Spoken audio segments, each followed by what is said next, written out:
what day it is here in Gdansk in Poland, and we're getting started in day 2 of our regional championships here. And what a tournament we've had so far. Of the nearly 500 players that kicked us off in day 1, in phase 1 of our competition, we've whittled it down to just 60 competitors left in phase 2 who are battling out to make it all the way to the top cup. My name's Ben Kiriakou, and we're joined here by the wonderful Barish, the brilliant Boy, and the lovely Lou. And I cannot wait to get day 2 started here. Now, we've got a few more Swiss rounds to play.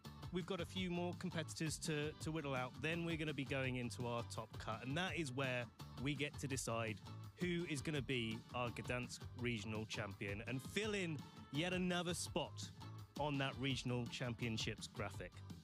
Now, we're pretty much at the start of the season so far. We've had a couple of events already this year. Barish, what have we got to look forward to? I mean, we're currently in the first period leading into the international championships in Brazil, Sao Paulo, here in Gdansk right now. Before we then head into the second part, Stuttgart and Birmingham, before the European circuit is coming to its highlight, European International Championships in London. Quite a few more events leading up to New Orleans, the North American Championships, before Pokemon XP and Worlds is coming to San Francisco later next year in summer. Absolutely. I mean, and what a way to celebrate this season. Pokemon XP, Pokemon World Championships. I think we're all incredibly excited. And along the road to those World Championships at the end of the year, our players have got to get a few championship points on their journey. Jamie, take us through it. Yeah, of course, there's plenty of trainers that have already secured guaranteed championship points at this stage in the competition, but every single player that is still in is vying for that first place to be able to get that automatic qualification, and therefore you don't have to worry about the championship points anymore. But then, of course, the championship points will go towards the travel awards that you could get as well. Of course, in Europe, we need to finish in the top 80 at the end of the season to be able to get that all-important qualification, so every bit of championship points earning does add up.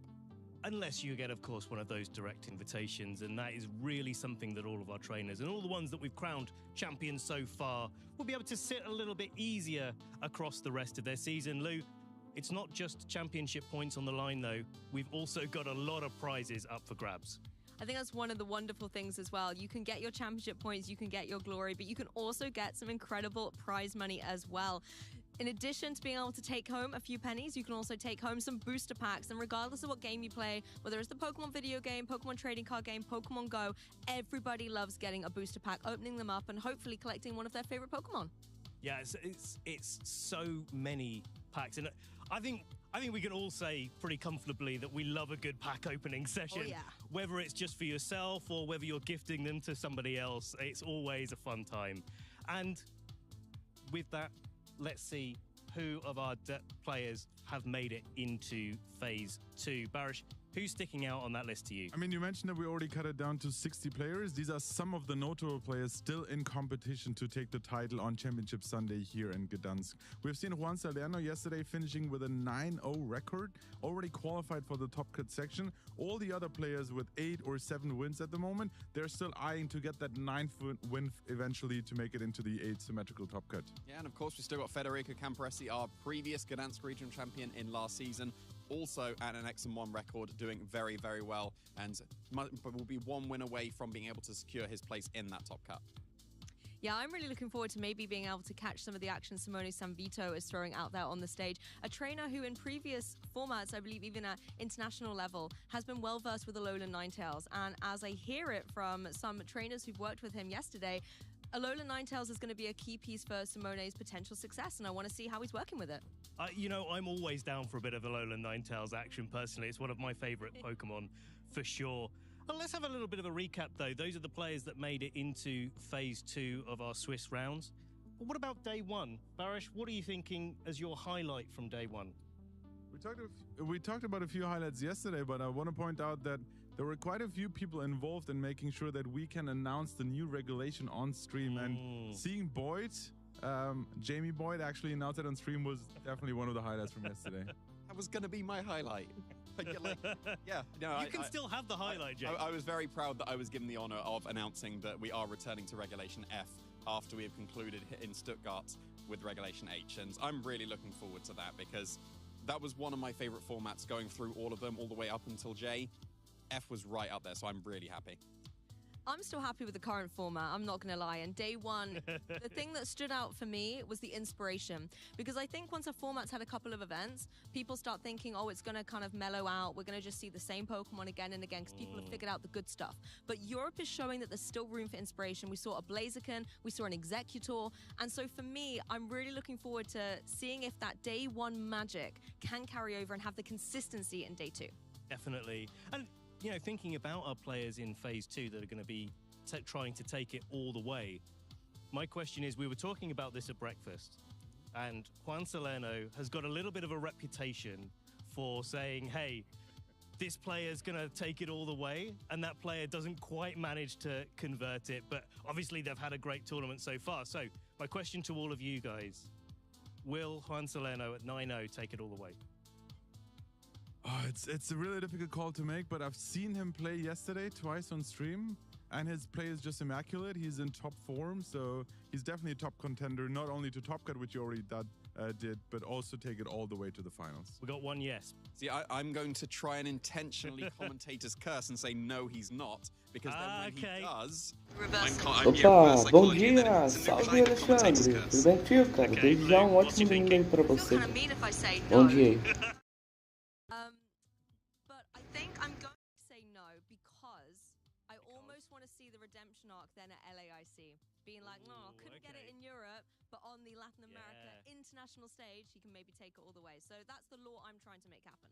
I love that you're calling that out. I'm going to go for a yes. I think he can make it all the way because he's been such a phenomenal player across many seasons. But I would also love to see him at LAIC. And how can you at home follow along with all of this action, follow along with not just Gdansk Regional Championships, but everything? It is Pokemon.com/broadcast where you can see all of the action unfolding, or go back on previous broadcasts. If you weren't able to catch up with it, then you can follow along as well. Here's the YouTube and Twitch links that you can follow as well. Play Pokemon and Pokemon for YouTube and Twitch respectively. And of course, keep up to date with us on our socials. And if you've got anything, if you've been competing this weekend, if you've been watching along, what was your favorite moment that you've seen from day one? What are you looking forward to most from day two? Hashtag Play Pokemon to let us know. Now, without further ado, I think we've better start getting the action going here on the stage at Gdansk. And I think, Lou and Barish, you've got a little bit of a desk to run away and get to. And we've got community choice for the first round of Swiss that we're going to be showing. So I'm really excited to get this kicked off. Hopefully you are at home as well. Let's get into it.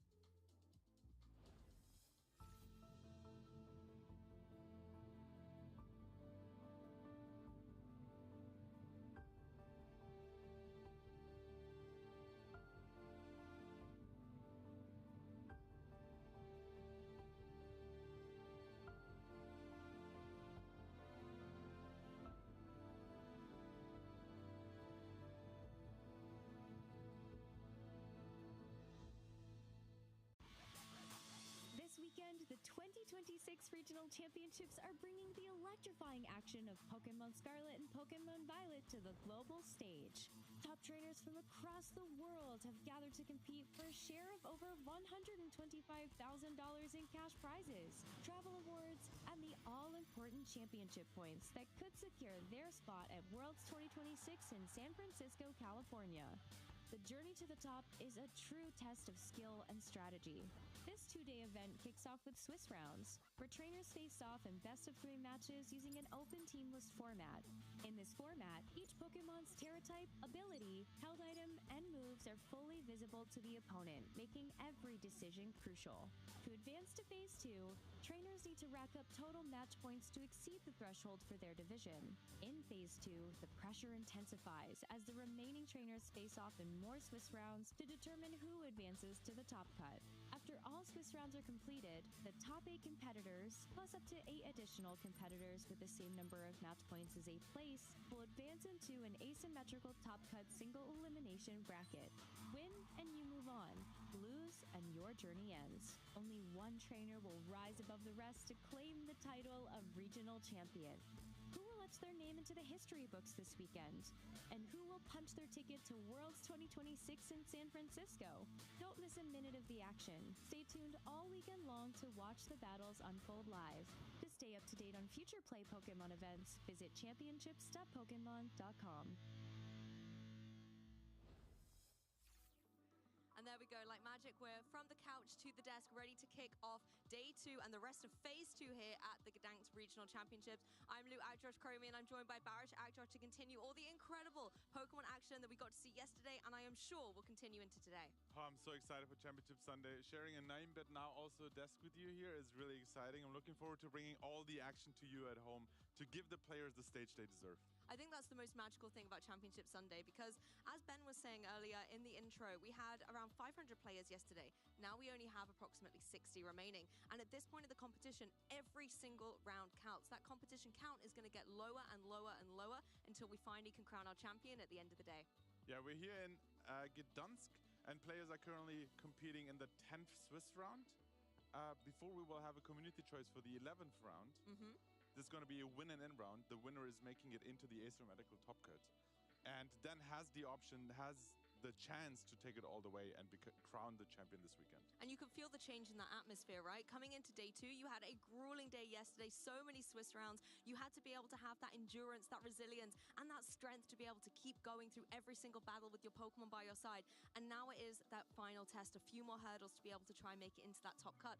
And the focus, if you thought the focus was intense yesterday, the energy right now is completely set down on one game at a time, one step closer to trying to get to that top cut you mentioned. Especially on Sunday, if you play on stream and you win, that is a great feeling, but you still have a long way to climb. But at this stage of the tournament, you mentioned it, every single game counts. It is now up for grab to go for that title. Let's actually have a look into the usage stats of day 1 to give you a feeling of what the competition looked like yesterday. Yeah, well, I was going to say, we've been talking about the players. Let's talk about the Pokemon a little bit. And this was day 1, so if you weren't able to tune into the broadcast yesterday, this is really a good snapshot into what we were able to show. And Barish, we saw a lot of Incineroar, we saw a lot of Golden Go, a lot of Rillaboom, but we also got to see some of the lower bracket there. We got to see a lot of Volcarona and Basculegion in action too.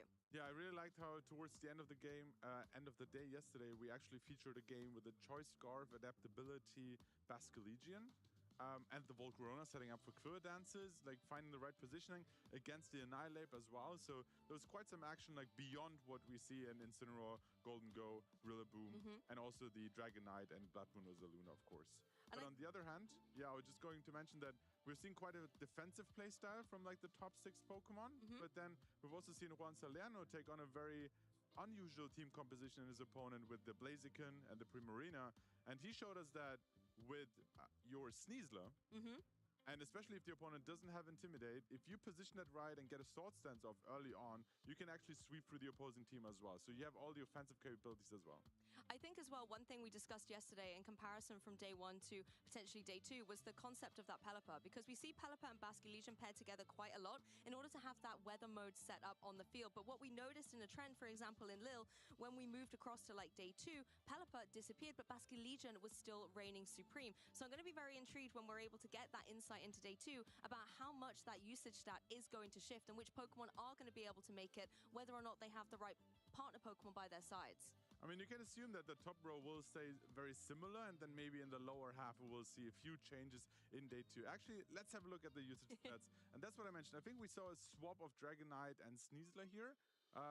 But yeah, we see Guts Ozaluna make an appearance and Pelipper disappearing. Yeah, Pelipper's gone. It's completely flown away in the sky. But Basculegion, as you mentioned, is still here to stay. When we compare this to what we were looking at in Lille, I'm seeing, I want to say, the exact same 12 Pokemon. The order's a little bit different, except that top row, we do see a little bit of a jump between Dragonite and the Sneasler. So Dragonite creeping forward, and I think that's testament to the fact that in this metagame at the moment, where trainers are maybe in Europe trying a few new different things, maybe some rogue off-the-meta Pokemon choices, a Pokemon like Dragonite that's so dependable, so bulky, and is able to still hit decently with the Scale Shot, can set up Tailwind, for example, it gives it a lot of flexibility. Yeah, I want to point out that we have both the Blood Moon Ursaluna and the Guts Ursaluna, and players can only pick one of the two variants, but combined they have over 60% usage. So almost 2 in 3 players are using either of these two Blood Moon or Guts Ursaluna variants in their team. They play completely different. One is like a special attacker. We've also seen defensive playstyles with the Yawn and with Calm Mind, and then the Guts Ursaluna, of course, with the Flame Orb. Exactly, and the other thing to kind of notice is the actual percentage number there. In day one, Incineroar, that we know is always going to be the top kitty cat up there, was on 52.2%. Now it's at 56.7%, and this is really interesting because, yes, it's number one on the usage stats, but only about 50% of the tournament out there right now think it's viable enough to be on their team. That's not a massive majority. You know, we've seen it before with Fluttermane. There's like 75%, for example. There's absolutely room for improvement as well of more usage of Incineroar. I was talking about how it's just such a good switch-in, right? There were so many matchups. You play against Trick Room, against Psy Spam, well, Incineroar is there to help you. You have offensive attackers on your opposing side, get that Intimidate in, sponge in the damage, have Fake Out Parting Shot. It is one of the best Pokemon for a reason. It certainly is, and the fact that it has that flexibility makes Incineroar such a reliable choice, and it has a lot of synergy with some good partner Pokemon as well. We get to see it often side by side with Rillaboom that can do a lot of the same things in the form of the Fake Out and be able to switch off the field with something like a U-turn. But if you check out Incineroar's stats and zoom in a little closer, the attack and the special defense are really respectable too. Yeah, I mean, it has great bulk, and because you don't need too much speed on that Incineroar either, you can then invest more of your training into more HP, into more defensive stats. And occasionally, some players also opt for a very offensive variant, where maybe in Trick Room, your Flare Blitzes, your knockoffs are supposed to pick up knockouts as well. I think as well Incineroar suffers from the kind of 4-move syndrome where it's got so many moves that it could utilize. You want to be able to put them all in your team, but critically I think it's where that support move comes in that makes Incineroar really incredible. Yes, you normally have Fake Out and Flare Blitz, then a lot of trainers can rotate between knockoff, for example, but the fact that it can get Will-O-Wisp, can even get Taunt, it can get Helping Hand, Parting Shot, all of these moves, it really comes down to what you need on your team, that one maybe tech to counter a certain thing in the meta that will determine Incineroar's moveset. Yeah, absolutely, and on top of the moveset, you also have a great variety of items you can use. Safety Goggles, very common on Incineroar, but we have seen Citrus Berry, we have seen Covered Cloak, and Assault is, of course, to get even more defensive capabilities. But there's not only Incineroar, there's another Fake Out user in the top usage sets as well.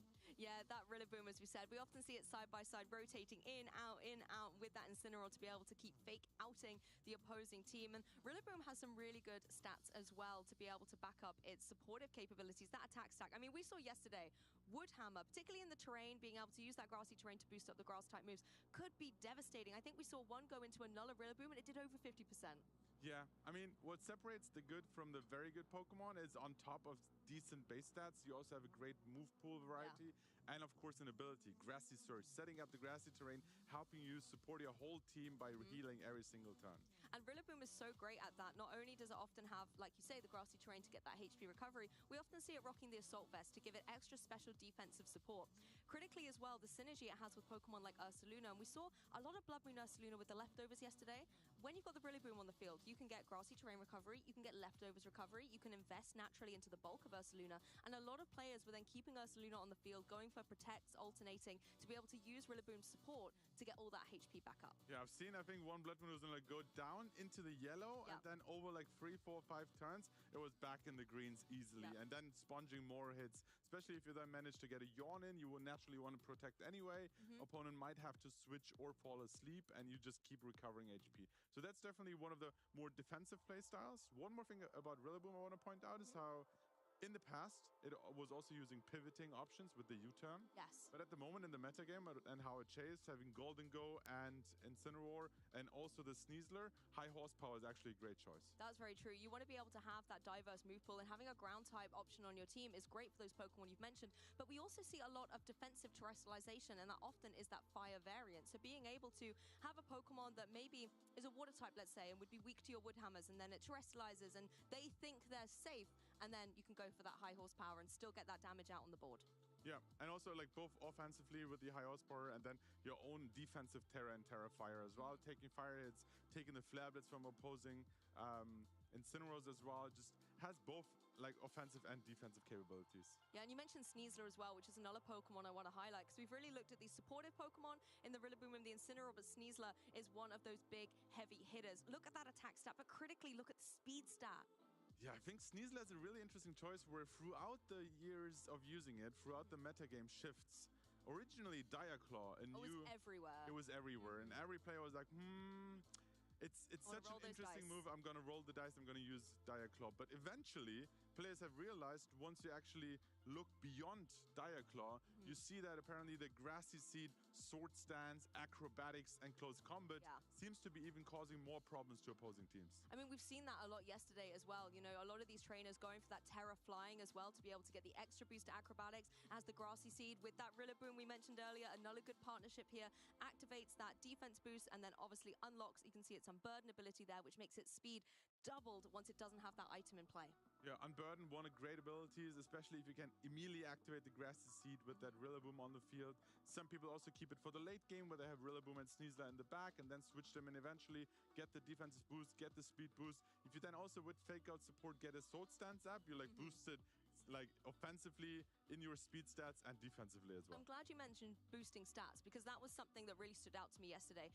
Yes, the Sword Stance Sneasler is kind of all the range at the moment, but Nasty Plot Golden Go is out there and we've seen Nasty Plot upon Nasty Plot in one game as well. We're also seeing Volcarona being bold and being able to set up things like the Quiver Dance and giving itself the boost there. But also let's not forget about Tailwind and Trick Room. Speed control was definitely a factor yesterday. Yeah, we saw actually, I think Marcus was talking about it last week in Lille, that Volcarona not only has the option to go for Quiver Dance boost, but also as a supportive Pokemon with the Struggle Bug, with the Tailwind, with Flame Buddy, also has the options. And we saw one on stream yesterday. Was able to set up the Tailwind, potentially Struggle Bug and lower the special attack of opposing special attackers. And I think on top of the Volcarona, of course, one of the prime Tailwind users at the moment is Dragonite. Interestingly enough, when Dynamic Speed Control was introduced, a lot of trainers actually opted for a Prankster Tailwind mode. Yes, they did. But as the metagame shifts at the moment, we see a lot of Pokemon using Tailwind without the Prankster ability.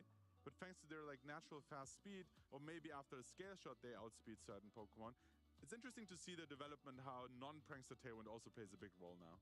I think as well that stat manipulation was a really key thing. As you mentioned, trying to manipulate speed here and there. We saw Electrowebs, we saw Icy Winds coming through, particularly from those Alolan Ninetales, really trying to slow down the pace of play. And at the same time, Dragonite with the Scale Shots, it can drop its defense, but it can get that speed boosted up, which makes it a very formidable Pokemon to deal with.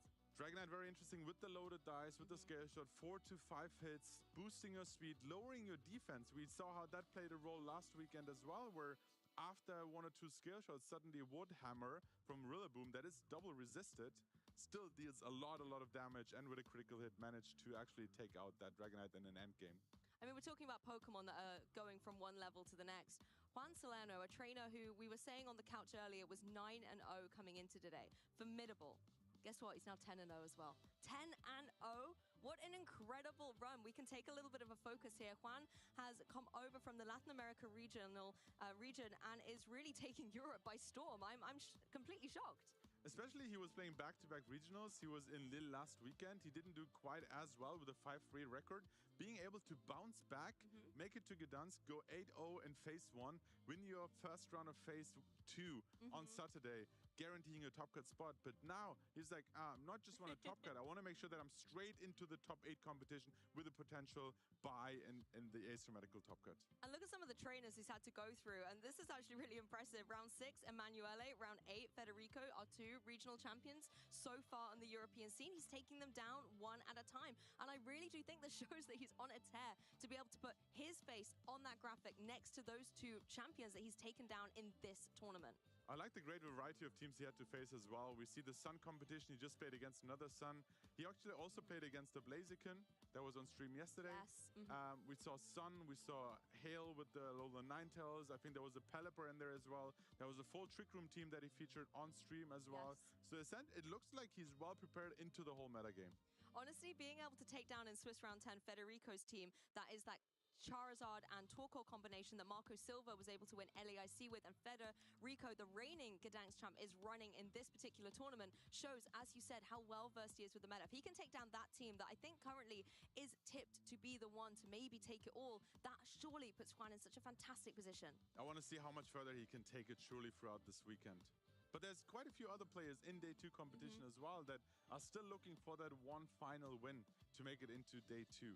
all these players, we had 60 advance. They already have like close to the top 64 CP already guaranteed, but they're still aiming. Even if you're out of top cut competition, you can still sneak in with the X3 record into top 16 and get some sweet points as well. And that was the thing we were saying. The championship points are so important to be able to try and get to the Pokemon World Championships, but also getting the experience ready for your next tournament is also a critical thing. But speaking of tournaments, it sounds like our community choice is ready. The next round, the pairings are unleashed, so you guys at home have the power to choose the next match, the next hour of entertainment.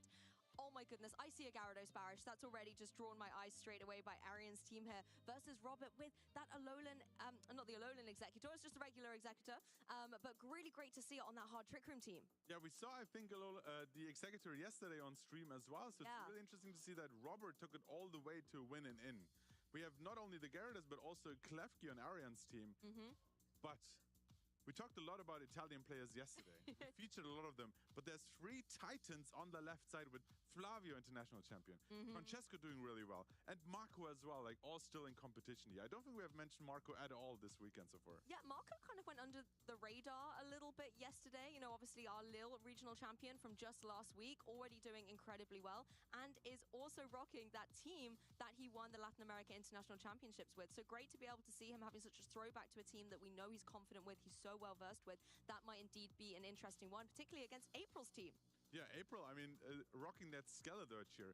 One reminder for all fans watching the stream right now, make sure you go over to Twitch to actually be eligible to vote for your community choice, for your next game, for the win and in we will feature here. Back to the teams. I really like the Skeledirge picking out, but one more point. Marco, in his interview after winning, he said, I gave Ribombi and Komodo a chance. I succeeded. And I might be like open to explore more unique options going forward. But he brings back a trusted, well, like documented team. I love how we're calling Charizard not unique right now. You know, I mean, I know it's a lot of trainers' favorite Pokemon, but it's not a Pokemon that we often get to see thrive in the metagame, and it's great to be able to see it have such partnership with Pokemon like the Torkoal and the synergy on this team with the slow and the fast mode. Having a look at Flavio Del Pidio's team as well, that's the one with that classic rain combination with the Archaladon, Basculegion, and the Pelipper all together, and Anton running that Zoroark. Now, that's a Pokemon I've not yet been able to see from this perspective of the desk, but I can tell you as a viewer, if you guys are maybe trying to decide at home, watching the way that Zoroark plays is an absolute thrill. Yeah, we talked about Frisk Dusclops yesterday as a potential counter to the Zoroark, because by revealing the item, you know which Pokemon might potentially hiding behind the illusion there. There's no Dusclops on the field right now, but there's actually 2 Amoonguss on the win and ends. Okay, I see where this is going. I see where this is going. What were your caster predictions, Barish? Though, I mean, here's the thing. My caster predictions were Kilowattrel, Amoonguss, Gutsos Luna. I see all of that on the screen right now. I don't see a Fergarov, but like 3 out of 4 is already amazing for a win and in position. Also, shout outs to our players from Brisbane, where Kilowattrel actually took the regional. Okay, so trying to set your caster predictions up for success here, and potentially trainers like Francesco Piopero, who is indeed running the Kilowattrel and the Amoonguss, but also critically that Tyranitar. We've spoken a lot about weather this weekend, but we critically focus on the sun and the rain because they're the most common cause, and actually the Alolan Ninetales as well, being able to bring that snow, not necessarily for a partner synergy, but to set that critical Aurora Veil. But sand is also out there. Sand is there. We've seen the action last weekend where Tyranitar hitting its own Kilowattrel, knocking it out, but still managing to actually take that game. So that was quite impressive. Tyranitar, an ever staple of VGC, just having really high base stats and also the ability of Sandstream, setting up the weather, boosting its own special defense as well. That can give you a lot of flexibility out there on the field, and it's great to be able to see all of our weather types doing so well. I know Len Duel as well, a trainer from the North American region, was here yesterday with Tyranitar by his side, one of his favorite Pokemon, and it's great to be able to see a lot of those connections that we have with our Pokemon being so viable in the meta currently. Yeah. So I'm really interested to see how this vote is going to play out. We don't have any insight what the current standings and how it looks like. You on Twitch might be able to see what the favorite match is right now. We'll eventually reveal it to everyone also watching over on YouTube to show you which match will feature, get the players ready, and have actually the results are in. Yep, let's go. I want to see what match we're going to be bringing to you guys next here and kicking off our Day 2 broadcast. Oh, a fantastic choice. Francesco Piopero versus Tier Team Masut. This is going to be a good one. Yeah, I think Tier Team actually had like an incredible season last year. Nobody had this name on their radar, and he came and he like top-cutted event after event, doing well at EUIC, doing well at regionals. And I think he's overdue to like a really high big finish. So I'm really interested to see how this French player is actually performing here against Francesco, who has actually already proven himself last season as well with a lot of great results. And we saw Francesco do incredibly well at the North American International Championships just at the end of the last season. And he's a trainer who is so, I want to say, so connected to the game. He really feels every single turn with every fiber of his being, and it's great to be able to see him focus down at this stage of the competition and look at every move and counter move that can be made out onto that field and will adapt accordingly. I'm looking forward to seeing that. Yeah, we'll have plenty of time to analyze the teams more in detail once we see players on the desk and have an open team sheet version looking at the moves as well. But just right now, looking at those teams, we actually talked in the phase 2 usage stats, how both Volt Corona and Basque Legion were in the uprise. Yes. And seeing a tier team run both of these, really interested to see how potentially a choice scarf Basque Legion might maneuver their game plan around and then sweep in the end game with the last respects or potentially a wave crash. Now, I know Volt Corona was on my cast of predictions, and I think Basque Legion was as well. If it's not, we're going to pretend for this sake that it definitely was. But I think you make a really good point that these Pokemon, they have the flexibility to be incredible with a partner Pokemon by its side, like the Pelipper, for example, or even Volcarona can operate well in a sunny environment. But the fact that they have the utility to hold their own with a adjustment to maybe their ability or an adjustment to their item does give them so much flexibility in this metagame. And I'm looking forward to seeing how Basque Legion is potentially going to be able to take down two Pokemon that doesn't do so well against in the form of the Amoonguss and the Kilowattrel. Two of those Pokemon, absolutely. Tyranta will also play a big role because it's really strong into the Incineroar, naturally into the Volcarona before they Terra, right? So you will and then also great against the Alolan Ninetales. By changing the weather, you also prevent them from using Aurora Whale, which you can only use if Hail is up. So I think Tyranta might play a big role, but of course, the ever so great Incineroar is right there to intimidate Tyranta and limit its options. Yeah, and of course, Francesco Piopera, as we mentioned, is a really well-known Italian player. He's had some incredible accolades. As I was mentioning, NAIC, a fantastic finish there in the top 8, as well as top 16 at the European International Championships this season. And in Stuttgart, was able to come so close to being a regional champion. It wasn't to be in Stuttgart, but maybe it will be to do in Gdansk. And these are only the accolades of the last year or the last season, right? We can only show 4. Exactly. Francesco has been playing this game quite for a while, and seeing that he can still compete on this very high level, taking it all the way to a top 8 finish and even a final in Stuttgart last year, he's still hungry. I know he wants that big win. And you mentioned as well the Tyranitar and how the sand interactions are going to be interesting in this match. But can we please talk about the Garchomp? Garchomp and Tyranitar, I believe they're a match made in, in good stuffs, let's say. I mean, the combination of a flying electric type next to Garchomp or Mamoswine, as we call it, the combination of Disquake, Discharge, and Earthquake. I'm having flashbacks. Right? Goes all the way back to years and years ago where this was already used. Seeing this new combination, back in the day, it might have been Zapdos, Mamoswine, Zapdos, Garchomp. But now seeing Kilowattrel potentially going for that Discharge next to an Earthquake Garchomp, you need to position yourself really well to take both Discharge and Earthquake. Yeah, I can't wait to actually find out what the sets our trainers are running, so we don't have to speculate so much. I'm really looking forward to being able to see how that synergy is going to match up. But just looking at the teams, it's interesting to see the fact that, like you mentioned, you have these type immunities that can really come into play. The same with Kilowattrel and any potential ground type moves that are out there. It's a really good switch in being that flying type to be able to take those. So Pokemon like the Golden Go, like the Incineroar, like the Tyranitar don't potentially have to take a ground type attack. There's a lot of flexibility in the team. Yeah, let's actually talk about Teo Team as well. I think he has done really well last season as well. Let's look at some of his accolades and how they performed at those last regionals and ICs we had last season. I think EYC top 8 is in there, correct? Yeah, because he lost against the eventual winner, and that's always heartbreaking, of course. But on top of that, he also has 2 top 4 finishes. Yes, so much consistency, but again, very similar to Francesco. Lots of great finishes, but not that #1 coveted spot. And this could indeed be the weekend that history is made. I want to really focus on that World's Top 16 finish as well, because the World Championships every year get bigger and bigger. The players get more focused, they elevate their level, take it to a whole new state of the game, and to be able to get into the top 16 at such a prestigious tournament is such a great accomplishment. Yeah, absolutely. 2 medals in the last season now, and it's win and in for Top Cut here to take it all the way. We talked about the team. Volt Corona potentially set up Pokemon here with 2 fake out users on the field. You have a support Pokemon, Alolan Ninetales, potentially Aurora Wailing, Icy Wind, Encore Disable, a lot of disruption potential as well. Then we have to see what type of set they opted in for the Blood Moon Luna. Yes, between Blobinus, Luna and the Alola Ninetales, so far this weekend we have seen such a variety of moves coming through, particularly that Alola Ninetales. We've seen some that, as you mentioned, are maybe really going all out on the supportive capabilities, Encore, Disable, Icy Wind, obviously Aurora Veil, but then we've seen some trainers just go for all Ice-type moves. We've got Icy Wind, we've got Blizzard, we've got everything capable to be able to look at what's going towards your way, and critically against like Annihilate, sometimes you see the Icicle Spear. Doubt we'll see it on this team, so don't see an Annihilate, but it's great to see the capabilities of the Ninetales. I was actually going to point out how we had a non-loaded loaded dice Icicle Spear yesterday, hitting five times. Yes, increasing the power of Rage Fist and taking a crucial knockout there.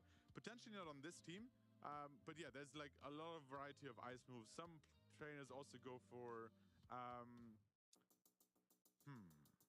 what was the ice type move I was thinking of? It'll come back to you. It'll come back to you for Freeze sure. Freeze strike. Sorry. There we go, freeze strike. Hitting water types also for super effective damage. Oh, that's always nice as well, where you can catch a potential water terrestrialization and go for that freeze dry into it and then deal that super effective damage. It's always a really nice moment, and it allows the Alola Ninetales to shine. One thing I really like about Tio Team's team is that supportive capability between the Rillaboom and the Incineroar. Those Pokemon I feel like are going to be crucial to be able to set the bigger, heavier hitters up for success. Yeah. Using like those tools to support your team, having the fake out options, having like pivoting options, bringing yourself into position. Of course, intimidate potentially, but how about intimidate into Kilowatt Roll? Oh, I mean, this is why Kilowatt Roll is on the rise. Because of that competitive ability, if you can catch the Intimidate coming in, you can then use what, you know, your opponent has done in your favor, and it really puts your opponent on the back foot. And Incineroar's just like, oh, that's not what I meant to do, giving your opponent a boost. Yeah, and typically some of your like physical sweepers, you might think, Clear Amulet is really important because I want to avoid getting intimidated. But you can actually pair Tyranitar and Garchomp with a Kilowatt Roll. And then your opponent has to think twice. Do I really want to intimidate these Pokemon, risking Kilowatt Roll already being on the field or switching in the right time? I also really want to know what ability is on that Garchomp, because we've seen a couple of times previously in different years Tyranitar with Sand Veil Garchomp, which will make it a little bit more evasive while the sand is up. And if that is something that is potentially going to be in play, that's something outside of our players' control. And as the trainer, you have to be prepared for that. Yeah, I mean, at this very high level, if your plays at the highest level, if your teams are fleshed out, these very small differences, these very small factors might play a huge role. And suddenly avoiding one attack through Sandwave might make the difference between winning or like keeping your Garchomp alive.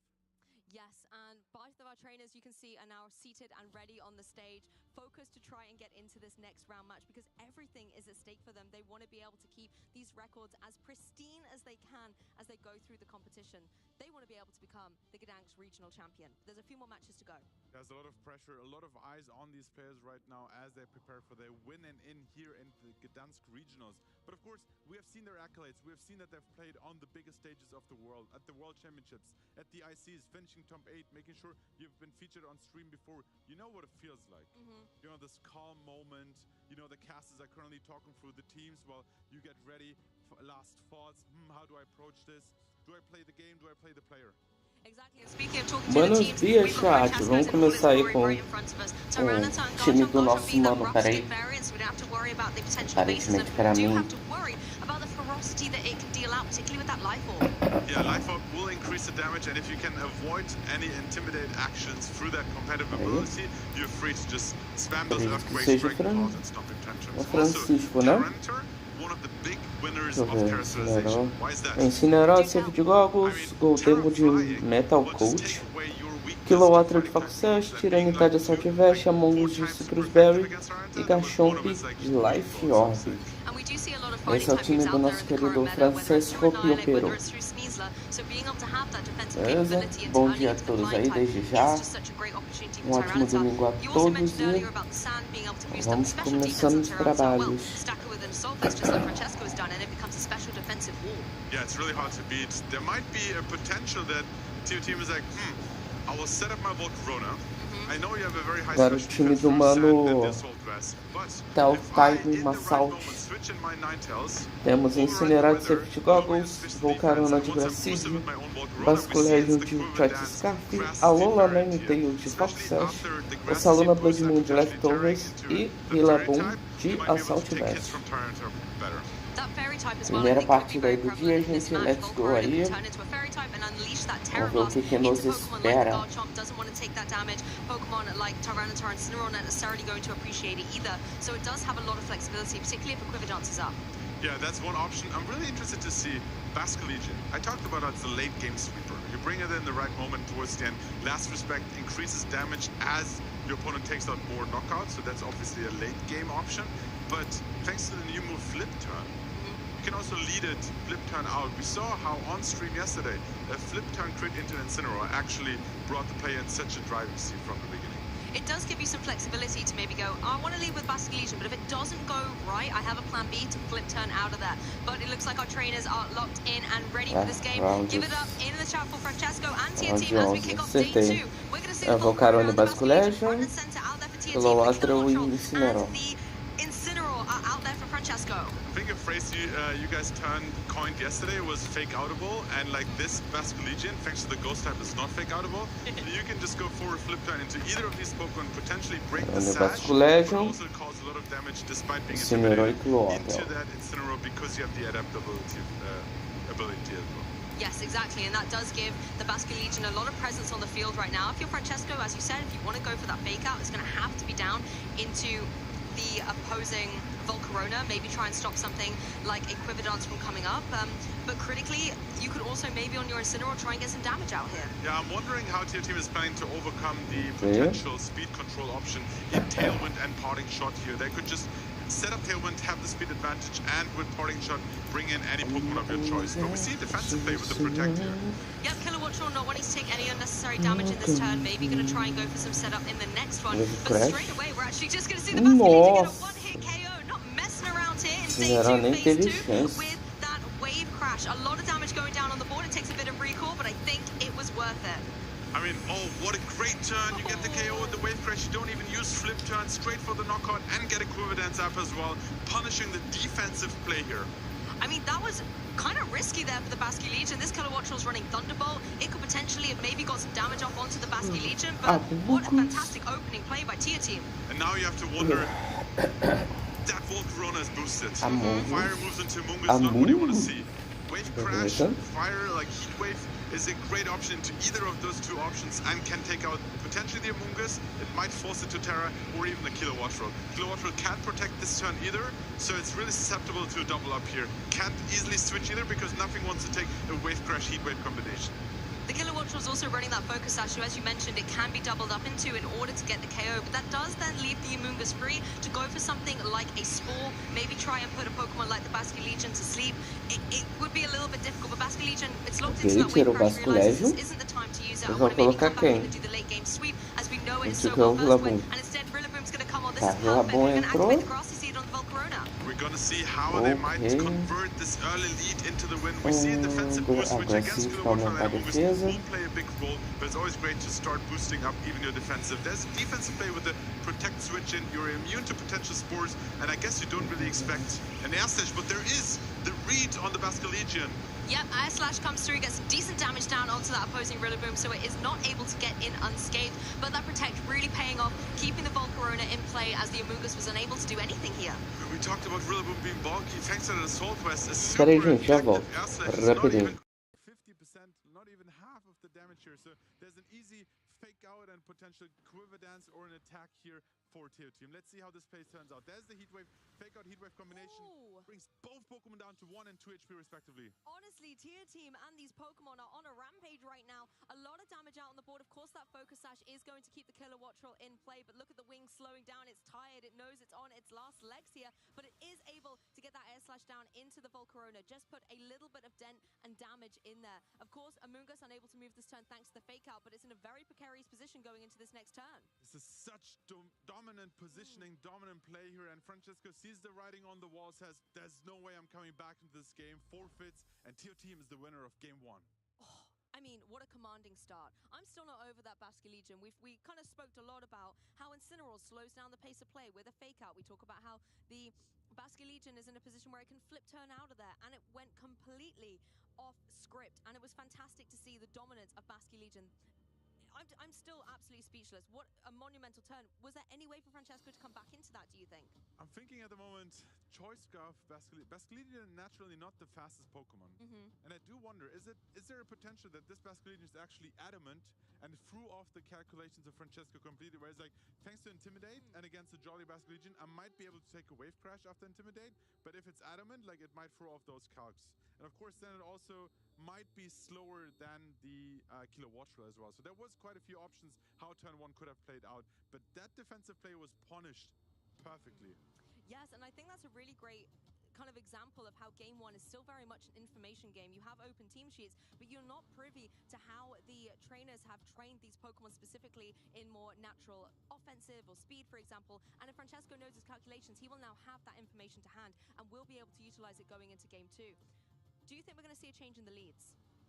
I think Francesco definitely won't go for such a defensive, punishable play. There might be a fake out, at least preventing the Quiver Dance from happening. I don't think there was no, it was a Grassy Seed. There was no Covered Cloak on the Volcarona.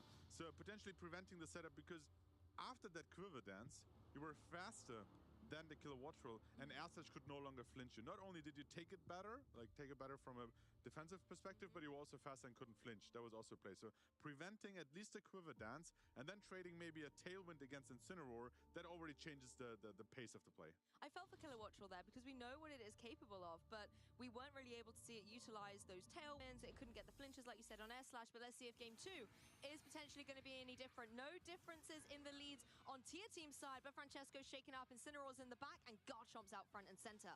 Not being weak to Wave Crash means that Garchomp is safe in this first turn, could go for an Earthquake, but Rillaboom, thanks to a grassy terrain, will also reduce the damage output of Earthquake as well. So Rillaboom seems to be a prime target to like potentially flip turn into and prevent any damage coming into either of these Pokemon with the Earthquake.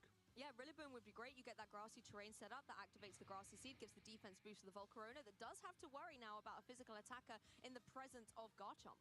I mean, it looks like I spoke too soon because defensive plays might be coming back into here. But we see that Francesco feels the pressure of being one game down and takes all the time he has to make sure he's going for the right play. We see a Terra straight away, must be from Tier Team. Yeah, we didn't see any terrestrialization in game 1. It was over that quick, but this time Volcarona decides to change its typing and will embody being a fairy type. This puts it in a much better position against a Pokemon like the Garchomp. Doesn't have to worry about any of the moves that it could potentially throw its way, as Kilowattrel once again goes on the defensive. Just goes for the protect, doesn't want to take any damage here, as the Basculegion, I believe that was trying to go and get damage into it, so its Focus Sash will stay intact. I think the idea of game 1 was expect the flip turn into Kilowattrel, protect it, have the Basculegion locked in, but actually no Quiver Dance at all. Terra Ferra, Terra Blast into the Garchomp, almost picks up the KO. Yeah, this was a great adaptation by Francesco, bringing the Garchomp a little bit more reliable, gets damage down on the Basculegion, but critically as well, takes that Terra Blast, Terra Fairy, Volcarona damage. Yeah, and now, because you have successfully protected yourself from Basculegion for one turn, you know which move it is locked into, and you can adapt your playstyle a little bit better here. So if it was a flip turn, then maybe protect your Garchomp, set up Tailwind, and we'll see how this plays out here. But now, Basculegion on the field, locked into move, either has to switch out manually or potentially use that flip turn once again. I think as well, Garchomp's now obviously a bit vulnerable to a flip turn KO. At the same time, it is that rough skin variant, so it's going to be able to deal a bit of chip back to the Basculegion. But Basculegion says, no, Garchomp, I'm not looking at you. I'm looking at the bird in the sky. I'm going to try and take it out. That Focus Sash is broken. It's now had its HP attacked, and Tier Team has the opportunity to bring in a Pokemon from the back, and it is going to be that Rillaboom.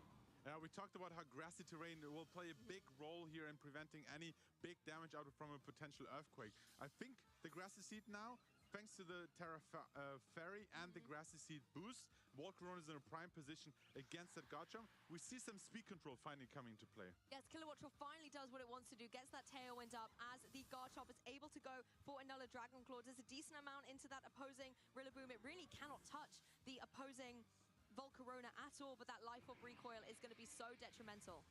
And there's another Heat Wave, and once again, Tier Team takes out early knockouts here, is in a prime position, still has all their Pokemon left, while Francesco has Tailwind and two Pokemon, Unreal Pokemon in Gholdengo and Incineroar. And now Gholdengo is looking into Terra Fairy. Oh.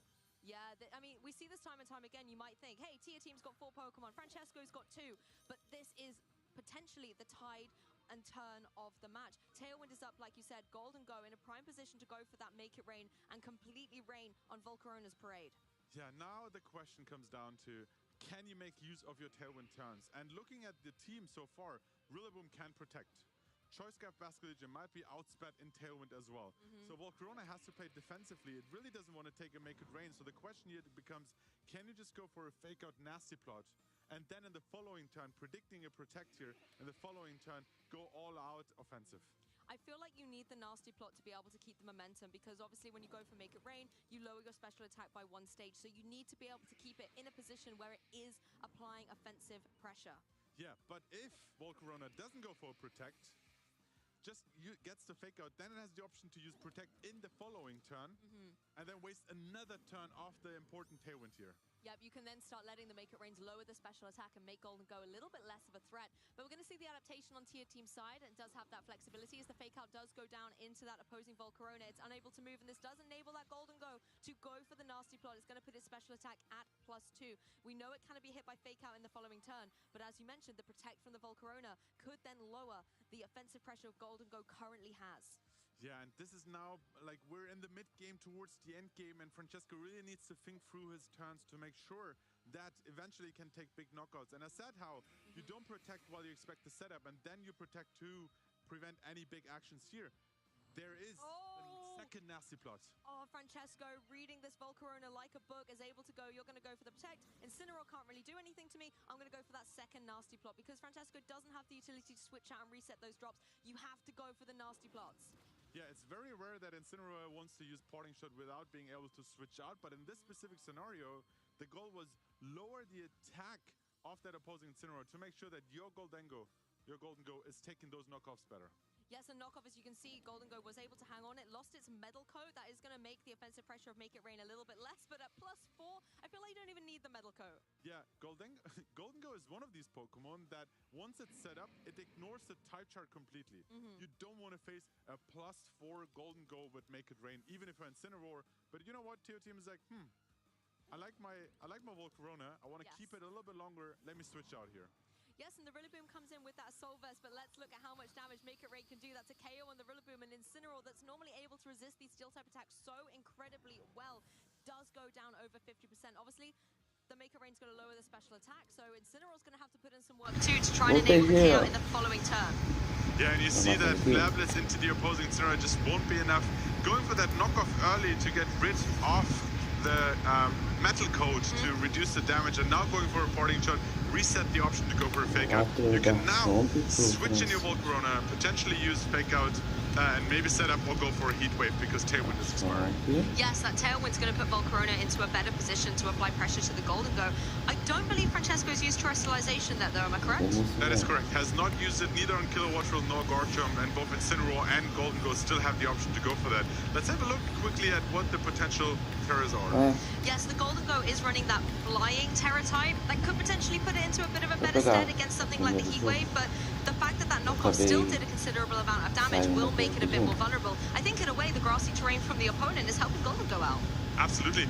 Looking at that Basque Legion, it is in this endgame positioning that I was talking about. Incineroar on the field can't terrestrialize any further. Yes. You can now choose, are you going for a Wave Crash, are you going for a Last Respects, are you pairing that up with a Volcarona or a Rillaboom? Has all the options, all the offensive pressure, and Francesco can no longer switch in Intimidate. So, full offensive pressure from that Basque Legion. I think this was the critical thing. Francesco got the Golden Go set up so beautifully, but those Tailwind turns were then critical. You had to utilize every single one effectively because there's no Kilowatt Drill to set it up again. And Tier Team played a fantastic game of going for those protects, going for those switches, and constantly letting this Volcarona evade being hit by that Steel-type attack. Yeah, and if you're in such a precarious situation like Francesco, you need to consider all your outs, all your possible plays. Is there any way how potentially your opponent is overthinking any turn and gives you an opening back into this game? Because as of right now, this Basque Legion looks in a prime position to take a knockout and bring Tier Team one step closer to winning the game. Every second counts, and you can see the seconds ticking away there for Francesco to lock in the moves. Golden Go decides to go for the protect, maybe trying to utilize a turn of grassy terrain and scout out what this Basque Legion is going to lock into.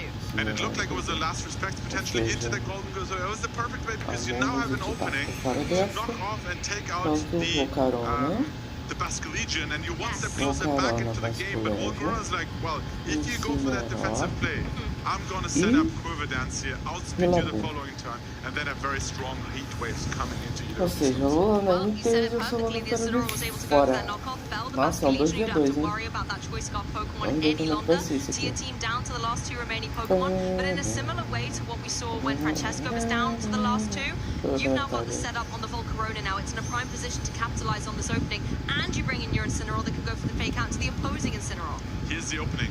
Golden Go still boosted up from that double nasty plot. Plus 3, I think, now, right? Volcarona has to hit its heat wave.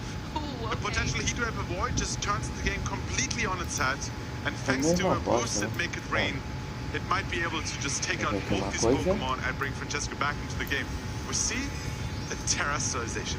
Yeah, this is on the Golden Go, turning into that Terra Flying, just trying to drop its weakness to fire-type moves in case that Heat Wave, of course, does connect. There's a higher chance it will connect than it will miss. So Golden Go has to do everything it is capable of to be able to hang on. Tries to go for the double protect, but that's null and void. Maybe a wasted opportunity here for Francesco to get some damage on the board. The fake out went down into that slot, predicting the terrestrialization. A fantastic play by the Incineroar, particularly with this follow-up coming through. It does avoid, but Golden Go's not able to capitalize on it.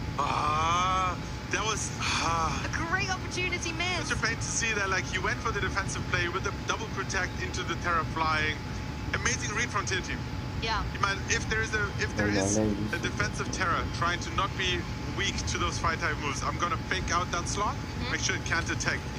Heat Wave avoided, but thanks to that double protect, and Terra was not able to capitalize off that turn, but we still have the same option the following turn. I really like that fake out though, because I'm almost thinking, what can Incineroar on Francesco's side really even do to both the Pokemon on the opposing side? The threat is the Golden Go, so you have to slow it down at all costs. And Volcarona, recognizing that, goes for another Quiver Dance. It is trying to do everything it is capable of doing to remove these two Pokemon from the field, and yet Might Tier actually Team is cost set. him the game here because there's a Make It Rain boosted even after. Oh, it does!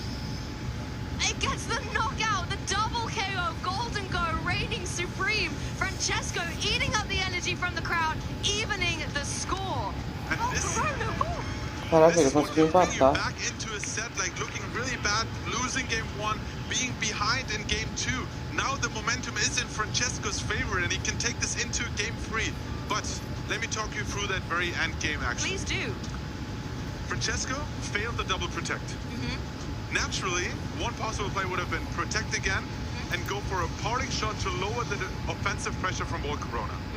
Tier Team was like, I see this option. He might protect again and parting shot, so let me make sure I boost up again so the following turn I still keep my offensive pressure. But Francesco's like, I have nothing to lose here. I'm going all out, Make It Rain, takes the knockout on both Pokemon and is being back into the set, which looked so daunting for most of the set.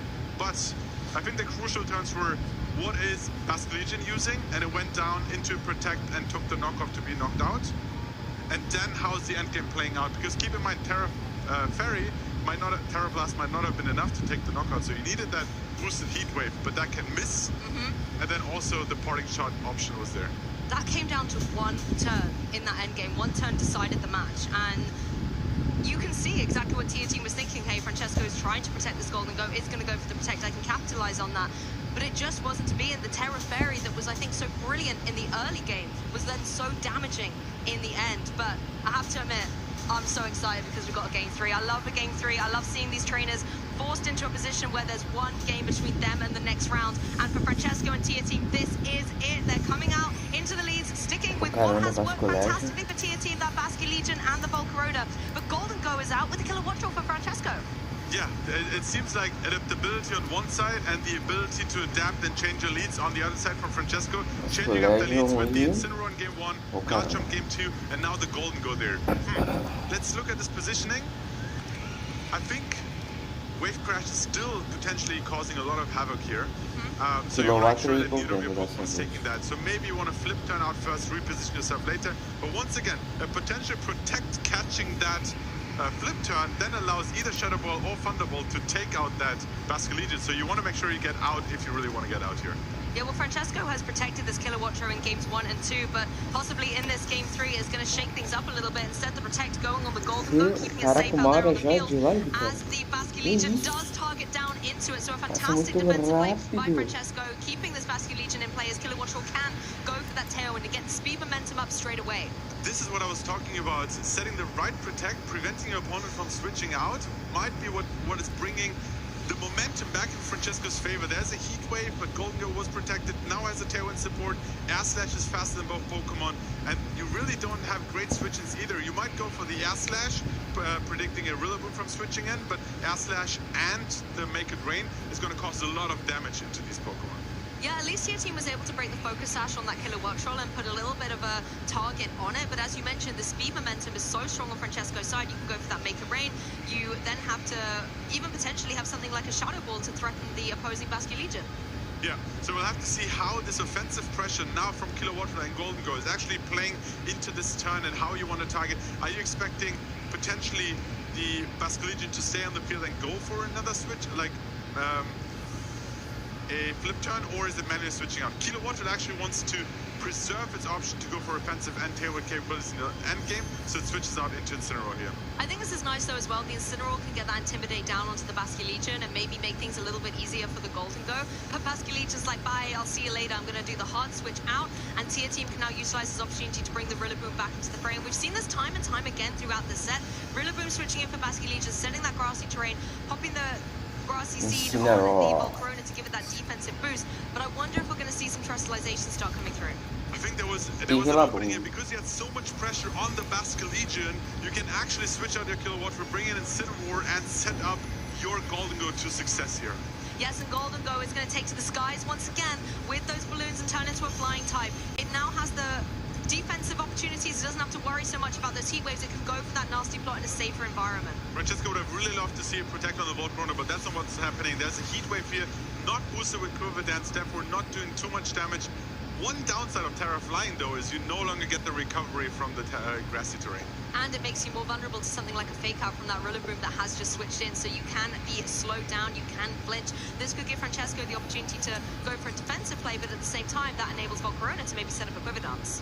Absolutely correct. I think Terra Fly is interesting against Rillaboom because you're resisting any grass type move it throws at you, but also that high horsepower that has been so prevalent in this meta game here right now. Thanks to the tailwind, your Incineroar is very likely, or is almost guaranteed, to outspeed the opposing Rillaboom. I might fake it out to have Goldengo go for an offensive move here. There's no Quiver Dance in play yet, so a boosted Shadow Ball might also hurt a lot here. Yeah, the fake out from the Incineroar goes down into the Volcarona, and the fake out goes into the Golden Go. So we're not going to see any damage really coming through, no setup from either of our trainers in this turn. It's a little bit of a null and void turn. Yeah, keep in mind, Francesco still in Tailwind, has the Incineroar on the field. A Flabbits would really hurt into the opposing Rillaboom, but a Terra Fire might actually turn this whole matchup around where suddenly you resist the Flablets and you resist the Make It Rain. But I think Francesco correctly identifies that Volcarona is the big threat on the opposing team here and might want to focus on that Pokemon.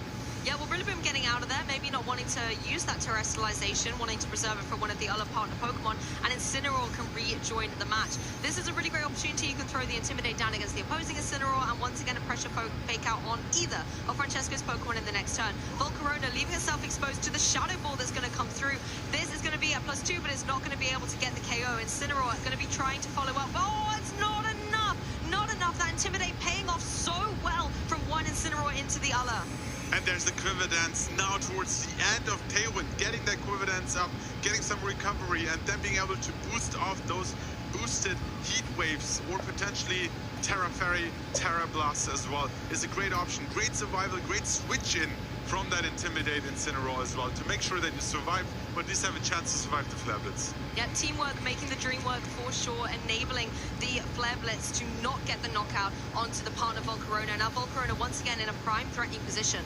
Yeah, we see how switching items between team members or like opting to go for a Metal Coat to boost your Make It Rains but no longer have the boost on Shadow Ball might play a big role here. We see the Life Orb being on the guard shop, so it wasn't able to pick up the KO here with the Life Orb, potentially Life Orb boosted Shadow Ball. I mean, you mentioned Garchomp, it's here on the field. It wants to get in on some of this Game 3 action, and it is the target of the fake out, so that Rough Skin can do a little bit of chip. And we see Praying Hands. I think there's a heat wave, and it connects to both Pokemon. It does connect, and Golden Go goes down. Once again, the Volcarona is going to be able to be victorious against it, gets his revenge for that Game 2. Corona, the hero of this game, thanks to the grassy seat defensive boost, thanks to the Intimidate, surviving, being able to set up Gdansk, connecting the very important heatwave here, and bringing TO Team back into the game, which looked a bit daunting at the beginning, thanks to the successful protect positioning with Tailwind from Kilowattrel. So now Francesco really has to think, do I have what it takes to bring this back? Because the booster Corona can still terrestrialize and has the pressure into the guard jump now with a Terra Fairy. Fire Blast, for example, boosted heat waves into both these targets are also very strong. So Francesco once again in a precarious situation, but we have seen how he has brought it back in game 2, and he has what it takes to bring it back in game 3 as well. And he has put a lot of work into weakening that opposing Corona. It's on its last legs here in that red zone. I think the Kilowattrel is very capable of going for that air slash, trying to get the KO onto it, and just removing it from play and forcing Tier Team to start having to bring in some of those Pokemon from the back. You have to contend with, though, the fact that, you know, Tailwind expiring on Francesco's side, there's still that Choice Scarf Basque Legion in the back. You have to watch out for that in the end game. Yeah, and you might even go for that, looking for a potential place here. Keep in mind that Corona is boosted in speed, might outspeed the guard jump, might potentially I think we've seen after a boost that it also outspeeds that Kilowattrel. So maybe Heatwave can still miss, but there's I think there's a Terra. This might be the Terra Fairy, and there might be a Terra Fairy Fire Blast coming into that guard jump as well. So you might not even have to rely on Heatwave connecting. Hey, you don't need a huge amount of HP to be able to go for those moves. You just need enough to keep you in the game. And that's what Volcarona is going to do with this Terra Blast. Finding its mark down against that Dragon type on the opposing side. The Garchomp is going to have to take the full brunt of this damage and get knocked out before it even has a chance to move in this game 3. Yeah, you have the pressure of Heatwave preventing a potential Heatwave. This caused Francesco to consider to just attack with the Garchomp.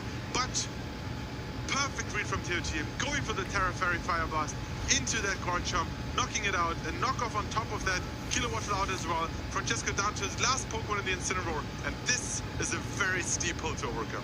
I mean, you can see trying to get that Tailwind up, because I think it's very important in the end game situation, if you still have Pokemon in play, to be able to have that momentum, to be able to have that offensive pressure. But as you said, it's just Incineroar now. That turn was incredible for Tier Team, getting 2 KOs, forcing this Incineroar back onto the field. Yes, it can go for a fake out, but only into one of them, and then you've got 4 Pokemon you've got to battle through. And there's the writing on the wall. Francesco's forfeiting, and TO Team is the winner of your win and in-game. What a thriller of a set. Every single turn I was on the edge of my seat, and I'm sure you viewers were at home. There were so many momentum swings, particularly in that game 2. Game 1, I'm still not over the Basque Legion having such a commanding start. And then what was incredible was to see throughout that set, even in the twists and the turns, T-Team was always able to gain some advantage. Yes, game 2 didn't go well in the end game, but throughout that entire game, it was back and forth, back and forth. Seeing when you have to rely on Heatwave and when you can go for that Terra Blast actually was a great adaptation from TO Team throughout the set. We saw how crucial it was to connect some of those heat waves. Volcarona definitely the star of this game. MVP for sure. And you have mentioned it. 1 HP in a dream. You can be very low, but if you survive at the right time, set up a Gdansk, connect your following moves, you can take this game on its head and bring it back. This is where we see the Heatwave. But there was a double protect attempted, so he couldn't take advantage. But then in the following turn, Gdansk being punished by a Make It Rain, bringing him back into the game. TO Team keeping composure for game 3 though was huge. I think as well, we've got to remember in that turn, yes, the double protect failed, but I believe there was also the fake out going into that slot. So it was flinched anyway, it couldn't move, but Golden Go just wasn't able to do, I think, what it wanted in that turn. And until the next one, until it was able to get that Make It Rain connect. Taking a closer look here at game 3, this really was the moment where Tier Team cemented that victory, being able to use that Volcarona that had been so incredible throughout the whole game to still do one more fantastic thing with that Terra Blast. And we spoke earlier in game 3 about the Rillaboom. Maybe going for the Terra Fire would have given it some great defensive capabilities in the face of the Incineroar and the Golden Go. But the Rillaboom didn't want to go for that. It knew that the Terra Fairy Volcarona was what was needed to win that set. We really couldn't have asked for a better game to kick off Championship Sunday here with the win and in round between Francesco and TO Team. TO Team now qualifying with a 9-2 record into this asymmetrical top cut. Still in contention for the title here in Gdansk. I think as well, it's always interesting to see when you get into this top cut that you're in the knockout side of things. And I almost wish we could go back and watch one of those critical plays from that match. There were so many monumental moments. And now these trainers have to carry forward into those knockout rounds every single moment, making it count. But I mean, there was a critical play in that. Do you want to talk about it a little bit? Yeah, let's look into this one specific turn in game 2 actually, where Golden Go set up on one side, Volcarona on the other side. We talked about Heatwave having to connect. Let's look at the positioning a little bit. This is what the end game of game 2 looked like. We had Golden Go going for that double nasty plot in Tailwind, making use of all those Tailwind turns while looking into defensive plays. And now +3 Golden Go. And I think we have seen like a +1 boost on the Volcarona here. So it has a speed advantage. Bom dia, Anônima. Desde já um ótimo domingo pra você. Como é que você tá? Um bom dia e um bom ótimo domingo aí. Didn't want to rely on that. So first we see attempted double protect. Yes. Failing and the Faker going into that slot. Golden Go still surviving for a turn. Neutralized. Now, because you failed your double Bem, protect, bom que você tá bem. Tá sumida aqui das lives. Protect and O que tá parting shot. So acontecendo? you could have like protected your Golden Go and went for the Minha parting shot moderadora into está that, lowering the special attack, then allowing Que you the isso, Anônima? following E não, pô. turn to take another hit. Dormir? Ah, queria I dormir? see that potential play. Respecting the option. Olha, And Francesco's like, você pode testar um negócio pra ver se dá certo. Dizem que se você ficar piscando o olho várias vezes, você fica com sono. I'm expecting it to go for And I had done it before. It was capable. Correct. So avoiding was an option, right? Maybe at the Entendeu? wrong move being Dizem used que is an option. se você ficar Breaking the piscando o olho quiver várias dance was an vezes, option. If there's a protect, you uma hora at least take out the você Incineroar. You fica can com then sono. protect the next turn and go for Você power. acaba, So there's quite a few options. So in você this acaba turn, querendo seeing dormir. the idea, Vai que seeing the funciona, potential só to tem go um for jeito the de make it rain, and descobrir. take out both knockouts here, allowed it to potentially, not potentially, to take that game 2 back. I thought he had all the momentum going for him, and like the early game of game 3 looked amazing, but this is why we love Pokemon. A thriller of a set, both players respecting each other, but going for those striking moves to take and turn around the game. As you said, you presented an array of options that Francesco and Tia team had here. And what really separates champions from contenders is making the right call, the right decision in that moment. And sometimes there isn't necessarily a logical reason. Like, it can be a 50-50, and you have to go with that gut instinct. And as I said, that can sometimes separate the winner from the runner-up.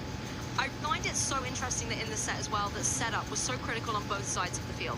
For Francesco in that game 2, setting up that Golden Go with the nasty plots was so critical. You wouldn't have been able to get the knockout if it wasn't already set up and in a position for success. And in the same time, for Tia team, if that Volcarona didn't have the quiver dances, it was not going to get the damage out that was needed for those crucial knockouts.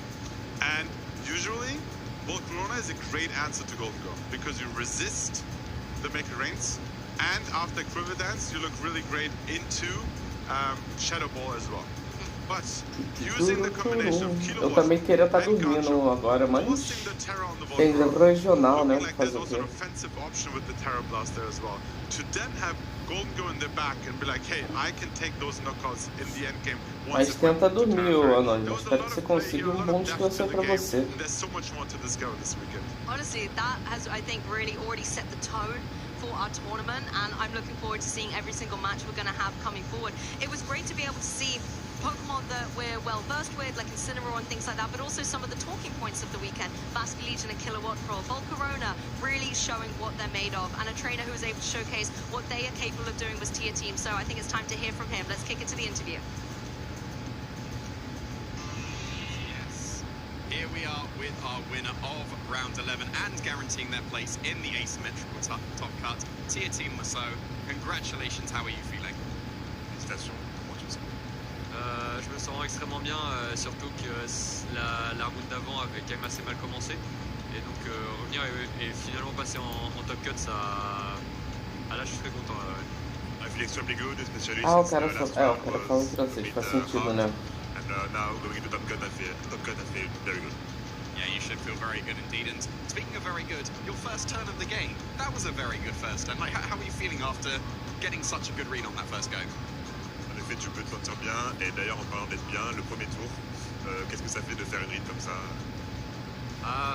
Je me suis dit que le tour le plus obvious, en plus on avait parlé du fait qu'on s'était entraîné l'un et l'autre, c'est un bon joueur qui jouait l'équipe de l'adversaire.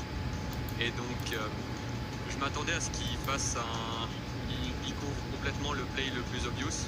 Et donc j'y suis allé complètement dans ce sens-là. Et payé. I trained against a player that played my opponent's team, so I thought the obvious play would be what he did, and I just played against him. And it worked out very well. And just very quick first game, but then that second game, a little bit more grindy, and came down to Francesco getting that position where he got the last spot, and then unfortunately that heat wave missed. So did you think that just going with the same strategy in the game 3 was the way to go? Because you probably had the game if the heat wave were connected. La game a bien marché. Mais par contre, en game 2, est-ce que tu penses que le miss a pu te la game? Oui, sans le miss, je pense que je gagne assurément. Après, il pouvait aussi passer le double abri, qu'il a tenté évidemment. Et aussi, oui, du coup, en game 2, j'ai gardé la même composition. Et je me suis dit qu'elle était trop forte pour même qu'il l'anticipe.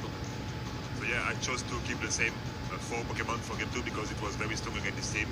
I think the heat wave indeed was a big hit, but he might also have hit the double protect, which would also have made him win the game 2. Yeah, the Corona let you down very slightly in that game 2, but in game 3 I think it made up for that with that clutch survival, the Grassy Seed really coming into play. What made you choose Grassy Seed over all the other items that we see on Corona? Et dans la game 3, du coup, la graine herbe t'a aidé à survivre. Qu'est-ce qui t'a fait choisir cet objet sur Pyrax? Moi j'aime bien jouer autour d'un seul et même Pokémon. Donc avoir une graine herbe, ça permet d'être fort aussi contre les Pokémon qui tapent sur le physique. Et donc de pouvoir complètement jouer autour de Volcarona. Et c'est ce que je préfère jouer. Donc j'ai vraiment mis un objet qui permet à Volcarona de rester le plus longtemps possible sur le terrain.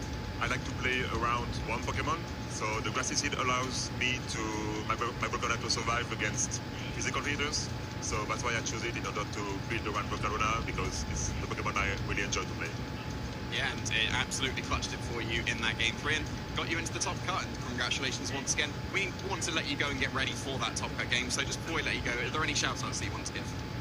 Félicitations, maintenant on va te laisser y aller et bonne chance pour la suite.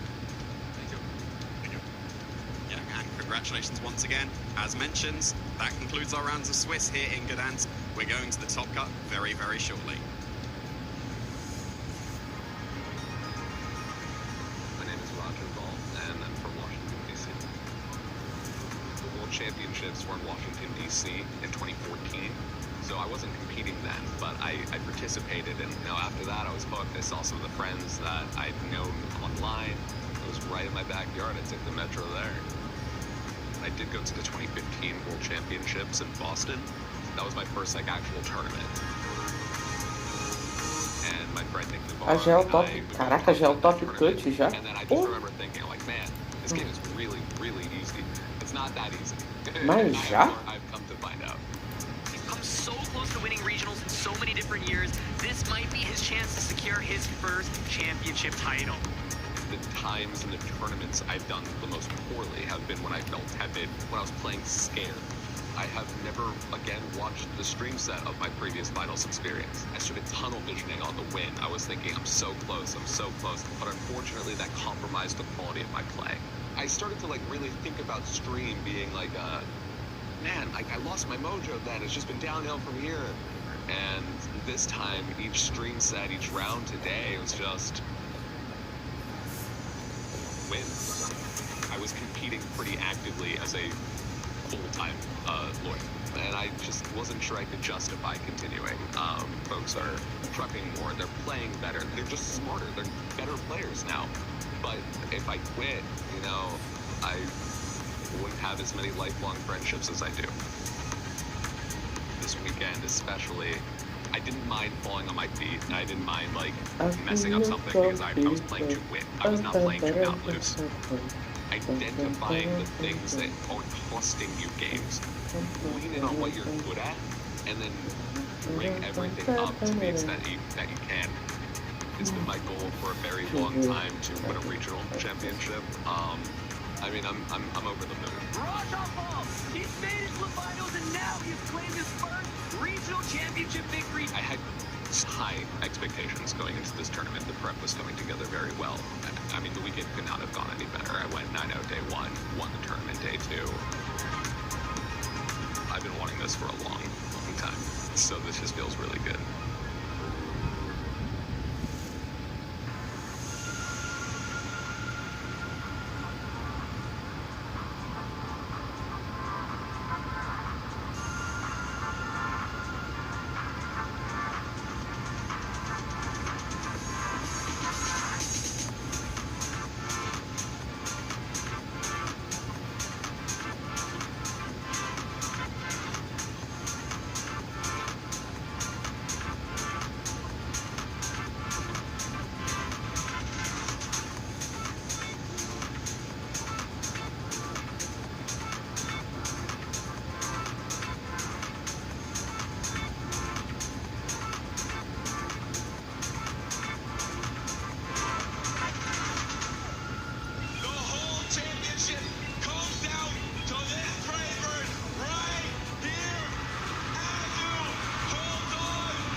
straight to score. Here comes Trainer. He's cleaning up the trash. Call him the street sweeper because 2Z Esports has just been buckled in Brazil. Once again, your former world champs are your LAIC champions, Luminosity. There's Luminion, and the Thornton comes out as long as it switches a Pokemon that's been in play for a turn. Like the Protom, Rare Candy, Curse Blast onto one of these bench Pokemon, and Henry Kuninari will close out game number 2 with the powerful Burning Darkness and becomes your LAIC champion. I think that could be the only risk here for Gabriel, and that's why he's going to target this Mew EX down and try and just shut every obscure option out of the door. Yeah, we know that's not possible because the amount of the energy switches used, but absolutely, just in case, that is absolutely the right move to make. Super heads up from Gabriel. And now the doors are shutting on Justin. What can he do in this spot? Just a prime catcher. And that's it! He extends the hand. Back-to-back champions. Gabriel Fernandez does that and repeats his title as the international champion here in Latin America.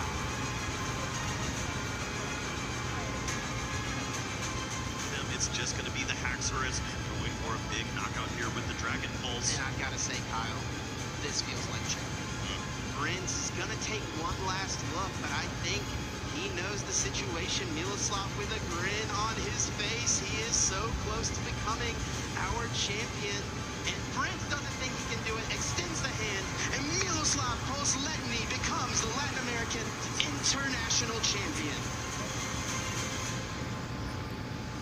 Golden Ghost switches in, but Ursaluna Spasad will connect on Rillaboom, and that picks up a one-hit KO. Takumi's biggest offensive threat into the remaining Pokemon of Ismail Hoagie has gone down in a double KO. And we've got Ursaluna in Trick Room, fully ready to pick up the KO, and we have it. Ismail Hoagie is your Latin America international champion of the junior division. It is really, at this point, just as simple as clicking the Rage Powder and the Expanding Force to pick up this KO on Sneasler. Pietro Nihal Calidora Silva will be your international champion here in Latin America in the seniors division.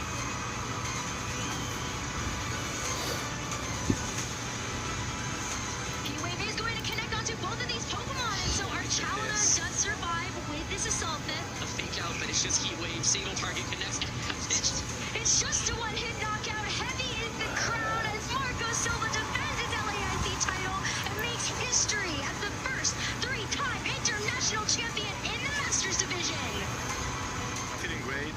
I didn't expect to win the whole tournament again 2 years in a row. It's a dream come true. Very emotional. It was a big win for the team. This was a really nice win because it's my first win in senior. Estou me sentindo muito bem, muito aliviado. A sensação de ganhar o evento é uma sensação incrível.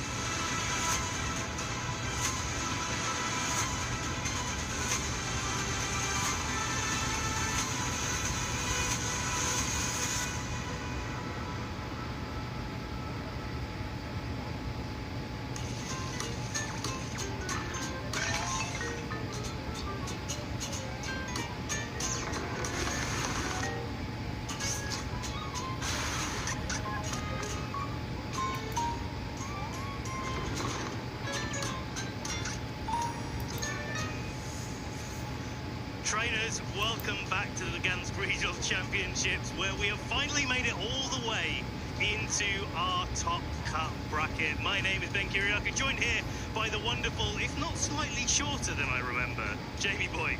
Yes, that's me indeed. maybe you've just grown a little bit. Maybe I have. Maybe I'd take that. Take that. Jamie, we've had such a fantastic tournament so far. We've made it all the way through 8 rounds of our Phase 1 Swiss, going into 4 rounds of our Phase 2 Swiss. Now we're at the top cut bracket, where we will very soon be able to find out who our Gdansk regional champion is. And wow, what a tournament it's been. It's been a great tournament so far. What a way to kick it off as well. Fantastic play from both Francesco and Tia Team, but of course, Tia Team with that clutch survival in the end. Like, Grassy Seed is not so common on Volcarona, but any other item would have lost in that game. It had to be the Grassy Seed to get that defense boost and able to just absolutely survive on the slither of health and be able to clutch it for him. And that is the real difference between those times with those trainers. It's how you train your Pokemon. It's how you prepare for these tournaments. But then it's the moments in the match that really matter so much. And there's been a lot of moments this weekend here in Gdansk, but there's also been so many moments in other regions of the world. And we have a little bit of a sneak peek of what happened in Brisbane this weekend at their regional championships. We get to showcase what they were running and the players that made it all the way to their top 8. Of course, they had their regional championship slightly before us because of the time zones, and they have concluded and they do have their results. And it's a team that we had our eye on. And I think, like, as we've been saying about the Kilowattra, I know that Barish has got it as one of his caster picks, but it was actually able to take that regional championship win over in Brisbane. It's such a strong composition. The Porygon 2 Amoonguss Incineroar core is very, very difficult to break defensively, but then you also get the opportunity for speed control, and you've got that bear in the back. Maybe the wrong bear looking down at position 2, 3, and 4 with the Blood Moon Ursaluna, but the regular Ursaluna with its Guts Boost and its Flame Orb can really operate well in Trick Room. I think what stood out for me, certainly, at least with the matches that we've been able to showcase in Gdansk, is how the training of that Ursaluna really matters. Some of them are a bit more speedy to make use of the tailwind that Kilowattra offers. Yeah, when you have the tailwind option, that is usually how you train your Ursaluna. And of course, we have Kaito Ari able to take that championship win, a previous Japanese national champion, and actually our first ever Japanese regional champion that we do have. So many congratulations to Kaito for being able to take that first ever accolade. I think, like, especially with the direct invites, the Japanese invitation structure to the World Championships is so difficult, where they play a completely different format. They don't have Swiss rounds or anything like that. They have a completely different system, and it's so difficult, not just because of the system, but also the quality of player over in Japan. Their player skill runs so deep. There's never an easy round when you have a Japanese opponent, and so seeing them being able to come over and have those opportunities for a direct invitation for the World Championships makes their season so much nicer to play. Yeah, and I'm sure we'll see Kaito have great things at the Japanese National as well when we get to that later on in the season. But plenty of Australian representation there. Nicholas Khan, player that we've been keeping our eye on from the Australian region, able to get that top 4 placement with a team that was popularized by a Japanese player. Previous Japanese world champion Shohei Kimura was the first person to really use those 6 Pokemon together for great success, and it seems like Nicholas has been able to convert that very well as well. Especially since his brother was our NAIC champion in 2017 season as well, while Nicholas was still in the seniors division. It's like aged up, and we got a lot of stories like that where our seniors age up into masters and show us a little bit of a thing or two. Lewis Tan a little bit further down the line, representing that Rain core that's been doing so well. Caleb with the hard Trick Room, that's been a hot topic of discussion, I think, certainly the last couple of weeks, where it's really come into its own. Yeah, I think that composition as a team of 6, like we've seen hard Trick Room before, but those 6 together seems to have come out in this second round of the regulation age, because I think when you think of hard Trick Room, yes, you do think of Hatterene and Didi, and you think of Lilligant Torkoal, but then the Incineroar, such a classic Pokemon to put on a team, is not usually on that composition, but is able to actually make use of the sun of the Torkoal. It's usually running that Clear Amulet, so it can actually be run really offensive and pick up some KOs, whereas normally it's a sporty Pokemon. Yeah, I really like the adaptation to running the third move not being a pivoting option, either parting shot or U-turn, but actually close combat and make it able to knock out other Incineroar, which is pretty fun to see. I think back in the day when Incineroar first came into the fore, it's like Incineroar did used to get used to knock out other Incineroar. That was before it got Intimidate as an ability legal in the format. And then as soon as it got Intimidate, we're just pivoting, passing shot, U-turning so we can get our fake outs, restored those Intimidate switch-ins in. But a close combat really does change the function of that Pokemon within the team. It basically gives it perfect coverage. Like, for Fire in the Sun is all the coverage you usually need.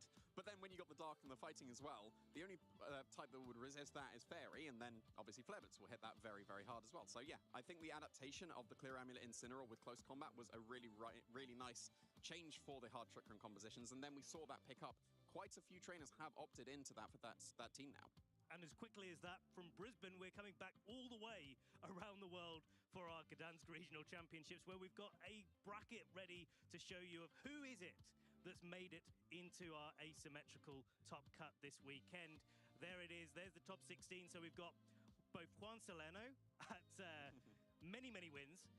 Federico Camporisi are going to be getting the bye in the top 16 round. Everyone else will have to play their top 16 round before we get into our top 8. Yeah, it's no surprise to see those two trainers get the bye, of course. Federico, our previous Gdansk regional champion, hoping to go for the back-to-back here and already into that top 8, a very, very good showing.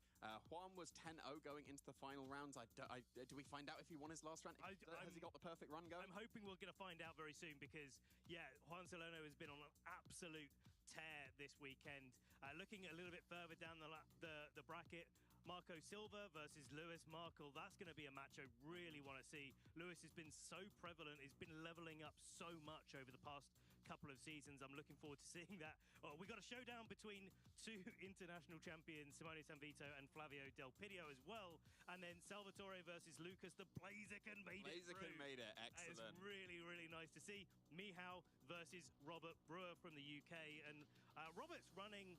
We saw it sort of similar composition in day one, but running an Executor with Expanding Force and some Sun as well. I'm really excited to see what Robert, see if Robert can make it all the way through, because we will be streaming all of our top 8 matches. Yeah, I hope so. We've already been able to feature an Executor on the stream, which was very, very exciting, but not able to convert into that win. No. So maybe Robert will be able to achieve that with the Executor of his own instead. Really, really cool pick. It really is, and just showing again from the previous events that we've had so far over in NA, after Frankfurt, where Emanuele was able to take the win with that composition of Sneasler and Rillaboom and Ursaluna and all of those usual suspects, we saw that team just win after win after win after win until the Lille Regional Championships, where the metagame exploded into so many different forms of creativity. This is just one of them, and that's continued here in Gdansk. Yeah, it definitely has. I've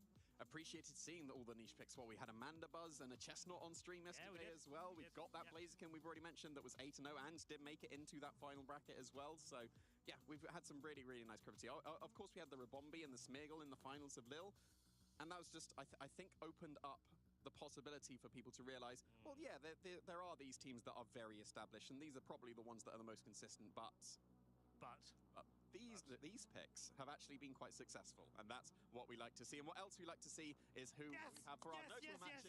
And there it is. Executor is going on stream. Robert Brewer going to be representing that. And of course, we mentioned one of our players to watch, Michał Kwiatkowski, is going to be facing down that Executor. I am so excited for this, Jamie. I almost don't want to look at the rest of the standings, but we've already been through them a little bit so far. Salvatore versus Lucas. Good to see Salvatore really actually still doubling down into that Dondozo Tatsugiri combination that he ran pretty consistently over 2023, 2024.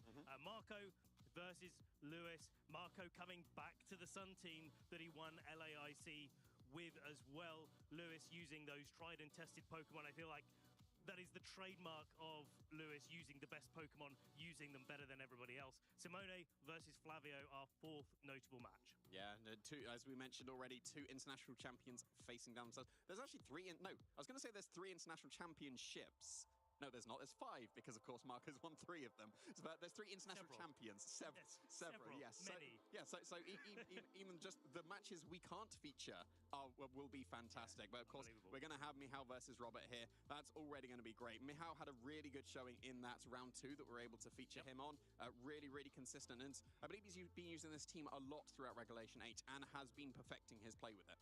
This is one of the things that I really love about watching Michał, is the way that he's able to make those reads, make those calls in the moment. And especially when you have those younger players that have just aged up, they're used to being able to make reads and get them right into the seniors division. Now, sometimes that's a little bit more tricky when you get into the masters division, but sometimes actually that's exactly what you need. No fear of what could go wrong. Click the buttons, play positive Pokemon. I think Mihao is a really good representative of positive Pokemon. Yeah, I think so indeed. We've been able to feature him last year and this year, and his play has been very, very impressive. Robert, someone we haven't been able to feature as much, so I'm very excited to see what he's going to be showing, because of course the niche picks are always great to see. He's a fabulous member of the UK community and running that Executor as well. It's got two abilities, both of which are really viable. That makes a really flexible Pokemon overall. Chlorophyll, getting the speed advantage, going and doubling your speed. We see Pokemon like Venusaur do this more commonly, but look at that special attack.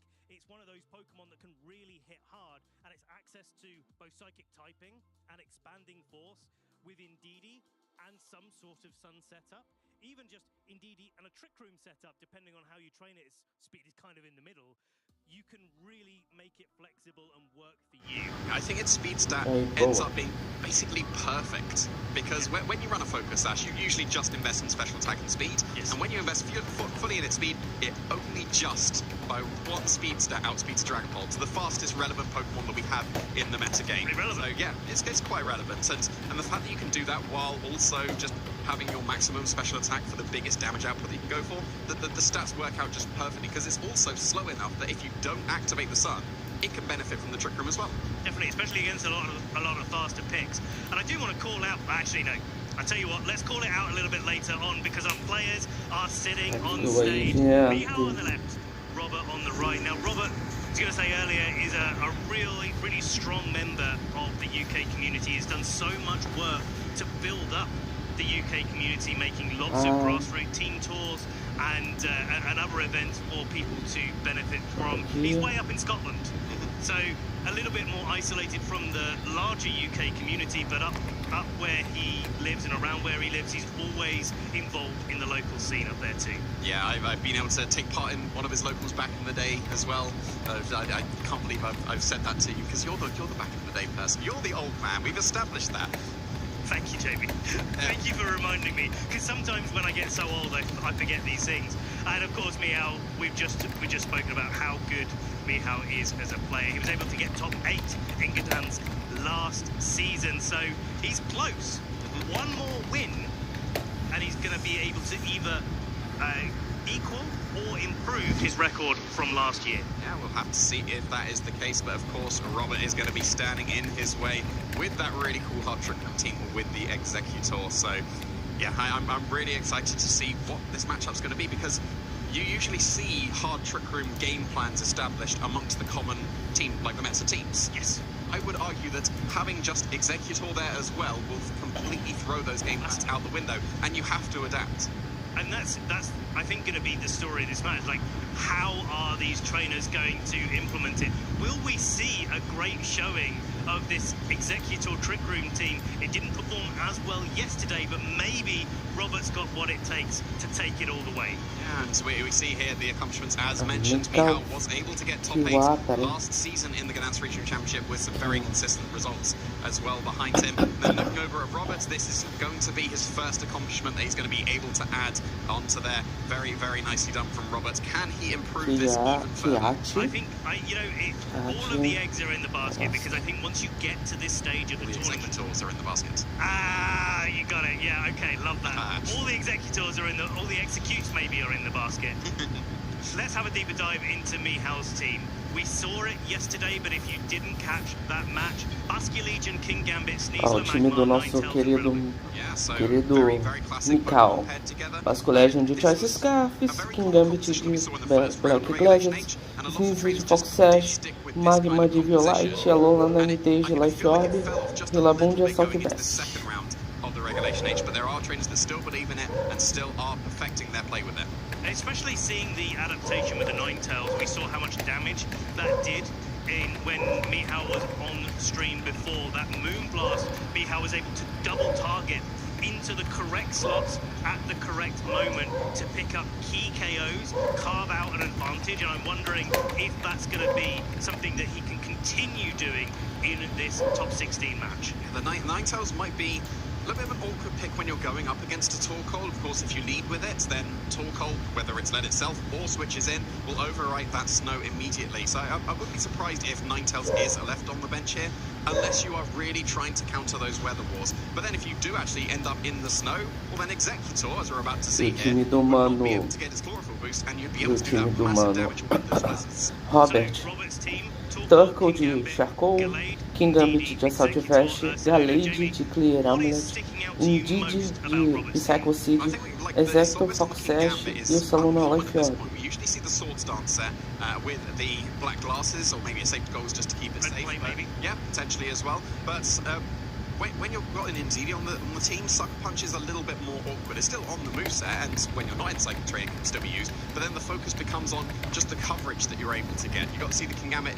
It's got the Assault Vest, so it's got the ability to have 2 extra coverage moves. Low Kick, going to be able to hit those Dark types that would normally resist. And then Terrifying Terror Blast is able to perk with that Ursaluna that can go with the Earthquake. So but it doesn't even have Earthquake. It's got Substitute instead. It's kind of the King Gambit that's wanting to be a Tyranitar in this format, where going for Terrifying Terror Blast. But this is such a powerful team, and I think one of the things that I really like the look of with what Robert's running is just how much offensive potential that he has right off the bat, and it's going to matter most how they lead in this scenario. We're getting into it, trainers. Here's our top 16 round at the Gdansk Regional Championships. Basque Legion King Gambit versus Indeedee Galade. Pretty classically coming out from Robert here, you've got Indeedee next to a Trick Room setter, so you do have the potential of getting that redirection so that the Trick Room goes up guaranteed. And of course, you've got the Psychic Seed activating on the Indeedee, but not going to matter at the moment, facing down the 2 physical attackers. Galade's going to be threatening a Sacred Sword immediately into that King Gambit, so you might need to consider the Terrestrialization just to keep yourself safe, but then at the same time, I reckon a Helping Hand Psycho Cut in that Psychic Terrain would be able to KO the Basque Legion as well. Do you consider just flip turning out so that you can keep your Basque Legion safe, or do you go on the offensive with your Wave Crash, expecting that to be able to pick up a KO? Vamos lá, o cara começou com... Robert começou de Galade. Sacred Sword to just be coming Galade straight out here into that Pokemon and picking up a key KO. Double Terrestrialization, so we're getting things kicked off really fast here. The Indeedee playing on the defensive, going for its Terra Grass, making sure that if it goes for a Follow Me, that it's not taking neutral damage from a Wave crashing back, we take resisted damage. There's the flip turn into the Indeedee. Basque Legion just repositioning. Certainly a choice for our Pokemon. Is not feeling comfortable or at home in a Trick Room environment, but it does get to get a little bit of damage down on the board. Yeah, but reducing that damage by going for that Terra Grass, and is that going to allow the Indeedee to survive a potential Kowtow Cleave coming out from the King Gambit as well? Because that was only a little bit of chip damage with that flip turn. Here comes the Sacred Sword into King Gambit, and that defensive Terra was absolutely necessary, because that still did over half, and that defensive Terra with the grass was also incredibly useful as it survived the Kowtow Cleave and set up the Trick Room. Especially with the flip turn as well, and so now Mihal's got themselves into a point where they at least get to play on the offensive in the Trick Room environment, because you've got Fake Out active, so you can Fake Out, allow the King Gambit to maybe get another hit off. The Sucker Punch is of course active as well, but Robert wants to set up the Trick Room to get some KOs. Yeah, that's the main game plan that you do see when you see these hard Trick Room teams. Sweep in Trick Room is the name of the game. The Rillaboom switching and taking over the Psychic Terrain means that Fake Out is available, and if you go for a Fake Out into the Galade, there's going to be basically no damage happening on this turn. But if you do Fake Out the Galade and maybe attack and KO the Indeedee, that gives a switch into one of the other Trick Room sweepers. Like we said, so much damage available on Robert's side of the field. Only the Indeedee doesn't really do damage, but this Pokemon that's switching in for the Indeedee, this Torkoal will do a lot of damage. Lots of damage is what that Torkoal. Several damage this Torkoal could do. There's a Fake Out into the Galade. One downside to running these Trick Room sets is that usually you drop Protect. There's the follow-up Kowtow Cleave. It's a clean knockout on Galade. So even though Robert has been able to get their Trick Room up, it is Mihal that is able to take the first KO. But at what cost? Yeah. Robert gets to bring another Pokemon in. Maybe it's that Indeedee to cancel out the terrain again. But that Torkoal is looking in prime position since it didn't even take any damage on the switches. That is a crucial point because now the eruptions will still be at full power. And yes, the Indeedee did switch back in for that KO Gallade. And now you got the Psychic Terrain. The Rillaboom have to switch out and switch back in to overwrite that so that you can actually go for those priority moves. Of course, Sucker Punch cannot be clicked on this turn, and therefore you can just go for the Helping Hand Eruption. I don't see any downsides to this. The King Gambit is in range after taking that Sacred Sword, even with the resistance of that Fire type. I think you do need the Helping Hand to be able to secure that KO, but in fact, it's not even going to be a Helping Hand. No, I think this is the right play. Bringing out the Indeedee here, getting the Ursaluna in so that it can activate its guts on this turn, while the Torkoal is pressuring the KO.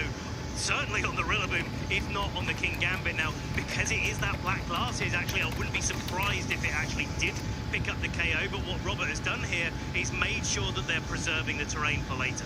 And here comes the eruption from the Torkoal. No Helping Hand boost, just the regular old full HP eruption.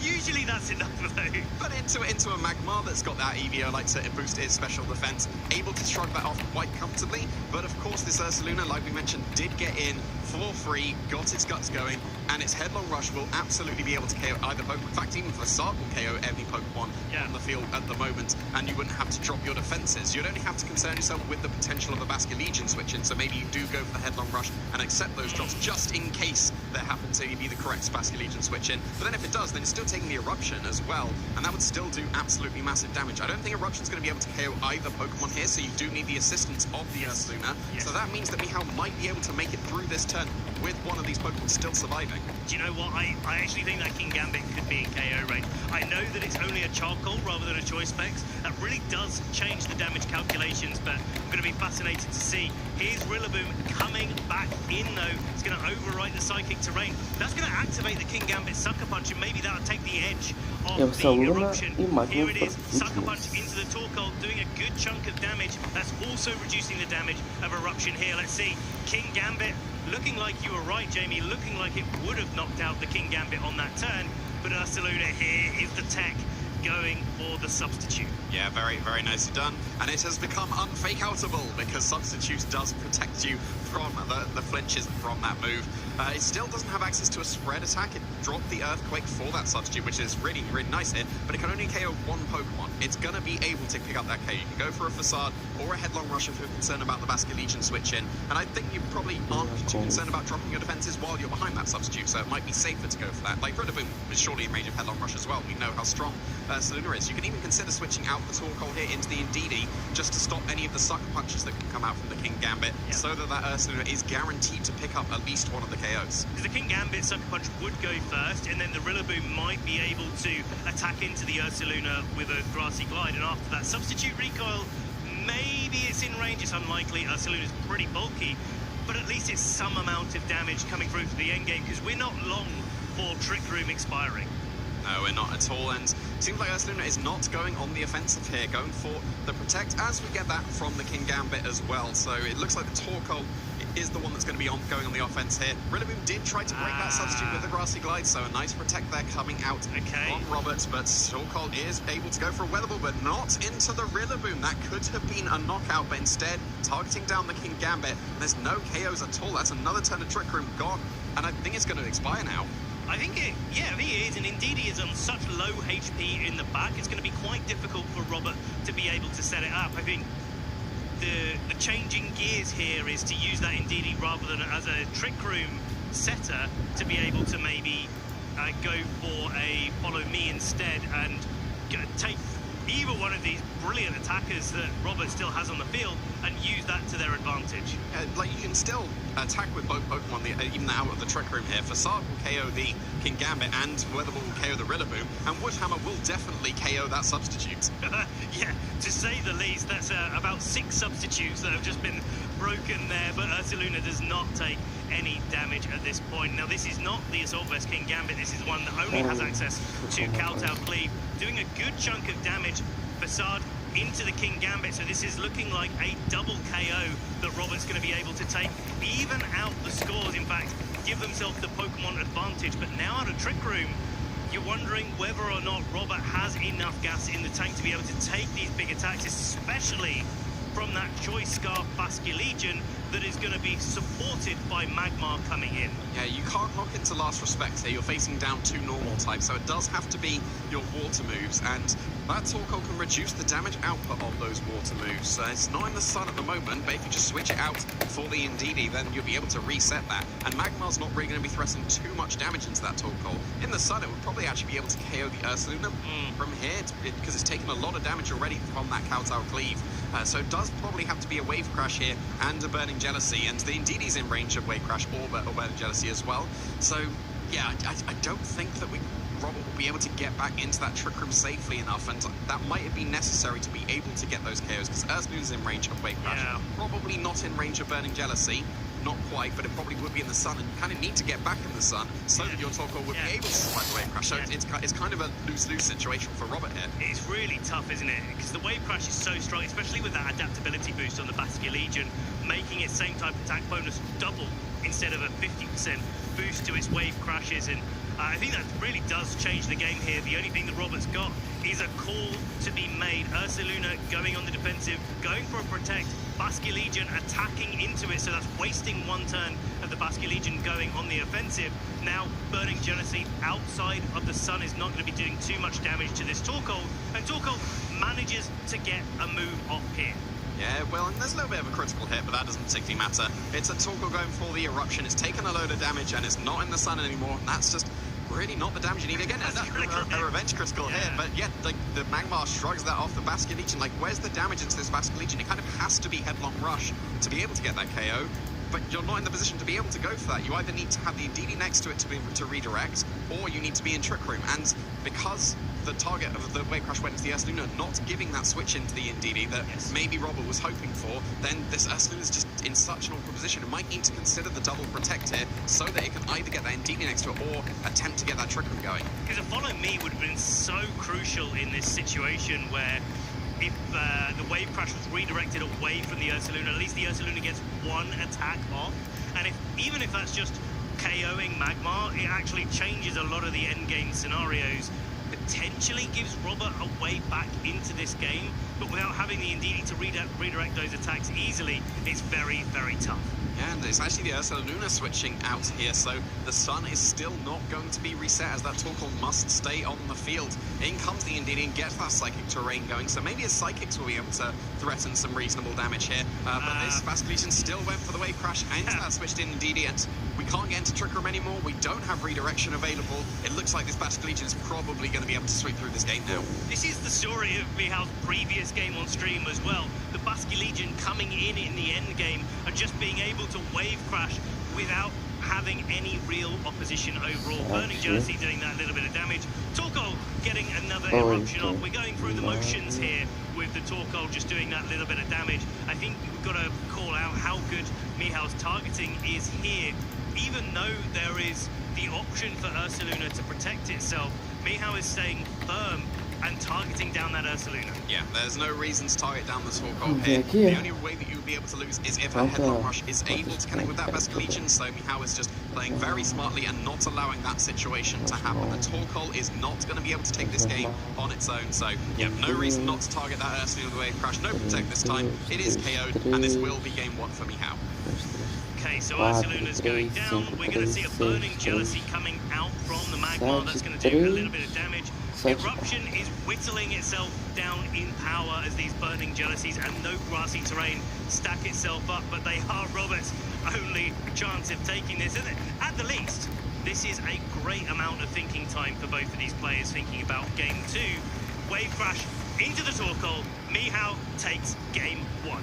Very, very nicely done as well. Like we mentioned at the start, into hard Trick Room compositions, you usually have a game plan sorted out, and it seems like Mihal had that down to perfection there. The Terrestrialization immediately on the King Gambit, the ability to recognize, well, if I just take a load of damage from my Rillaboom, basically sacrifice that, just so that I reduce the damage output of the Eruption, that was enough, because then the Trick Room turns were stalled to the point where Ursaluna, the Pokemon that needs to be doing all the damage, didn't have the opportunity to. Do you reckon there's a world where the Executor is coming to this game? based on the Pokemon that we brought against King Gambit, it's obviously not very effective against it, but if you force the terrestrialization immediately, then suddenly there's no more dark types, and everything would be taking neutral damage from the expanding force, and that could actually sweep through the game. So maybe that is something to consider. You do obviously have the sleep powders available into the King Gambit, so that, if that's on the field against the Executor, if it was brought, then that's an option to be able to stop the damage output into it, and then that would allow all the expanding forces to go off. Maybe, like, for example, if the Basilican in King Gambit is led again, and you go with Executor Torkoal, Executor should be able to outspeed the Basilican and get that energy ball off for the probable KO. Yeah, I think it's like, that's what I'm wondering about, whether or not Robert actually leans into the faster mode. Even just the slower mode in Trick Room is sort of okay if the King Gambit falls to sleep. And I think that's one of the key questions I've got coming into Game 2. The other one is whether or not Gallade needed to play a little bit of a stronger role in that game, in Game 2, just because it went down so early in Game 1. Well, let's see what our adjustments our trainers are going to bring. It's King Gambit coming out with Ndidi for Robert, Basilican and King Gambit. I think this King Gambit from Robert is going to be a lot more effective in this first couple of turns, because of course it isn't the classic Swords Dance set. It's got the Assault Vest, it's got the coverage of Low Kick, so that means it's threatening a one-hit KO into either Pokemon here. The Count-Out Cleave into the Basilican or the Low Kick into the King Gambit. That might be forcing terrestrialization once again from either Pokemon. But if you call the terrestrializer, like for example, if you terrestrialize your Basilican to survive the Count-Out Cleave and the Loki goes into King Gambit, well, that's a KO. And if you terrestrialize your King Gambit and the Count-Out Cleave goes into the Basilican, that's also a KO. So I think there's a really smart adjustment from Robert, because there's no safe path immediately for Mihao on this first turn. Well, the only safe path for Mihao might be a Terra Fighting, because we also know that Ndidi can survive a flip turn followed up by a Kowtow Cleave. We are getting things kicked off here with a terrestrialization, and it's Basilican that is going for it with its Terra Fighting, and that's going to change so many of the damage calculations. But Robert has Terra Flying, Terra Blast as well at their disposal. Here's the first terrestrialization for Robert, and it is again going to be on that Ndidi. So no Terra from the King Gambit to threaten that now fighting type Basilican, but Ndidi is going to be able to redirect some attacks. Oh, but it's not going to. It's not going to. That's a Terra Blast, Terra Fighting. But it's going into the Ndidi. Oh my, that is a critical hit as well. Kowtow Cleave going to be the follow-up. There's going to be no Trick Room in this environment. But now the Ndidi has gone down. That Terra Fighting, Terra Blast. Mihao predicting a switch out from that King Gambit, but Robert holding fast, going for the low kick. That's a one-hit KO into King Gambit. KOs all around here. No follow me necessary, as the Ndidi was already being double targeted. So yeah, Robert potentially got away with that, because that could have been the fighting Terra Blast into that King Gambit. Wow. But instead going for Ndidi and stopping the Trick Room.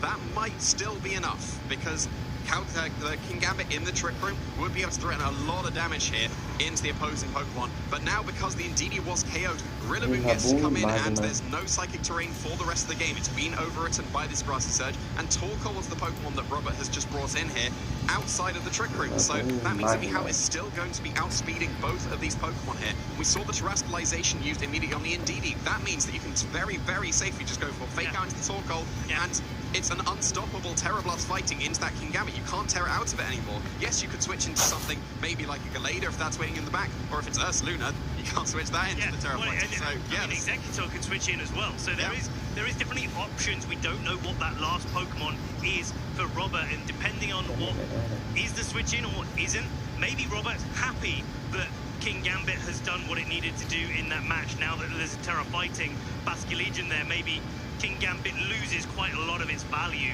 since it can't terrestrialize at all.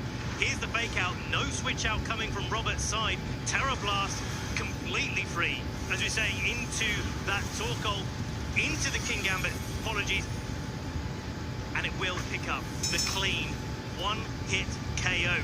This match has been so explosive so far. Torkoal flinching, not moving this turn, but I think it's quite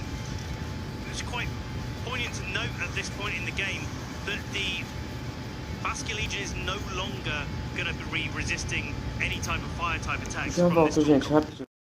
But with Ursaluna as the last Pokemon, he really needs to be in Trick Room on Robert's side of the field, because now, because the Terrastalization's been used already, there's nothing stopping Woodhammer from KO in this Ursaluna. And yeah, you'll be taking neutral damage now from the fire-type attacks from this Torkoal, but with this Fighting Terra Blast, yeah, you're still going to be able to reduce the damage from the Eruption. And it's going to be Terra Fighting Terra Blast into the Torkoal, doing 50% damage. Woodhammer the follow-up into Ursaluna. There's so many options that Mihao has at the moment to target down that Ursaluna. Eruption at about half of its base power is clearly not enough to pick up either KO here. Is Robert's only chance a double protect? It seems like if the same targeting happens from Mihao, a double protect and then a Weather Ball should be able to pick up the KO on the Basket Legion, and then maybe Torkoal can take the win against potentially that Magmar waiting in the back if it is the same as Game 1 and this Rillaboom, because it doesn't have high horsepower, but there is a successful double protect. Okay. Robert is still in this game. He can take us. Oh, but he called it. Call on the Terra Blast into the Torkoal. Is it going to be able to pick up the KO? No. Torkoal is able to hang on, but that Woodhammer going into the Ursaluna yet again. Now Ursaluna is going to stay on the field for yet another turn. Weather Ball into the Basket Legion, and it is enough to pick up the KO. This is exactly what Robert needed to keep himself in this match. Yeah, and if it's the Magmar waiting in the back, it might be a little bit of an awkward endgame, but then the Torkoal's taken so much damage, it's probably in range of just Woodhammer, even though this Rillaboom has opted for the U-turn instead of the common coverage that we see in Regulation H of high horsepower. It just those two Terra Blasts have really added up into this Torkoal. Obviously, Eruption is not going to be very effective to use at this point, so it has to be Weather Balls doing the damage. And you probably need a triple protect to be able to survive through this turn with the Ursaluna. Of course, that is a very unlikely scenario now, but might be necessary, because while we're still in the grassy terrain, Woodhammer should be able to one-shot this Ursaluna. But there is the Follow Me on the Magmar as well. That can keep this Rillaboom safe and sound. I don't think Eruption, even after all the recoil that Rillaboom would take from knocking out an Ursaluna from full. Ursaluna has so much HP, so the recoil is even more than usual. And here it is, Follow Me. So no attempt at the triple protect this time. Magmar is the center of attention. Woodhammer down into Ursaluna for the nearly one-hit knockout here. Mihao just one Pokemon away from matching his result last year in Gdansk. Weather Ball going into that Magmar and going to be doing pretty respectable damage overall, but it's not the spread damage that Eruption would have been able to afford Robert in this spot. And now this Torkoal, even though it's managed to recover quite a lot of HP with the grassy terrain, is looking pretty dicey. Yeah, it seems like Torkoal might have been able to take on the Magmar potentially 1v1, but nope, this Rillaboom going for the Woodhammer and picking up that KO on the Torkoal, sending Mihao once again into the top 8 of the Gdansk Regional Championship.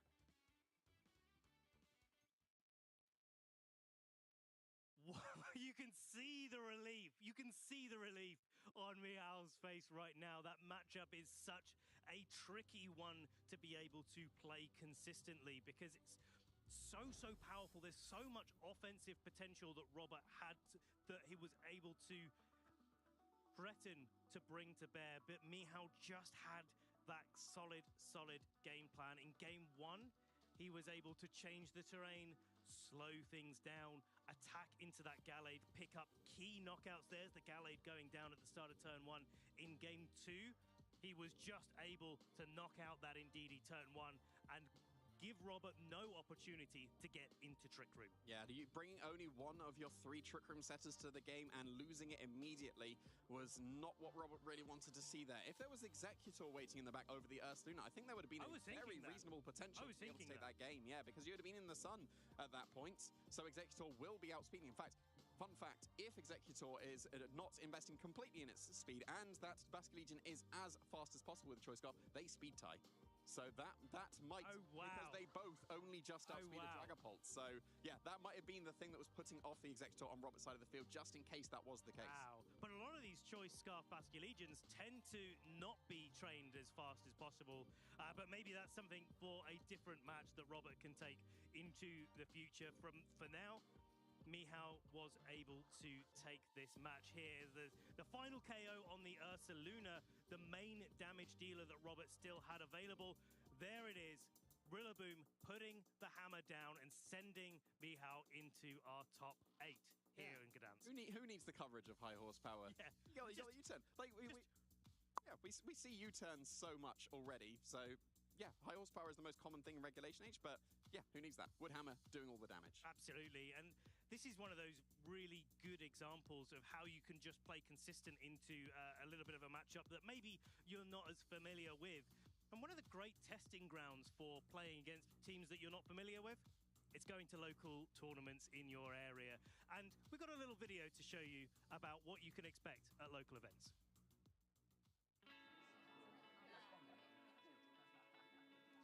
Hey, do you want to play? Yeah.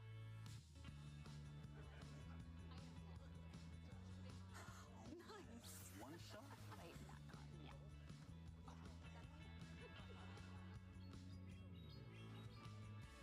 I'll use twin cannons. Great game, guys. Bye. See you next week. Come play at your local Pokemon League. We mentioned on the stream yesterday when it was Lou casting next to me how going to one of our locals was probably one of the best decisions we ever made to just allow us to get that friendship going. I think that's one of the key things. We've mentioned the testing grounds, but the friendships that you can make at the local tournaments, I think, is the main reason why you should go. The testing ground is the friends we make along the way here. And Pokemon is such a community game. It's so important to be stress testing teams. We've prepared for the World Championships together more than once, and it's that bouncing ideas off of people. It's that ability to figure out what's working for you and what's not, but also just having some fun while you're doing it. And I think that's the biggest takeaway that I've got from my local events. I go there, yeah, I want to win. Yeah, I want to do well, but actually, to be honest, I'm there for a good time, and have a little bit of fun with the local community. Yeah, it is always a lot of fun. So hopefully you did scan that QR code to be able to find where your nearest local is for you. I'm really lucky. I've got like 3 or 4 that are very reasonable driving distance away from me. I'm quite fortunate when it comes to my locals. There you go. If you are fortunate too, you can find out from that QR code and just see what you've got in the local area. I think, especially then in your transition to regional championships. Of course, we're talking about the top 80 CP for those trainers that are really committing to trying to get that invitation to the World Championships. The local tournaments can be the difference between making it to the World Championships and not making it to the World Championships. So we can't say enough how important they are for the scene. Yeah, there's going to be times that you think, well, this is the game plan to go against certain things, and then you find out in your local scene, actually, no, that didn't work. I'll adjust. I didn't feel like that, yeah. And against the kind of the hard trick room teams, game plans are absolutely necessary, and we got to see Mihal's game plan come forward to perfection, and we're going to be able to hear from him now. So please take us away. Thank you so much, Ben and Jamie behind the desk. Good morning to players from all around the world. My name is Barish, and it almost became tradition at this point that I start my morning with interviewing Michał from Poland. How are you feeling winning at this game here on stage? This is amazing, honestly. My first tournament ever in Masters was Gdansk last year, and I cut. I went so far. I went to top 8. Then I lost by, well, it was a bit of RNG and a lot of misplaying on my part. And then for an entire year, I came very close to cutting something. I just couldn't do it. I lost 2 win endings in a row, and it feels so amazing to be back. Yeah, welcome back to the top 8 competition of our regionals here once again. You've just faced a Trick Room team, a side spam or NDD combination team. I saw you had quite a few tools in your team, but can you tell me how you felt going into this matchup specifically? Okay, so I played a very similar team a few rounds prior, and side spam was something I always struggled with, but this is a huge shout out to Kuhn because he found a really safe line that worked into most Trick Room stuff. So yeah, that was the flip turn into Katao, the Ndidi, and then I just get terrain control, and I'm okay with stoning out stuff. I was really scared of the Executor, and also, I don't remember who exactly, someone came up to me before the set and told me that they played, or a friend of theirs played my opponent earlier, yesterday, and that they played crazy good. So, well, I was a bit scared, but yeah, it somehow worked out, so I'm really proud of that one. I'm pretty sure any player qualifying for the top cut has a right to be there, and they have proven themselves throughout the whole tournament. For all the viewers at home who just heard the term side spam and are not quite familiar what that actually stands for, we have the Indidi setting up the psychic terrain, and then we have both the Gallade taking advantage of that, but most importantly, you mentioned the Executor, who with expanding force boosted in psychic terrain can cause a lot of damage. Looking into your two games here, how did you feel about your Basque Legion and specifically about its Terra availability as well? Okay, so it's funny because this is the second time it comes up on stream. So okay, after game one, I felt like I could probably punish the fact that my opponent really wanted to set Trick Room with Indidi, and like flipped her into Katao just barely didn't KO. So I felt like, okay, Terra Blast and Terra Fighting Terra Blast into Katao should KO Indidi. I think even without the crit, it should have KO'd. And then I get met with a King Gambit lead. So I feel like, okay, this very likely is just gonna get rewarded. I double check my mons, the mons in the back to see like if I can still win even if I lose Gambit. And well, I still could. So yeah, that was amazing. I mean, congratulations for qualifying for top 8. Any last shoutouts before we let you go and prepare for your top 8 game? Okay, I just have to say, because this is like the most insane storyline that I've faced throughout the weekend. In day one, I've played 3 out of last year's Gdansk top 4. I beat all of them, including Marco, and my opponent in top 8 is Fede, who is the last one remaining. The matchup is honestly tough. When I beat Marco, there was a lot of help from RNG. Well, not that much, but like, well, there was some. The matchup seems definitely tough on paper, but I'll try my best. Maybe this is the one tournament. Really exciting, and that is quite a crazy matchup or schedule as well going into that. All right, thank you so much sharing your thoughts with us. Good luck into your next round, and we'll see you on stream for your top 8 game. Thank you so much. Gavin Michaels, one of the winningest players in VGC history. I first got into competitive Pokemon by somehow convincing my mom to fly me, a 13-year-old at the time, to San Jose, where I then got top 4 in my first competition. It's become a huge part of my life.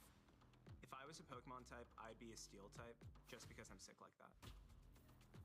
I knew I wanted to take Pokemon very seriously after winning Nationals in 2013. I was just a 15-year-old kid, and all of a sudden I went from someone who played a video game as a hobby to the best in the country at something. And I don't think that's something that a lot of people get to say ever, especially so young. What I've learned through competing is that if you want it all, you have to be willing to lose. I would play so conservatively because I was so scared of losing. But now I've gotten over the fear, and my goal is to win. I remember after the end of the 2023 season, after being on the top of everything, going 0-2 at Worlds, getting banned for a year, I thought to myself, is this something that I want to keep doing? I decided I wanted to keep playing Pokemon for me. My strategy coming into this tournament was to make Rain work. I've had a lot of previous success with Rain, and I leaned hard into it. Rain ended up doing incredibly well this weekend. As the best Rain player, I benefited immensely from that meta shift. Very few other people, even if they were using Kyogre, used Basque Legion, and I think that's what set my team apart. My overarching strategy was, I can go in and do early damage trades and know that Basque Legion can clean up everything in the back. I knew that I was going to win the whole tournament when my Kyogre lived a Sucker Punch with 2 HP. Oh, it's for the 2 HP, it survives! And I knew at that point, it was done. The relief I felt through my body was incredible. This game is very likely over. Connects on both! A World Championship invitation for Gavin Michaels, your Portland Regional Champion. People should be afraid of me at Worlds because I have absolutely nothing to lose. My favorite moment at Worlds was 2019 when I played on stream versus Kazuki Kobayashi. I think it was some of the best that I have ever played. My goal this season is to play as much Pokemon as possible, where I am trying my absolute hardest, and so is my opponent. I've learned over time that what I care about isn't these accolades or the titles, it's those moments of pure adrenaline when you're trying as hard as you can. This game lets me express a side of myself that I don't get to otherwise, that gets to go all out, and it's become so important to me.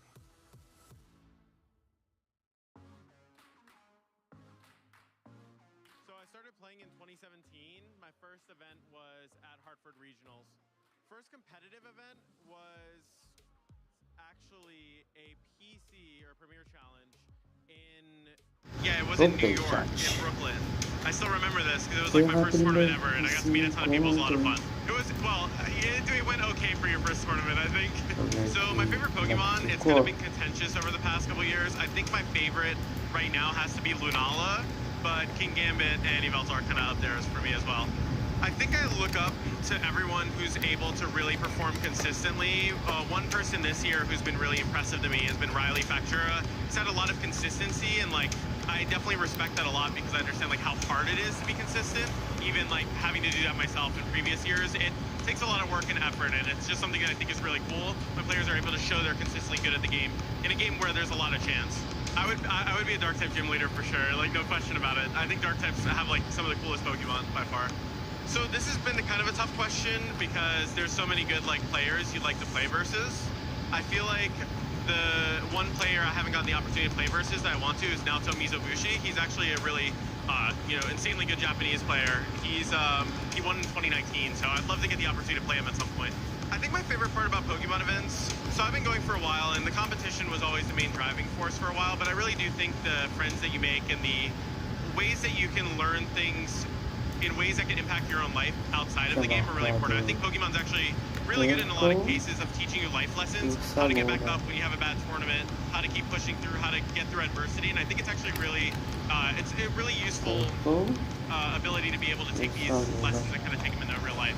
I think the go-to, I actually don't really eat anything during events for the most part, but if I'm ever getting a snack, it'll probably just be like a cookie or something. I don't typically like to eat too much, just because like, I feel like it can kind of distract me sometimes, or like, your stomach gets a little like worked up because, you're nervous or something. So if I won the World Championships, I would definitely call my mom and my dad first. They've been some of my biggest supporters, and, I love them. I wouldn't have to call Sierra because she'd probably already be watching, so then, mom and dad would definitely be the first for me. Am I Team Rocket? Maybe.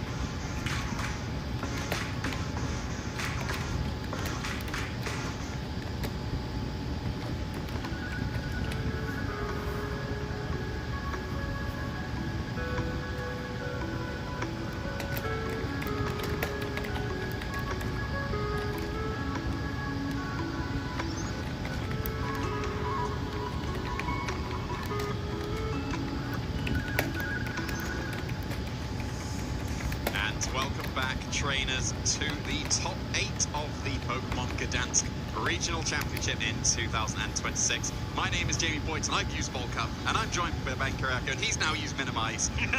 We're ready to get into this top 8 action. It's going to be so good. We are all the way to top 8. I can't believe that even after starting yesterday morning that we've already made it to this stage of the competition. We now know who is going to be our top 8, one of which Michał was able to match his result from last season and make it into our top 8 bracket. We know that Juan Salerno, our undefeated player, and Federico Camperosi, our winner from Gdansk last year, was able to make it all the way into our top 8 bracket. And wow, the level of competition here in Gdansk is so strong. Yeah, it absolutely is. And we were able to feature that in the last round as well. Michał putting on such a solid show in both rounds. In the round 2 that we were able to feature, and in this top 16 going into the top 8. I've been really impressed with his play, and I'm really curious to see how he's going to be able to. Is he just going to finish by matching, or is he going to be able to push that a little bit further?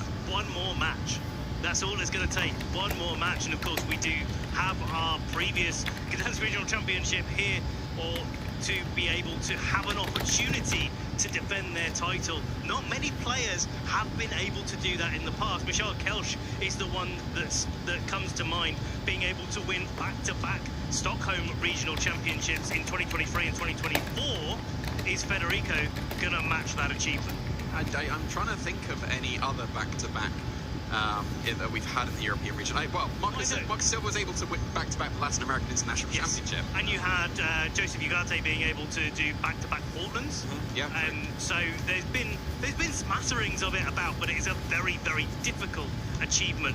Let's have a little reminder at the bracket. Let's see who made it through the top 16 round into our top 8. So, Juan versus Matteo. That's the match that we're going to be featuring. We are going to be featuring all of these matches. So if there's one that's looking good to you at the moment, don't worry, we will be showing it. Team versus Lewis, as well as our second match that we're going to be featuring. Yeah, we've just got Simonia and Flavio just to finish their bout to see who the final person is going to be making it into that top 8. But that will be coming in a couple of games' time. Of course, like we said, we're going to be going through in the order. So Juan versus Matteo will be featured first. And Lucas was able to overcome Salvatore with their Blaziken team. Now, Lucas was not able to overcome Juan Salerno yesterday, but every other match that I think Lucas has played so far in this tournament has been a win. So we didn't see the Blaziken popping off the way that maybe we were hoping for in that match, but we have another opportunity, and I'm not surprised that Simone versus Flavio is taking a little bit longer than the rest of the matches. They are so evenly pitted up against each other, and they like to play more consistent teams. And if that went to a game 3, I don't think anyone would be shocked at that. Yeah, not at all. 2 previous international champions in their own right, vying for that regional championship win. Both of them do have already as well. They both regional champions as well as the international champion. Yeah. So yeah, no surprise that will be the final one to conclude. And Michal versus Federico is a battle really of the last year's storylines. If Federico wins, then Michal gets the same result as last season. But if Michal wins, he both overcomes Federico. Federico cannot then retain the championship for this season, cannot get the back-to-back. And then Michal also gets to improve and maybe gets the opportunity to win the whole thing. So lots of storylines going on here. I could be happier with this top 8 bracket. Yeah, for sure. Like we said, Michal was one of our players to watch, as well as Federico, and one of them will be guaranteeing their place into that top 4 as well. So very, very nice to be able to watch their consistency across all of these formats, and to show that they are still capable. No, the previous Gdansk wasn't just a one-off. They can absolutely do the back-to-back. I think consistency is definitely something that we talk about with all of these players here. They've shown across the seasons that they've been playing, across the last few years especially, how getting over the sort of glass ceiling or through the glass ceiling, where you get to that next level, that ability to just keep on being able to get to top cut finishes. In the interview, in our break, in the video that we were seeing, Joseph Ugarte was talking about how he appreciates the consistency of lots of players and how difficult it is to do that yourself. And we can't understate the work that all of these trainers do outside of these events to come here and show you at home what they are made of as an example of what's possible in the Pokemon video game. Yeah, and so we're going to be able to see that really, really soon. Like once Loda getting that undefeated run, that's something that we don't see too often, and we still haven't yet seen the perfect regional run. We've got very close before, we've got to the final before, and then didn't quite convert. So Juan has the chance to now be the first trainer to get that perfect regional run. Is he going to be able to do it? Could be. I mean, it has happened way back in the past. Back in my day. Marcus Stabser was able to win the 2014 national championships in Germany with an undefeated record. That actually was before my day. Completely undefeated, actually. I think it was 14-0, if I remember rightly, by the end of that event. So it is possible to be able to do that. Now our players are getting ready on stage. Matteo versus Juan. Matteo on the left, Juan on the right. Yeah, and what an exciting game it's going to be, of course. We've been saying that undefeated run, it is still a possibility, and we've been able to feature Juan a couple of times already on this stream, and the consistency that he's shown with that very consistent team I think that's just come together in a very, very solid combination, as is shown by his results so far. Yeah, it's like you can't argue with the overall composition being one of the strongest in the format at the moment, but it comes to the next level with the player behind it. It comes to that point where it's so difficult to punish all of those really strong pieces. A lot of our players talk about going up against a wall of stats, and I feel like that's what this team is all about, and it's now for Matteo to be able to overcome it. Now, Matteo is running a more classic Rain team that we don't really see too often, but knowing from experience playing that team as well, it's so difficult in the current format to be able to pilot it effectively. And I think that's speaking to the way that Matteo has been able to carve out a run through this tournament. It's a team that people are less prepared for at the moment because they're not expecting it, because it is hard. But equally, it's still hard to play all of those matchups and come out with a win. Yeah. I think it's almost a battle of what we expect to be seen at the moment, like the most consistent team that people play. Bom, é pra ser esse o time do Matheus Sodeiro, né? We saw, like the rain composition that Matteo is going to be bringing to this match, we saw it very commonly in the first round of the Regulation H. He was able to reach the final piloted by Francesco Piopero. I think it was exactly the same 6 Pokemon. So, yeah, it's no surprise to see it come back, and I think it just fell off people's radars just a little bit, and Matteo seems to be capitalizing on that. Yeah, it's like, and I think that's the mark of a great trainer as well, but also the mark of like being there, being on form on the day, because whether or not either of these trainers have got lots of accolades to their name, if they've been playing the game for a little bit or a long time, what matters now is the match that they are playing, the match that is in front of them, and these two players need to lock in to be able to make it all the way into the top 4. As a reminder to anyone joining us on the broadcast, we're in top 8. We're in the knockout rounds here at the Gdansk Regional Championships. This is our players' tournament, lives on the line, but also the opportunity to carve out a win for themselves. And Matteo's opportunity to get their first accomplishment as well. A very, very solid showing. Already top 8 at a regional. That is no easy feat, so Matteo do very, very well there to get their first accomplishment. But we're looking over to Juan, as we mentioned already a couple of times on this stream. Very, very consistent players. Been playing for a little while now, aged up into the Masters Division, and immediately got that top 4 at the Latin American International Championships. Such a crazy run across the Latin American region, and being able to win multiple events over their career. Even recently, being able to get a top 16 as well. Now coming over here to be able to match that, in fact improve it with at least a top 8 record. Now Matteo has nothing to prove at this point in the game. It's all on Juan Salerno overall. What's Matteo going to be running? It is that classic Rain team of Incineroar, Basque Legion, Golden Go, Pelipper, Among Us, and Archaladon.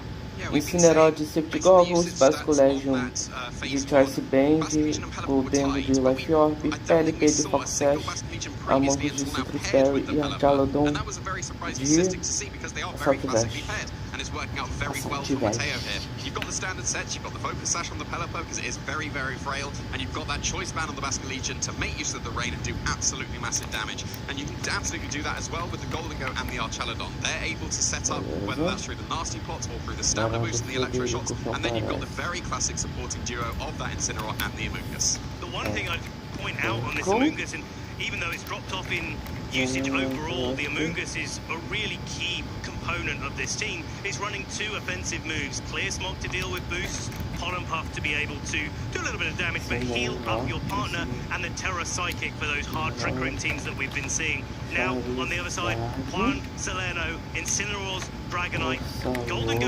Sneasler, Ursaluna, Rillaboom. Yeah, basically the classic team that we'd expect. And do you run Ninetales or Dragonite? Seems to be the way to go when you're approaching this team in particular. And Dragonite finding a little bit more success here in Gdansk than the Ninetales variant was. Incineroar de Safety Goggles, Dragonite de luta de Dice, Golden de Life Orb, Sneasler de Gracide, Ursaluna Blood Moon Leftovers e Rillaboom de Southwest. And we saw how effective that was against Lucas back in that round 9. The Sneasler was able to get those Sword Dance up and able to sweep through with those really powerful acrobatics. Incineroar Rillaboom is such a difficult core to be able to break for most teams, but after a Swords Dance you don't mind the Intimidate too much, and you can hit both of those slots for super effective damage. It's really, really impactful here.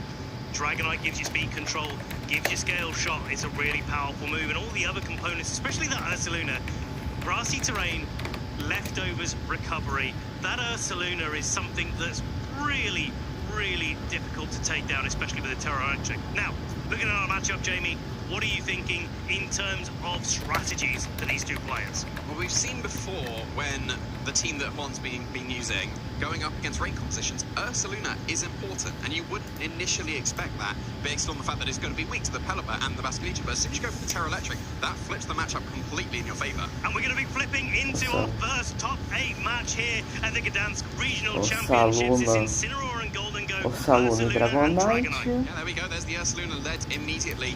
If there was the rain, you'd probably be forced into the Terra Electric, but maybe even be forced into it immediately as well, because you're facing down the Golden Go. That's one of the main reasons why you have that Terra Electric available on your Ursaluna, and you're threatening Earth Power into both of these Pokemon immediately. Yes, you've got the fake out pressure from the Incineroar, but then if you go for fake out into the Ursaluna, well, then you can get the Tailwind on the Dragonite completely for free, and that would allow the Ursaluna to outspeed both the Golden Go and the Incineroar. So it's kind of an awkward situation for the Golden Go immediately, because you want to fake out to get that nasty block going, but bem-vindo de volta, Alexandre. Como é que você tá?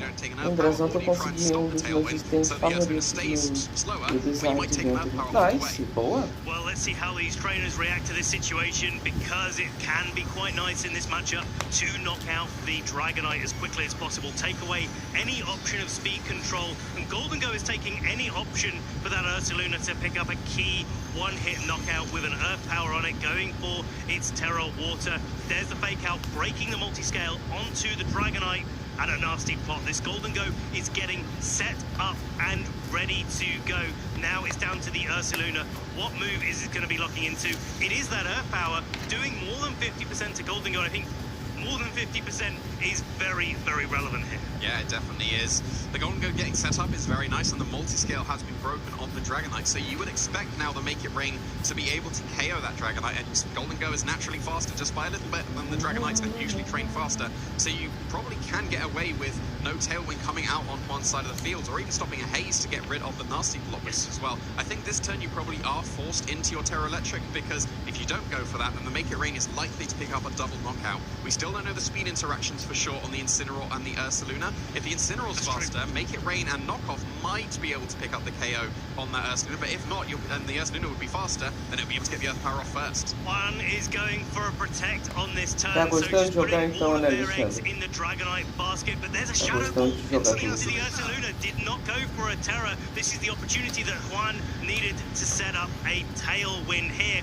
What an amazing call. The Terra Electric was so telegraphed, but Juan saw through that and just got the option for the speed control. Now the Dragonite has had its loaded dice knocked off. Yeah, Mateo is here to play, going for the Shadow Ball into the normal type. That is already a very, very good sign of a strong player. Yes, it didn't work out on this turn because, of course, Juan is very strong in his own right, and recognizing that could have been a potential play, getting that Tailwind up. If that would have been the Make It Rain, you'd have probably lost the Dragonite and got no Tailwind for trouble. So, yeah, nicely done there for Juan. Now the momentum is back in his favor. We've seen the Earth Power was a 2-shot on the Golden Go, so you don't even need to go for Blood Moon. You can save that now. You can go for Earth Power to pick up the KO on the Golden Go, or if you're expecting a defensive play from the Golden Go, because it is threatened to be KO'd here, you could double into the Incineroar with Scale Shot and Earth Power for that KO. There's the Protect on the Golden Go, so definitely not going to be knocked out this turn.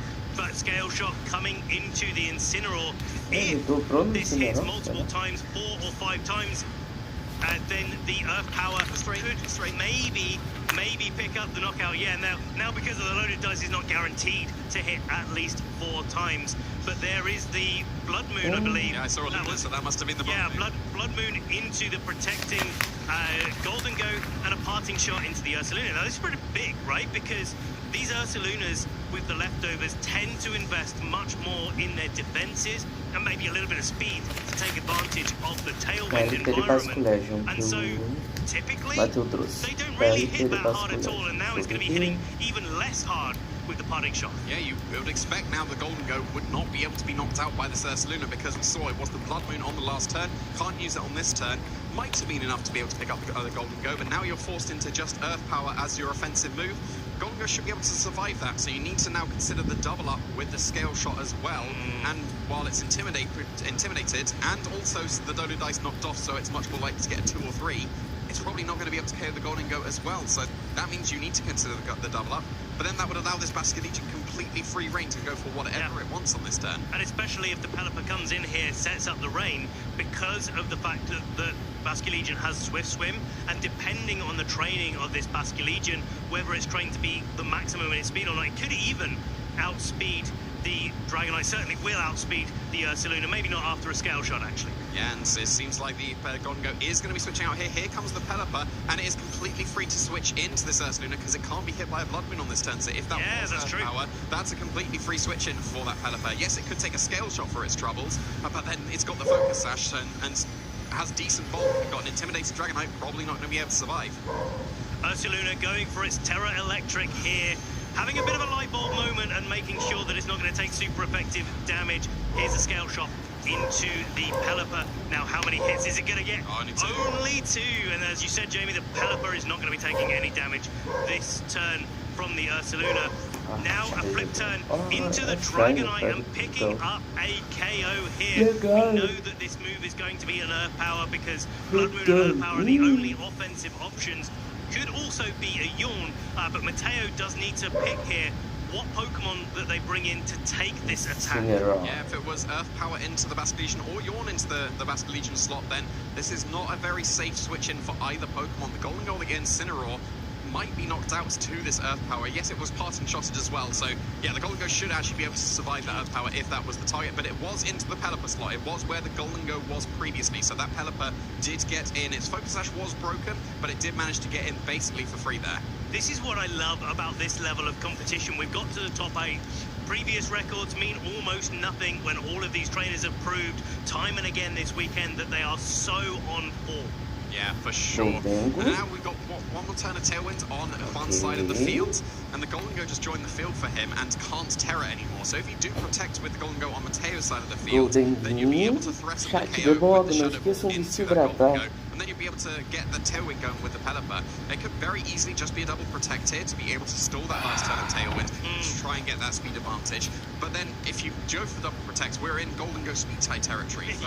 And ideally you wouldn't be in that situation. I don't really think there's any way to reposition properly so that you can get that Tailwind safety. So it might just need to be that double protect here. I think it depends if you predict the Blood Moon or not, but Ursaluna, either way, is going to be getting out of there, resetting that parting shot from earlier, making sure that later in the match, it's going to be hitting as hard as possible. This is the downside to going for a Terra Water. You make yourself weak to a Rillaboom and its Grassy Glide. Not only that, the fake out that it offers on turn 1. Now, with this double protect coming out from Mateo, roubado, hein, o Alexandre. And what it wants to do is Shadow Ball into the Pelipper slot and just force a little bit of extra damage onto that slot for later. Now, Basque Legion and Incineroar, we know, are in Acordei pouquinho cedo, esqueci que horas que era. Fiquei com medo de passar da hora. I think the fact that Rillaboom came in and is threatening either Grassy Glide into the Golden Goat or just fake out to stop the Tailwinds. I think that was still a very smart play coming out from one. The double protect was almost telegraphed there because if you try and reposition and then you just take a Mega Rain or an Earth Power on the switcher, that would go very, very badly here. The Golden Goat, like we said, is very threatened, and against the Rillaboom and a Golden Goat, Incineroar seems like a pretty reasonable switch-in. Incineroar coming in and getting that Intimidate onto the Rillaboom, making sure that it's not going to be doing too much damage. I think that Pelipper is in range of being KO'd by a Shadow Ball on the Golden Goat, but we'll see if Juan has predicted anything or not. No, just the Shadow Ball into that Pelipper. That is a critical hit, but that critical hit did not matter whatsoever. The Pelipper goes down there and allows a paid switch for Mateo to bring in either the Basque Legion, now that the Rillaboom has been intimidated, or to get back into that Golden Goat. Yeah, the Basque Legion should be able to survive Grassy Glide now that the Intimidate has gone down onto that Rillaboom. We're going to be saving that for the future turns. Golden Goat's going to be joining the field once again. We might still just be in speed tie territory here. You can't fake out the opposing Golden Goat, so it's going to be able to do whatever it wants on this turn. So the play, really, if you fake out the Rillaboom, you're just opting into the speed tie. You maybe need to fake out the Rillaboom first off, just so that you don't take the Grassy Glide on the Golden Goat. With the Intimidate, you might be able to survive, but yeah, I'm not really seeing too many ways around this Golden Goat speed tie. I think potentially for Mateo, just E também hoje, à 1 da manhã, eu consegui o spin e eu, sei lá, pra que serve aquilo? Ok, né? Juana's been playing so consistently. I'm not surprised to see him not opting into that speed tie whatsoever, just bringing in the Incineroar, but it is a fake out into the Rillaboom slot this turn and a Shadow Ball. So softening up that Rillaboom for later and making sure that it's, even though it's special attack, or special defense is That's why that's so big. That would put it in range of another Shadow Ball now. I think it might, or maybe, what do you think? Maybe even a Make It Rain? Potentially, actually, yeah. And then that means you get the extra chip damage on the primeiro ataque I think that it's pra getting gerar, close to where everything is in range of gerar uma bola. from Ok, the né? Legion. Yes, but we do need to consider that the rain is going to run out and the Pelipper's gone, so we can't reset the rain, and that would mean that the Golden Goat, when the rain is gone, the Legion will now underspeed. So it makes sense to preserve the Legion in the back. The longer you preserve it and get those knockouts on your side of the field, the stronger the last respect is. But then you're sacrificing your rain turns and your speed advantage, so it's a little bit awkward. This is where it makes a lot of sense that Juan is also preserving their Golden Go, knowing that the rain may be expiring, or will be, should I say, expiring very, very soon. And our players are going right to the last second there to decide on what they're going to do. Mateo going on the defensive with the Golden Go, making sure that that's not going to be knocked out this turn. Looks like a grassy glide into the Golden Go slot.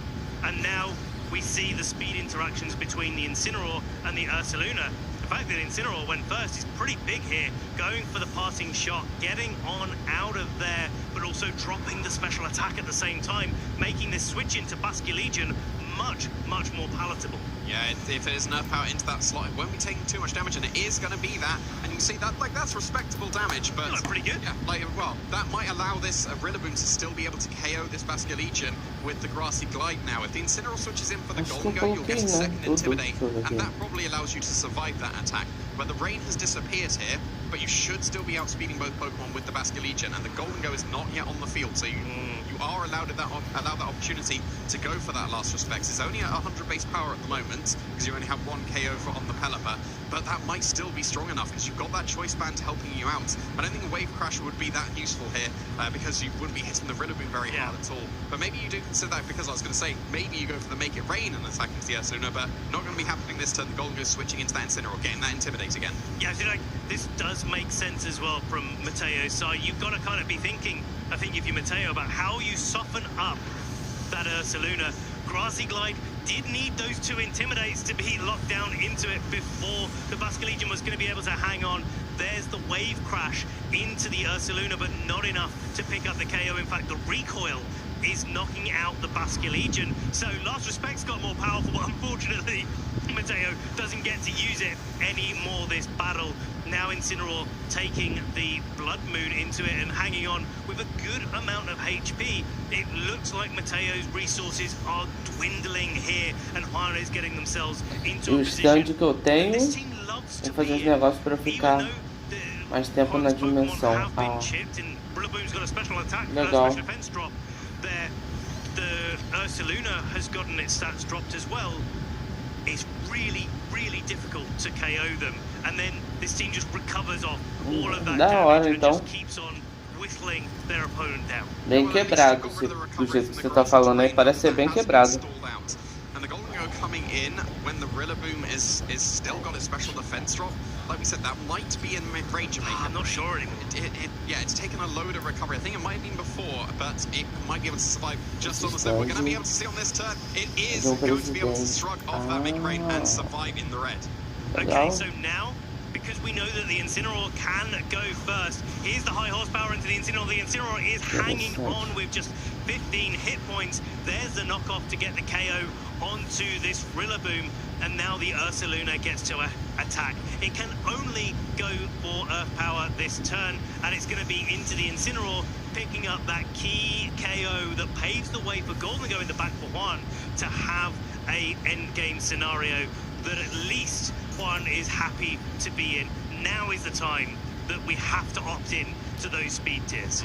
Yeah, we have to have that potential speed tie as the Golden Go is joining the field. But you don't go for a make it rain, so you're -1 special attack, so that might allow the Golden Go even to survive the Shadow Ball. And if it does, I think the Blood Moon's still probably going to be able to pick up the KO on the Golden Go. It did take a parting shot a few turns ago, so that might allow the Golden Go to survive, but I think you do really just have to go for that Shadow Ball into the Golden Go. But then at the same time, maybe that's telegraphed, and you can afford to potentially protect the Golden Go and go for the Blood Moon to guarantee it. We'll have to see. No, opting into the tie that was won by Mateo.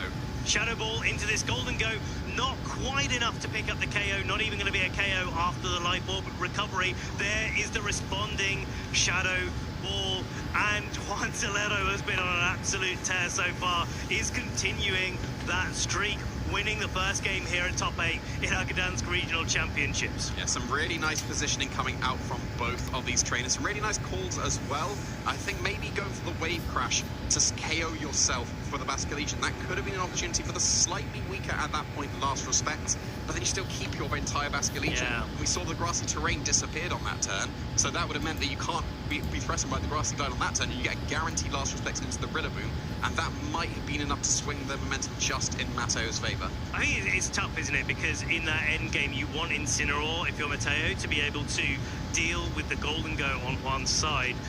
And that end game is a really difficult thing when you're trying to use Incineroar, use its fake out to switch in, get those fake outs, get those intimidates onto the field. Like, it has to take some damage onto those switch-ins. So, ainda não é roubada, porque tem a forma Love Train dele, que ele dá mais dano, e tem um ataque novo, porque o Love Train é quando uma pessoa, um NPC acerta esse poder, vai pra ela, dá.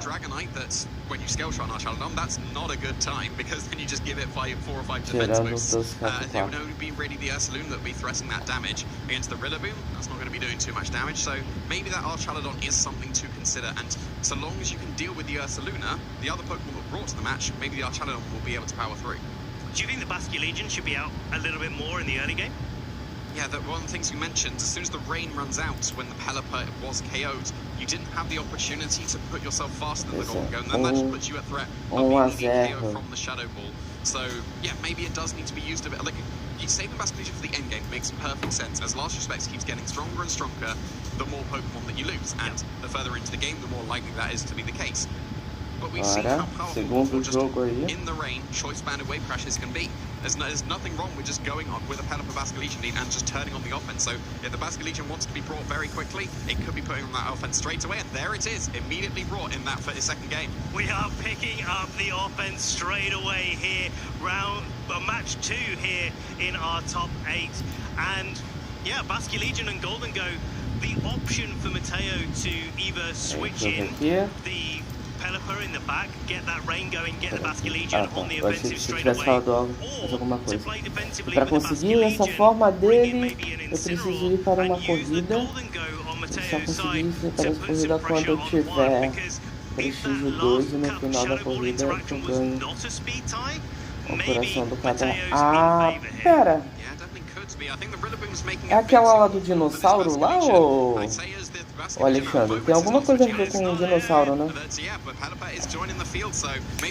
Ela Golden do Pelipper pro Mateu, ou pro Juan. Okay, here's a terrestrialization. We're getting going.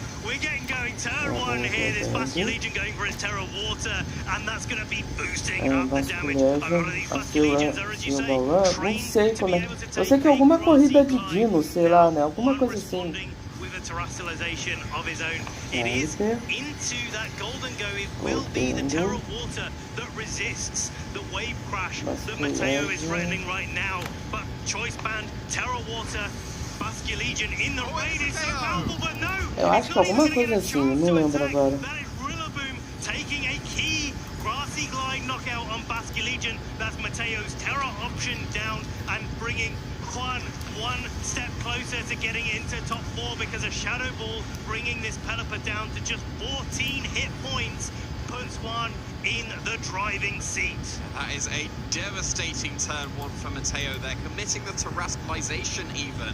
And like we said, that grassy glide is not always guaranteed to pick up that KO based on the training of the attack investment of the Rillaboom or the defenses on the Basculegion, but it seems the training was spot on for Juan here, able to pick up that one-hit KO, because that banded wave crash would have done a lot of damage, even into the Terra Water Golden Go. Yeah, that would have probably been in range of just anything in the future. If not just picking up the KO, all of those stats being compounded, multiplied, and made even more powerful. Now Incineroar comes in, and Pelipper, with just such a sliver of HP, is going to be getting out of there. Incineroar does get the opportunity to go for a fake out into the Terra Water Golden Go, but unfortunately Incineroar has to take a high horsepower for its troubles here, and it feels so steep for Matteo to be able to come back into this match. Yeah, I think that all hopes have to be on this Golden Go. You need nasty pots to be able to get those KOs, and otherwise you won't be able to. It's forced into the protects on this turn, so it can't get the nasty block. Now, there was the Shadow Ball into that Golden Go that would have been able to pick up the KO. Incineroar needs to reposition, maybe to get the fake outs to allow the nasty pots, but it's taken so much damage. There's two high horsepowers now that have hit it before it went for that knockoff into that Golden Go. The knockoff here, though, is pretty big because it means that Golden Go on Matteo's side of the field probably e existente, eu tô só. Só pode ser obtido pela costela do cadáver assado, entendi. Tá. Agora eu vou ir lá jogar. Falou, seu Alexandre. Boa gameplay aí, cara. Espero que você se divirta aí.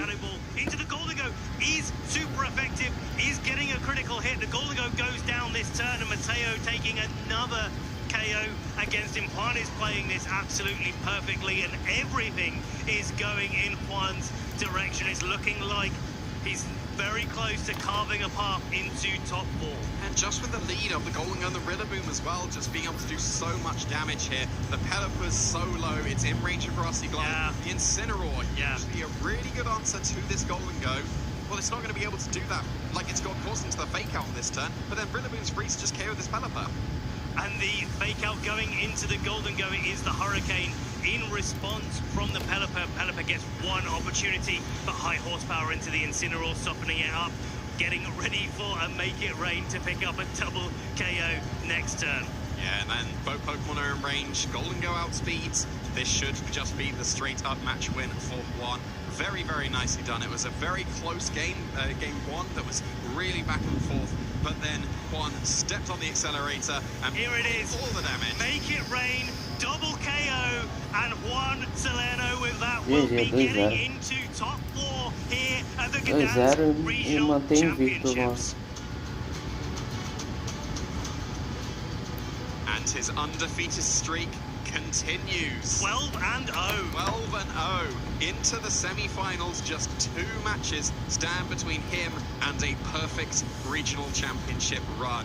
Fantastically played from Juan. We've seen, 3 different games from him now, and every single game has just been showing why he is so consistent, why he is our undefeated player. It's almost like we need to go backstage with Juan and just remind him that Pokemon is a really quite difficult game, because every single turn he makes the call. In that game 1, we saw the protect on the Ursaluna, protecting against a Shadow Ball coming out into it. The call makes so much sense when you think about how that the different ways that turn plays out. It could have gone so wrong for Juan, but he predicted it so right.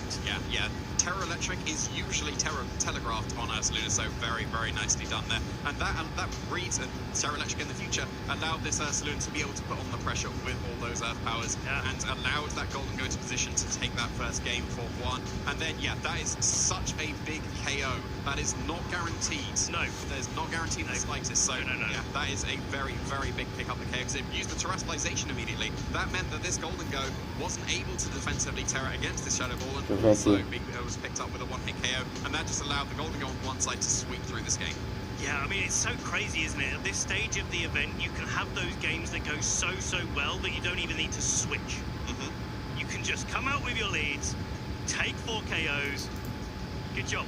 We're going into top 4. That's absolutely crazy to see. Now, when we say it's not guaranteed for that Grassy Glide from the Rillaboom to KO the Basculegion, it's not guaranteed both ways. Yeah, right? The Basculegion can survive, but also it can go down. And I think we could spend a little bit of time thinking, like, what happens in that game too if the Basculegion lives on even 1 HP and goes for a wave crash into that Golden Go? It's a completely different start to that match. Maybe there's a chance for Mateo to have come back in that situation.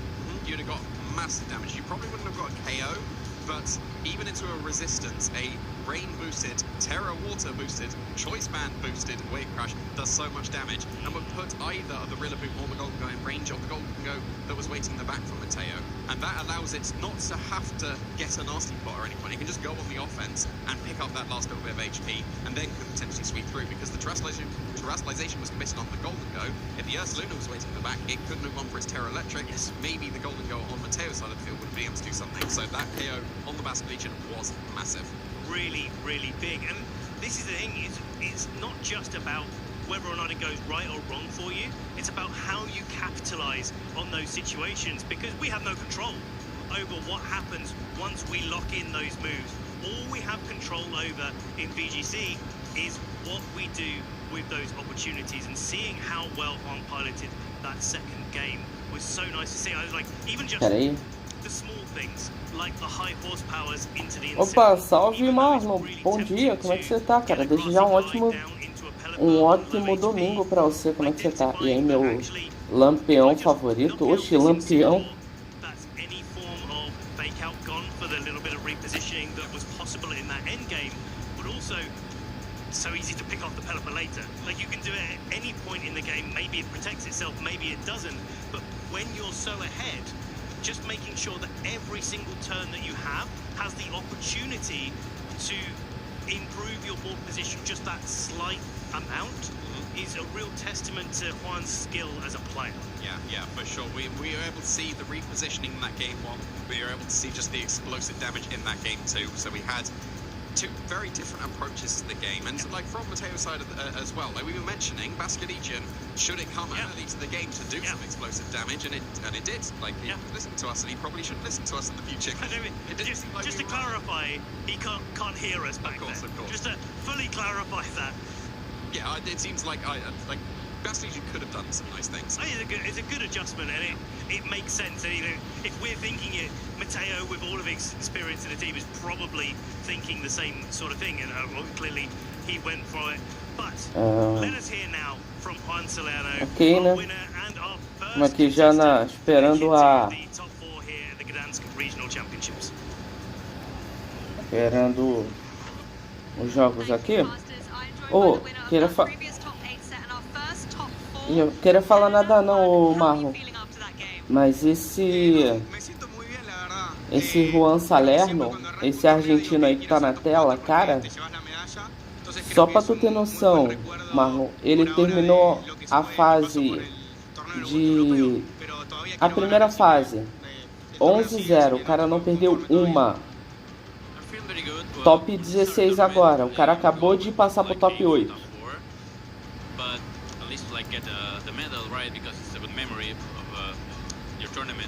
But I'm still not happy. I still want to win it all. I love to see that competitive spirit, and you're playing so incredibly well. I want to talk a little bit about that second game, turn 1. Were you confident that Rillaboom was going to get the KO? O sea, estoy confiado o no, creo que era mi mejor jugada, entonces tenía que tomarla. Si mataba o no mataba, iba a después seguir mi game plan de una manera distinta, pero como vi que lo maté y él encima gastó el Tera, ya sabía que la partida estaba muy a mi favor. Regardless of whether that move was going to get the KO or not, that was still my best play, so I had to go for it. And I still had another move that I had planned in case I didn't KO, but since it KO, it went very smoothly from there. Yeah, it was a magical moment for sure. We all very much enjoyed seeing it. If we take a step back and look at your team generally, you often switch up your leads. It's very flexible. Has that enabled your success here in Gdansk? Creo que el equipo son los 6 Pokémon más usados del meta. Entonces creo que básicamente no me compliqué mucho la cabeza armando el equipo. Es como que sé que soy un gran jugador, entonces quiero usar las mejores piezas y básicamente ese es como mi razonamiento, usar las mejores piezas de la mejor manera posible. Basically, I'm using the 6 most used Pokemon in the format, so Since I know I'm a good player, I know that I have a good business. I will be able to do well. Chandelura Gold. Então, né? É engraçado porque ficou meio estranho porque eu mudei a foto pro Chandelure, né?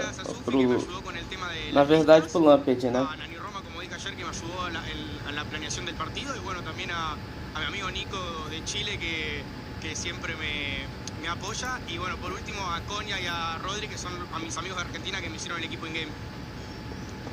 I was practicing this matchup exactly yesterday and yeah, I want to thank Sufi for helping me with the lists. All the names that were there. Yeah, Nani Roma for helping practice and then Konya y Rodri por el team game. Yeah. And Konya and Rodri for the teaming game. It sounds like you've got a lot of support out there, and if you keep playing the way you're playing, maybe this won't be the last winners interview you'll have today. Best of luck in the rest of the tournament. For you viewers at home, top 8 has only just got started. We've got a lot more matches coming up, so don't go anywhere.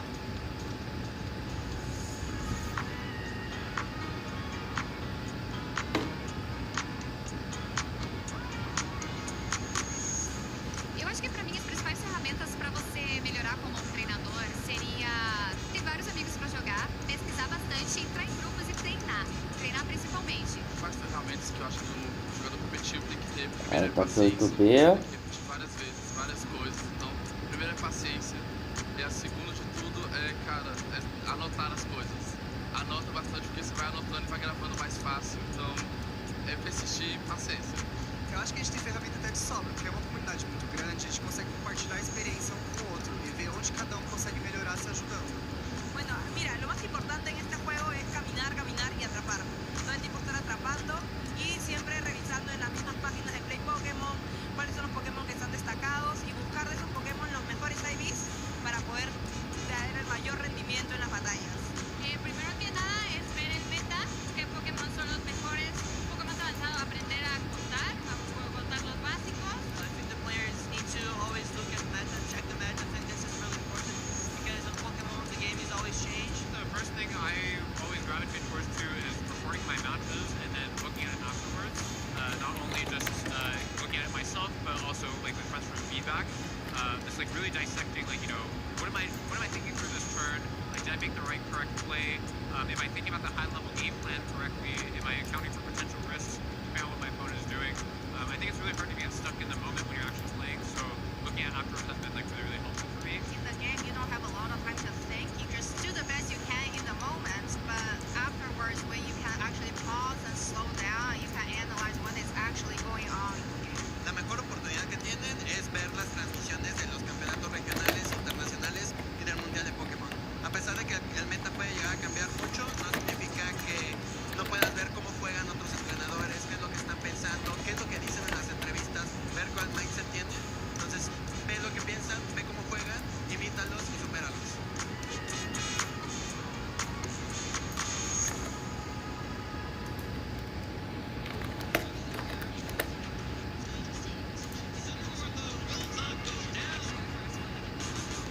Welcome to Dazzling Duos, where we highlight a particularly potent Pokemon pairing. I'm David Partington, and this time we are turning to the pivot pals, Incineroar and Rillaboom.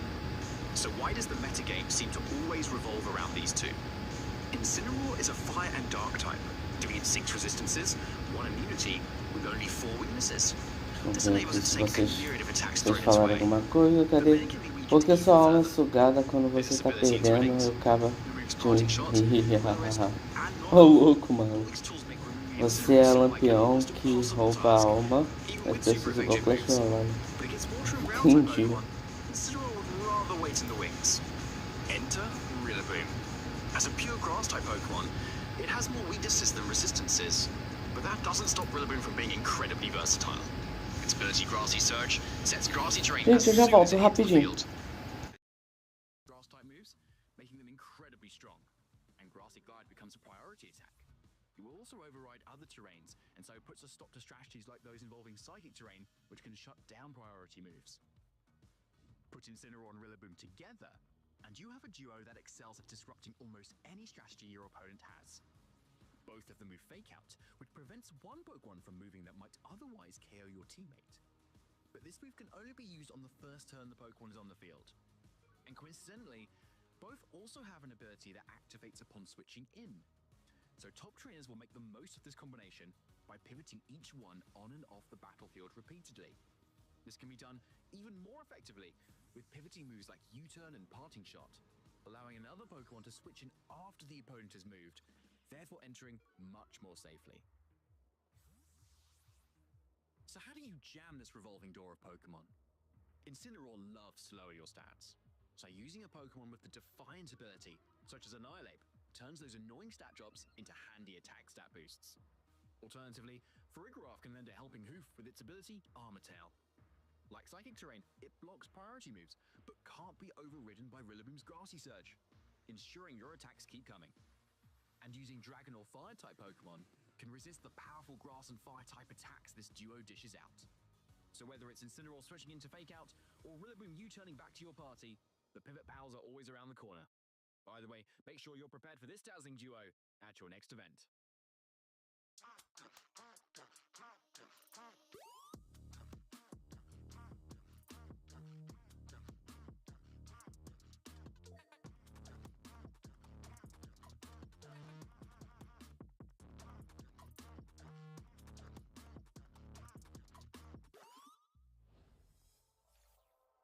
Hey Pokemon trainers, if you think the first match of top 8 was epic, guess what? We got 3 more coming your way. So many incredible Pokemon matches out there. The pairings, the trainers, the Pokemon, they absolutely know what is on the line this weekend. Yeah, don't go anywhere. Grab your popcorn, get comfortable, and make sure you don't miss any of the action because we have all the matchups lined up for the rest of the day. We're going to cruise through all the top 8 games, top 4, and then, of course, the grand finals. And just touching on that last game that we were able to see, I just got to interview Juan Salerno, a trainer who is undefeated at the moment in the tournament. Duked it out through all the games of Swiss yesterday, made it through those Swiss games of Phase 2, and now in the top cut is just taking down opponent after opponent.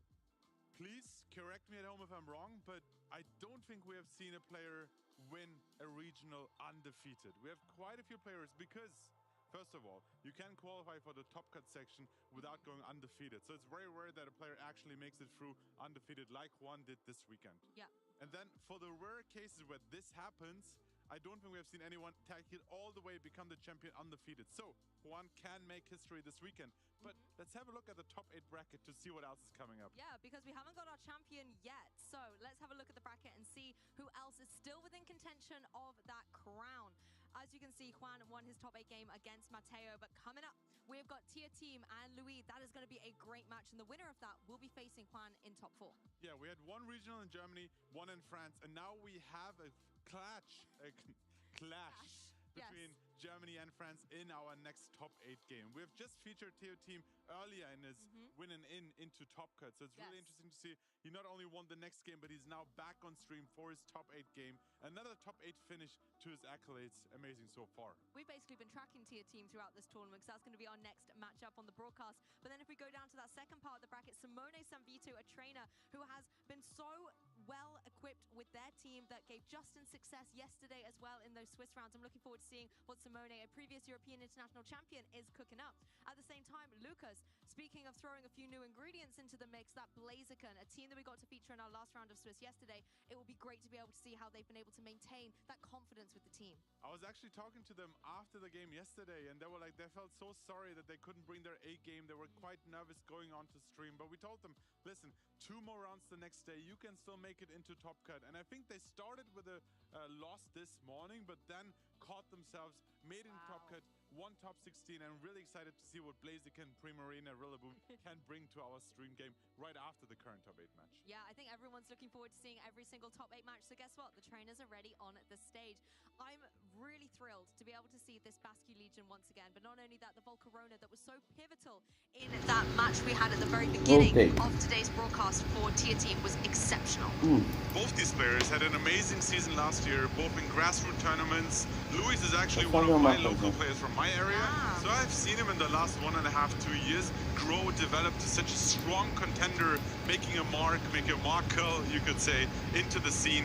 And now in top 8, I think he's still missing that medal, that big finish. So let's see how far he can take it this weekend. How would you describe his playstyle? If you're familiar with him from locals, is he someone who will take those bolder risks, or is he more methodical with the choices? We talked yesterday, I talked with Jamie yesterday on stream about like playing Pokemon, actually playing Pokemon. I think Luis is one of those players who likes the more defensive play style, like positioning, having options to set up different Pokemon. That's also Opa, bom dia, moço. Tudo bom? Como é que você tá? Familiar team is running this weekend, which gives him all the options to use different setup Pokemon, different positioning. Rillaboom and Incineroar, of course, 2 prime Pokemon there as well. So we'll see how he can take this more standard-looking team, or very standard-looking team, into not only this top 8 finish, but now facing TOT.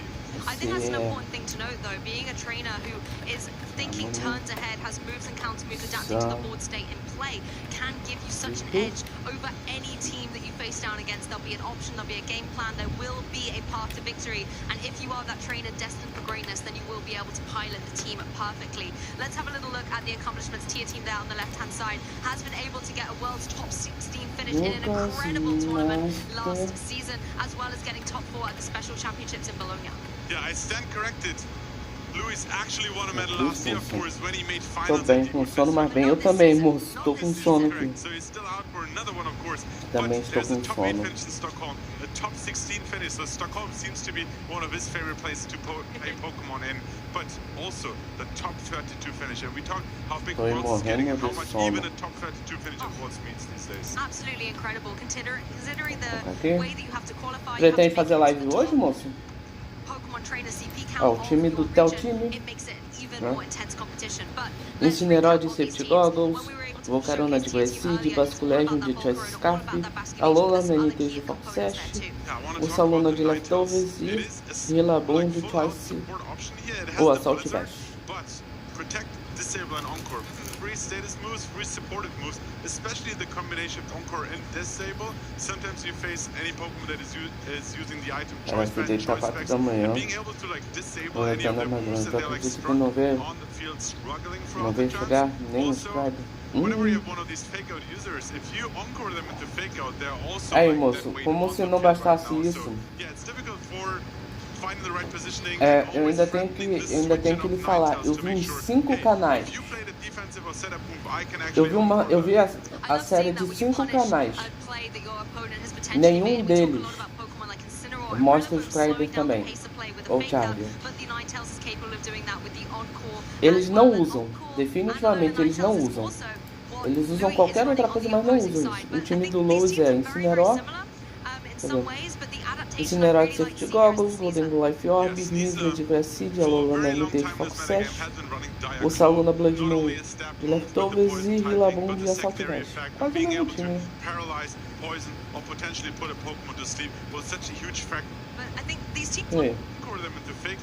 Ah tá, já sei. Achei que tinham bugado. Eu tentei buscar no criativo, então não é o jeito.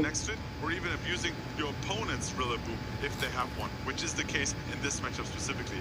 W speed, increase your defense, then being able to set up Sword Sense. Eu tô achando, moço, que eles tiraram completamente, porque dá pra fazer pelas máquinas do Modern. Por isso que eles não deixaram o Scribe nem o Charger. Só deixaram os Advances.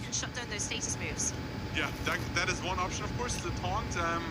Yeah, but looking into this matchup, the question is, can he find an opening for Volcarona to go through this matchup here? Not having Diaclaw means that a Terra Fairy Volcarona actually has a better time against the close combat from the Sneasler. Acrobatics, however, especially after Sword Stance and boosted with the Terra Flying, could also cause a lot of damage here.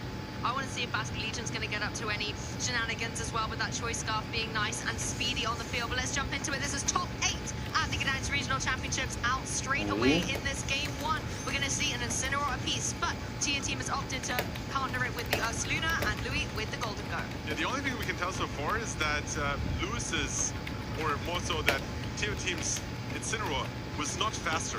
Yes. It might still be a speed tie, and you never know exactly how these trainers have opted to train their Pokémon. Rapaz, eu fui no Nether buscar a Netherite, eu fiz farm automático de Esmeralda. Hoje eu tenho que rushar para os crafts automáticos, vou mudar toda a base. Aí já tenho farm de madeira também. Boa. Qual que fez? Qual? Fez qual? Como é que fez a farm, né? Into a water type, a very strong defensive terrestrialization. We have seen a lot from Golden Go this weekend. Yeah, good as gold. Also an amazing ability to prevent any taunt usage, any yawn usage, but there is actually the nasty close. Yeah, you cannot stop with status attacks here into the good as go Golden Go, so it can go for that nasty plot. Ursaluna, however, is able to go for that yawn. Now that's going to be able to put this Incineroar to sleep in the following turn. Com Steve Cards, eu vi. Eu ia falar. Aliás, moço, tem. Pelo que eu tava vendo aqui, tem dois negócios que eu anotei que é interessante depois falar quando abrir live. Eu não sei se eu vou ficar acordado igual eu fiquei depois de finalizar minha live. Eu acho que eu vou. Dessa vez eu vou dormir. Mas dependendo do tempo que abrir a live, eu falo em live, senão eu mando no teu privado. Mas eu achei duas coisas interessantes pra falar. Uma é sobre os cabos do modem, que eu achei interessante, e outra é sobre um item também. You immediately get the attack drop onto that Rillaboom, and now you can reposition yourself in a perfect way. And there is, what I mentioned earlier, you can bring in Wall Corona and abuse or use more so the grassy terrain that your opponent set up for you. Interestingly enough, I really like how Lewis went for the nasty plot here, because most infamously, last season he also went for nasty plot with that Calyrex Shadow, and I think he went all the way to +6 on stream, now being at +4. Digamos que é um item que ele parece ser água infinita, né? And now that Golden Go is very formidable out there on the field. Tier Team does have the potential to go for the fake out now, as it is a water type, and maybe stop it from unleashing damage this turn. Yeah, we saw that there was another yawn coming into that slot, so you now constantly force that one target to like switch out or fall asleep. Provavelmente já deve ter, né? Já tem ele? Rillabooms, so it has to manually switch out or fall asleep, and then again you can just keep yawning that slot, but keep in mind you're now facing a +4 Golden Go.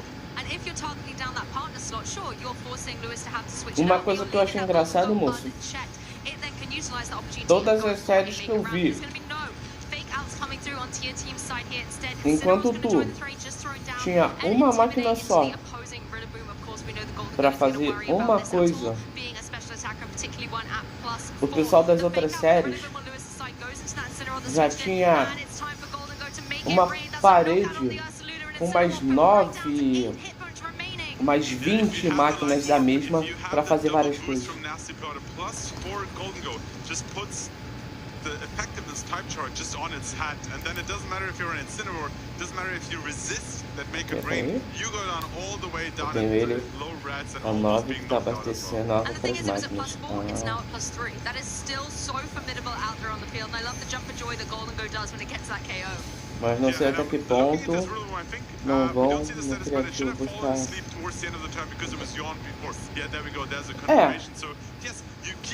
Assim, parece que eles fazem o craft manualmente ali, mas vai que, né? Só dá aquele famoso corte e depois quando volta já tá com 300 mil máquinas. And I think, yes, the fake out went down as the Rillaboom went into the Incineroar that switched in, so you kind of feel like fake out didn't do a lot in that turn, but if the Rillaboom had stayed in, then that would have been a critical turn, and ultimately it's not about the Rillaboom in that turn. Rillaboom can fall asleep, it's about enabling the success for that Golden Go. Rillaboom, however, as you pointed out, is taking it out, so we've got to get it out of there and get someone awake and ready onto the field in the Mas o pior, pelo que eu vi, eles fazem assim, eles fazem muito do material logo,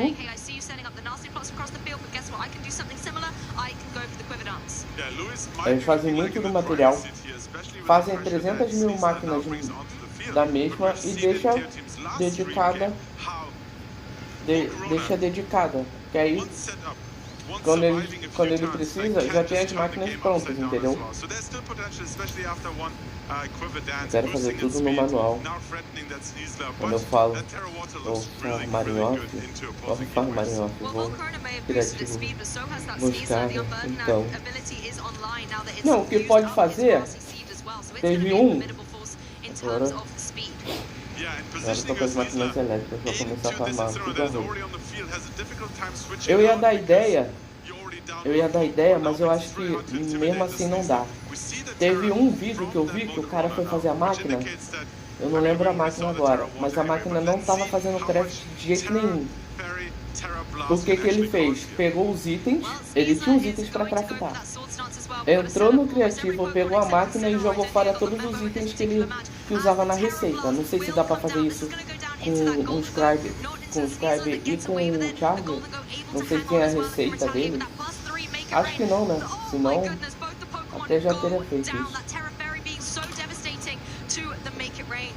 Yeah, there was one possible out here. If you get the critical hit, it looked like that Terra Blast would have been enough to take out. And maybe being down so low in this game one, you might needed that crit to come back into the game. The sword sets might look like a little bit like salt to the injury at this point because you already took out all Pokemon and now you have a boosted Sneasler as well. So this game looks like almost locked up for Lewis at this point.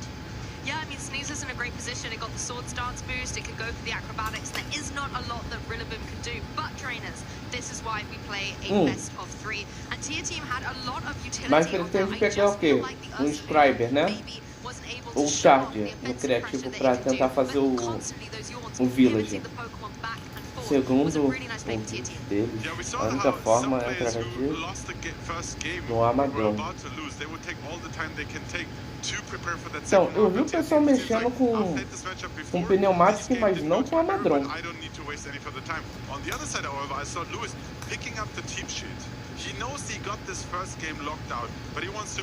Exatamente.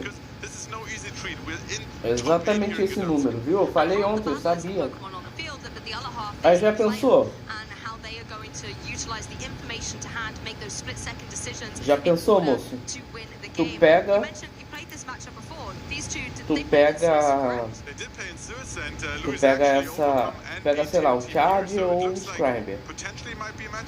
Aí vais olhar o Amazon, aí aparece lá o item. Ia ser muito engraçado, tá? É bem provável de acontecer. You're in such a commanding position, you can go for a second nasty plot, and at that point, your attacks will really, really hurt. Yes, and we saw Golden Go do that so well. You mentioned Louis as well, versed with going for these nasty plots and then applying a huge amount of pressure on the field, and Golden Go did that so expertly. As I was saying, I feel like the tier team, the Ursaluna, I really, really liked it. You can apply a lot of pressure to Golden Go with the Blood Moon and with the Earth Power. Yes, you can't yawn it, but the offensive pressure is still there. The issue was the yawns constantly going into the partner Pokemon were too passive against the Golden Go. You can't stop it from setting up with a yawn or a taunt, for example, thanks to that good as gold ability, but you've got to find a way to get the damage on board. Yeah, and it's so hard to judge what exactly your opponent, even with these standard looking teams, which lead they will actually opt in for. And I said it looked easy, like the Pegod Nasibot combination, but took a lot of training to identify into which combination can I afford to just keep setting up and then take the big knockouts. We didn't see the Terra Electric, for example, which would have allowed him to take even a boosted make a great hero. So there were a few choices from both players that dictated how this game would turn out, but it seems like we're about to enter game 2 and seeing how both these players adapted to this game. Ah, tá. This is top 8. These trainers are battling out for top 4 here at the Gdansk Regional Championships. The leads are out Ursaluna and the Incineroar once again. Tier team, and on the opposing side, that Golden Go and Incineroar for Lewis. Yeah, and this is the second time that Incineroar on Lewis's side is actually faster. So that gives them just these options. Both you intimidated tier teams Incineroar, it doesn't carry Flablets, so you can easily go for a fake out into Ursaluna, for example, and just start setting up. And the worst that can happen is a knockoff, but yes, you get rid of the life orb, which can play a big game or a big role throughout the game. But let's dive straight into this turn. Então fala o nome é ranqueada? Mi. Ah, Vini Júnior, meu Deus do céu. Pesado, hein? Vamos na Blood Moon, Incineroar. as you mentioned, the Incineroar on Lewis' side is going to be that speedier variety. It can give the perfect Gente, setup eu to já this volto Golden Goal to go rapidinho. Nasty plot. However, Ursaluna still to move. It could maybe switch things up coming into this game too, but no. Instead, yawning once again that partner Pokemon. This is going to force Lewis to consider whether you switch that Incineroar out this turn. Yeah, we had this happen in game 1. Maybe like expecting an immediate parting shot, and then you would have had the yawn into the switch in. But the way this first turn played out, you now once again have a boosted Golden Go on the field. Because the other alternative, instead of using the yawn, you could have just went straight for the Blood Moon into that Golden Go as well. Yeah, that's the thing. Blood Moon could go onto the offensive, and we look like we are seeing a change up from game 1 to game 2. It is going to go for that Terra Electric. So Ursaluna just changing up its typing, giving itself again some defensive capability out there on the field. Golden Go not going for another nasty plot, instead saying +2 is enough to get a dent into my opponents here, and goes for that Make It Rain now at just a +1. Yeah, we see that. I was saying earlier, maybe with the Terra Electric you would have survived the +4, but we see how the damage here plays into effect, and further boost could have actually taken even a Terra Electric Ursaluna off the field. This time Lewis is happy with 1 boost and starts going out for the damage, and maybe cleans up with Sneasler in the back afterwards. And again, switches out that Incineroar with the parting shot to bring in this Rillaboom to apply fake out pressure in that next turn. Incineroar does go for the knockoff, so gets the Life Orb off from that Golden Go. It's going to be doing a little less damage as Ursaluna finally goes on the offensive, and the Blood Moon will come down and get the knockout. So Golden Go, the threat that was so devastating in game 1, has been neutralized in this game 2. Yeah, Teo Team was like, I can't let this Golden Go run away with this game once again. Okay, it got 1 boost, but I'm not allowing a second nasty plot. I'm going straight out in the offensive, getting rid of the leftovers of the Life Orb, but then also making sure that Blood Moon takes the knockout here. And I think Lewis identified that, thinking, maybe I could go for the Solar Nasty plot, but Tia Team maybe has no choice but to go on the offensive, so went for the Make It Rain then. Yes, it didn't get any KOs, but it's weakened up these 2 Pokemon on Tia Team's side for maybe a Pokemon like Sneasler to clean up. Yeah, Sneasler comes into the field here, can't be intimidated because Incineroar is already in the field. And now, well, a combination of close combat into the Incineroar and a potential Wood Hammer boosted by the grassy terrain here could knock out both these Pokemon. So Marlon, já reporta esse cara aí, tá? like repositioning on Teo Team's Reporta por discriminação. Já reporta ele aí, porque, né? Yeah, not only is it a great switch in, but also thanks to its typing and its ability. If you have any contact move, like a Wood Hammer or like a close combat, they can cause Flame Buddy to activate and burn both these physical attackers here. That could be so detrimental to their game plan. The Volcarona does indeed join the field. Incineroar in the back to maybe later try and get that Intimidate down onto that Sneasler and the Rillaboom combined. The Volcarona is able to get that Grassy Seed activated as well. It's going to get that defense boost, and Tia Team actually completely shaking the board. 3h40 de live, desde já ótimo domingo a todos. Bom dia a todo mundo, boa tarde a todo mundo. Great switch in here, lowers the defensive stats of that Sneasler, but most importantly, easy to sponge up the damage. Yes, and the Wood Hammer does come through and connect, even though it's not very effective. Just being able to have that grassy terrain boosting up the grass type attacks can do a significant amount. Yeah, and it was, yes, it could have been punished with a sword stance here, but that's like a very risky move on Lewis's end. So the repositioning was very successful thanks to the grassy terrain, recovering some of the damage as well. And now a fake out and equipment dance looks really strong here to boost up. But keep in mind, Sneasler is so fast thanks to Unburden. So a single Quiver Dance won't help you to outspeed it.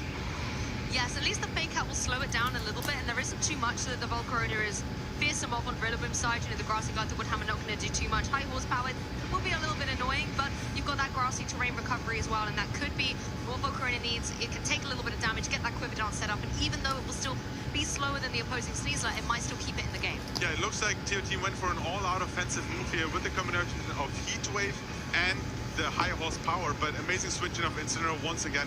The Intimidate is on the board, resists the Heat Wave, and depending on the targeting, there's actually a Sword Stance coming out now. Yep, Sneasler decides to use this opportunity to go for the Sword Stance. It wasn't able to capitalize on it previously, but it is going to be punished here by that Heat Wave coming through, and it burns onto that Sneasler, so its physical offensive pressure is going to be neutralized. That's what Volcarona needed to do, and hey, the burn didn't even have to come through. The high horsepower was able to get the KO, but that's teamwork, Varaj. That's teamwork for sure, and I was looking into that combination. The Grassy Seed increasing the defensive stat, but at the end of the day, I mean, maybe there was a chance, thanks to the Intimidate and the Grassy Seed, that this high horsepower might have A ver se hoje temos uma vibe boa, moço. Boa live lá. Daqui a pouco eu colo lá, beleza?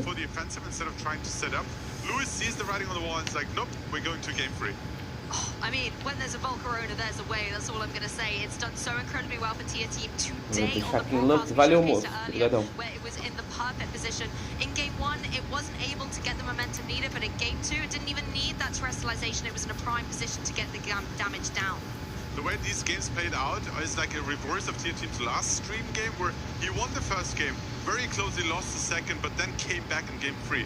Now, he lost the first game this time, but kept his composure, re-established the board state, the matchup, repositioned, and then managed or made sure that this Golden Goal is not running away with the game, and then Volcarona once again was the star of the game, clutching it out at the end. I think that was a fantastic adaptation coming into Game 2, identifying the Golden Goal was a threat. The Golden Goal was difficult to deal with, so very early on, utilized that Ursula with that blood movement to be able to remove it from play. I want to ask you, how critical do you think that double switch on Tier Team side was to gaining the momentum for the end game? I mean, both Rillaboom and Volcarona were so well positioned into that combination, and you kind of needed to go for close combat, but if there was a read into one of these switches, like acrobatics hurts into both Volcarona and Rillaboom.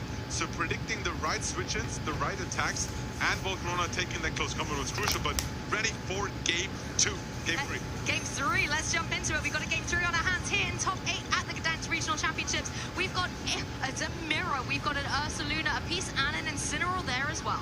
Yeah, especially in these mirror scenarios, like the speed stats and the way these trainers actually manage to like train their Pokemon is going to play a big role. We have a double fake out combination here from both ends, and also the Yawn is going to play a role. So which Pokemon are you using fake out on? Where are you using the Yawn on? There's actually fake out into the opposing Incineroar. Yes, Incineroar will be slowed down on Lewis's side as the Ursaluna, it goes for the Earth Power. That does a huge amount of damage. Tier Team really focusing down onto the opposing Incineroar, and look at that, the Ursaluna on the other side had the same idea. Ooh, that is changing the whole game, because like this early on, Incineroar going down into the red will limit the options of like switching it back in, getting a second Intimidate out, or getting a second fake out usage out of the Incineroar. And now the speed stats, and also like you can maybe go for a knockoff or Flare Blitz to take out the opposing Incineroar, or you use the parting shot to reposition yourself. Yeah, I mean, the Incineroar on Tier Team side isn't even running that Flare Blitz. It only has utility for that knockoff. It wants to get damage on the board. Possibly could be enough. Obviously, Incineroar down very, very low on the opposing side. But as you said, Incineroar's not just about its damage. It likes to be able to go for fake outs. It likes to be able to go for Intimidate. So will these trainers preserve them? They're staying in on the game, but Lewis getting his out of there with that parting shot. Yeah, and we talked about the interaction. You might be slower, and that might be a disadvantage when using fake out, but with these parting shots, you kind of want to be second to reposition yourself afterwards. We saw the first parting shot go into the Ursaluna, maybe predicting a protect on Lewis's end. He went to the parting shot into this now. What is the Rillaboom? So the Ursaluna is still at like full special attack, being able to fire off either a Earthpower or maybe even a Yawn this turn. And as well, the Ursaluna on Tier Team side had to take that parting shot, so it will have its special attack reduced by one stage. But the Ursaluna on Lewis's side, as you can see, it's roaring with happiness because it has not had its stats dropped. Yep. And let's see if this Yawn is going into either of these slots. There's straight a Blood Moon. Neither of these players want to mess around. They're going all out offensive here. No setups, just attacks. Yep. Oh, well, just attacks until this Ursaluna decided to get into the game, going for that Yawn and catching the Rillaboom on the switch in here. But look how little that Blood Moon did in comparison to what we're normally seeing it go for. In addition, the grassy terrain, the leftovers, these Ursalunas are going to be hard to deal with. Yeah, and keep in mind that you can't use Blood Moon in consecutive turns, and Earth Power really doesn't do well into that Rillaboom. However, of course, there could be potential switches here because Rillaboom doesn't want to fall asleep. And if there's Incineroar and Golden Goal in the back, you don't really have a safe switch and into a potential Earth Power either. So this turn, once again, will be really crucial to see if Lewis is taking the sleep while keeping offensive pressure on the board, at least in this turn before falling asleep, or if he's safe and switching out, maybe sacrificing the Incineroar, but making sure Rillaboom is not falling asleep. No switches though. Yep, Ursaluna on Lewis's side also going to go for the protect here. Doesn't want to have to take any grass type attacks, whereas on the other side, that Wood Hammer comes through hard into the Ursaluna on Tier Team side. A lot of damage coming through on the board. Yeah, there's I think 2 Wood Hammers, 1 going into protect though, and this is what I meant. You now traded. Wait, Yawn again? Oh, there was no Yawn in the earlier turn. Excuse me, yeah, it was the other way around. So now both Rillabooms are actually, no, sorry. Teo Team's Rillaboom is now falling asleep. That's the way it was around. Yes, exactly. Teo Teams was, I think, trying to go for that Woodhammer into the opposing Ursaluna, but Lewis went for that incredible protect. And now that trade-off that I think Teo Team was hoping for to get big damage on the Ursaluna, but I fall asleep, hasn't worked out. Yeah, first Rillaboom falls asleep. Second one is now yawned and has the option to either go for a big knockout here with a second Woodhammer or switching out to stay safe. It's going to be interesting to see how maneuvering around the yawn plays. Falling asleep, taking sleep turns. Also because you just fallen asleep, you have at least one guaranteed sleep turn as well. Oh, that's true, and that's something Lewis can think about, thinking almost, I can leave that Rillaboom alone, I know it's going to sleep, I can try and target down into that opposing Ursaluna, but at the same time, if it protects, you've then lost that window of opportunity. Incineroar's going to rejoin the field for Lewis, though, maybe saying, I don't want to go like the other Rillaboom, I don't want mine to fall asleep, let's bring an Intimidate in against it as well, and there is that protect on the Ursaluna. Yeah, protect, leftovers, grassy terrain. Yes, this was low in the yellows, but turn after turn it will recover health so much that it might be easily back in the greens very soon, and that might allow it to go for a second yawn or a second attacks here. Incineroar, despite being so low, actually made it onto the field quite safely thanks to that sleep and defensive protect play. Yeah, Incineroar capitalizing on that moment and is able to rejoin the fray and apply some fake-out pressure in the next turn. You could see the Blood Moon was the option that Lewis was going for there into the opposing Ursaluna, but the protect just kept Teo Team in the game. Yeah, we really have a game on our hands here. Both players opting for that double fake-out combination with the Ursaluna. Ursaluna? Yep, was a king, the French name, I suppose. But yeah, it looks like both are like pivoting around, making sure you get the yawns off when you need them, playing defensively until you find an opening and go all out offensive. Thanks to that Blood Moon earlier on, Teo Team's Ursaluna is so low, right? And this might be an opening for a second Blood Moon now to take it out. And you know what, this game 3 is playing a little different to games 1 and 2. We're seeing a lot of the same moves and counter moves made by these trainers, but it is slowing the pace of play down a little bit more. We haven't seen derisive knockout come through yet, but we are seeing the seconds tick down for Teo Team there. Ursaluna is going to get off the field. This gives Teo Team the opportunity to switch up the board state, maybe give a Pokemon like the Incineroar into play, throws that Intimidate down against the opposing Incineroar, but maybe can have a fake-out, wake-up opportunity for this Rillaboom. Yeah, this wake-out opportunity is going to decide the outcome. There's a fake-out going into that Incineroar. Another Incineroar made it onto the field safely, but stays asleep, and now Ursaluna. What is it going for? Where's the damage? There's a safe Earth Power. Incineroar is going down. Was not easily saving this time. Yeah, I think if the Rillaboom had been able to wake up, maybe go for something like the Woodhammer into that opposing Ursaluna, that could have been a very different situation for the Incineroar that came in. The Intimidate is quite nice into the opposing Incineroar, but critically you want it in play for that fake out. However, Teo Team now has a free opportunity to bring in a Pokemon from the back. Yeah, is it time for Volcarona to start sweeping, start setting up, going, especially because the Incineroar is so low? Maybe if Rillaboom wakes up and takes out the Incineroar and you get your first Quiver Dance off. Keep in mind, we don't know yet if Lewis's last Pokemon is potentially the Sneasler. Ooh, okay. Could sweep in the late game, or if you're just preserving the Golden Go until the very end. Well, as I said, when there's a Volcarona, there's a way, and it's now on the field. It's got its Grassy Seed activated as well. That's only going to really help it out in the face of that Incineroar, but it certainly puts it in play. Yeah, we talked about how Yawn forces switches, but it's exceptionally effective against setup Pokemon. You might get a free Quiver Dance off, but then you're yawned and will eventually fall asleep. Do you really want to use one turn to set up when you then fall asleep or have to switch out? That seems like a wasted turn to me. So that's why Teo Team considers going out all offensive here and not setting up instead. But you see, minds all over the place. Very intense game-free situation here. Want to make sure you use all the time you're available. Go through all the possible options. Get an idea of what's currently going through his mind here. Going through all the options. Has to decide though. I mean, you've got to find a way to get through that Ursaluna. As you said, there's a lot of difficult situations to navigate around Yawn, and that's something the Ursaluna could go through to kind of put this Volcarona in check. Incineroar's going to lead to the field for Lewis, a Pokemon that took so much damage in the first turn of this game, has still been able to hang on as Rillaboom is going to replace him. We're going to see a terrestrialization here in this game 3. Both our trainers battling it out for top 4. Every single move counts, and that Ursaluna is going to go into Terra Electric. I think Lewis wants to make sure here that a combination of Heat Wave and a Woodhammer, if Rillaboom wakes up, is not enough because it's no longer weak to that. We see Ursaluna actually avoids, and Rillaboom quite easily takes that Heat Wave despite it being super effective. Let's see, actually Rillaboom stays asleep here. So the Terra wasn't quite away, necessary, but the Yawn is exactly what I mentioned. Prevented a possible setup, and now forces, especially once they're down one Pokemon, your switching capabilities are limited. That Yawn really comes into effect. I think that was a very difficult turn for Teo Team, missing the extra the damage on the Ursaluna, not being able to wake up and try and land a wood hammer down into that slot just meant that all the momentum was on Lewis's side. And as you've said now as well, that Yawn coming through means that Volcarona can't even try and find a way to set up and take command of the match. It's going to be forced to switch out if Tia Team wants to keep it awake and active.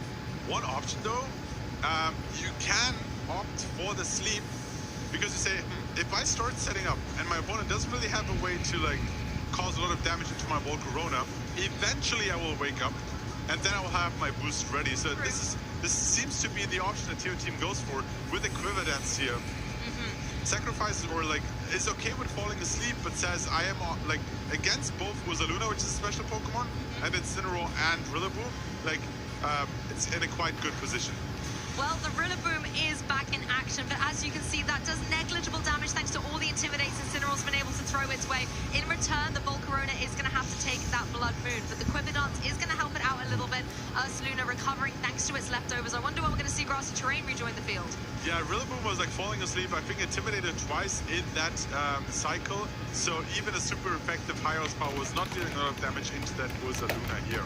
Now Volcarona took a Blood Moon, and that costs almost 50% at this stage, but keep in mind, can't be used in consecutive turns, so now an Earth Power might deal less damage and buy those important turns that Volcarona needs. Tia Team's got his head in his hands a little bit. These moments are so intense. We know Volcarona is guaranteed to take this turn of sleep, and as the Ursaluna has switched in, it cannot take any it cannot deal any damage. Incineroar on the opposing side can whittle away at this opposing Volcarona, takes a bit of recoil, but the double up into Volcarona means that it's not going to wake up in this game. When it does, it's going to be right back in its Pokeball. This Ursaluna just has it all. Has a disruption with Yawn, but also the combination of both Blood Moon and Earth Power.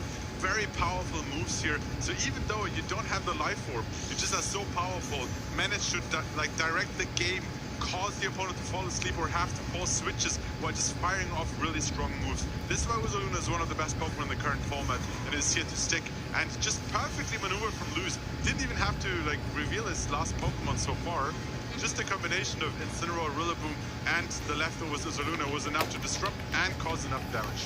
I mean, you do have your Rillaboom back on the field. It has got full HP, and it's removed all of those Intimidates, and that's something the Ursaluna still has to worry about on Lewis's side. If something like a Wood Hammer does come its way, that is going to definitely hurt. And you have your own Ursaluna on its side as well to maybe try and go for the Earth Power into the opposing Incineroar, or even try and land the Blood Moon on the opposing Ursaluna. I think there's still a Terra option because the Volcarona didn't Terra, so either of those Rillaboom and Ursaluna could Terra. We don't see any of that in action right now. It's just a defensive protect with leftovers and grassy terrain. Extra recovery here. Incineroar goes down though.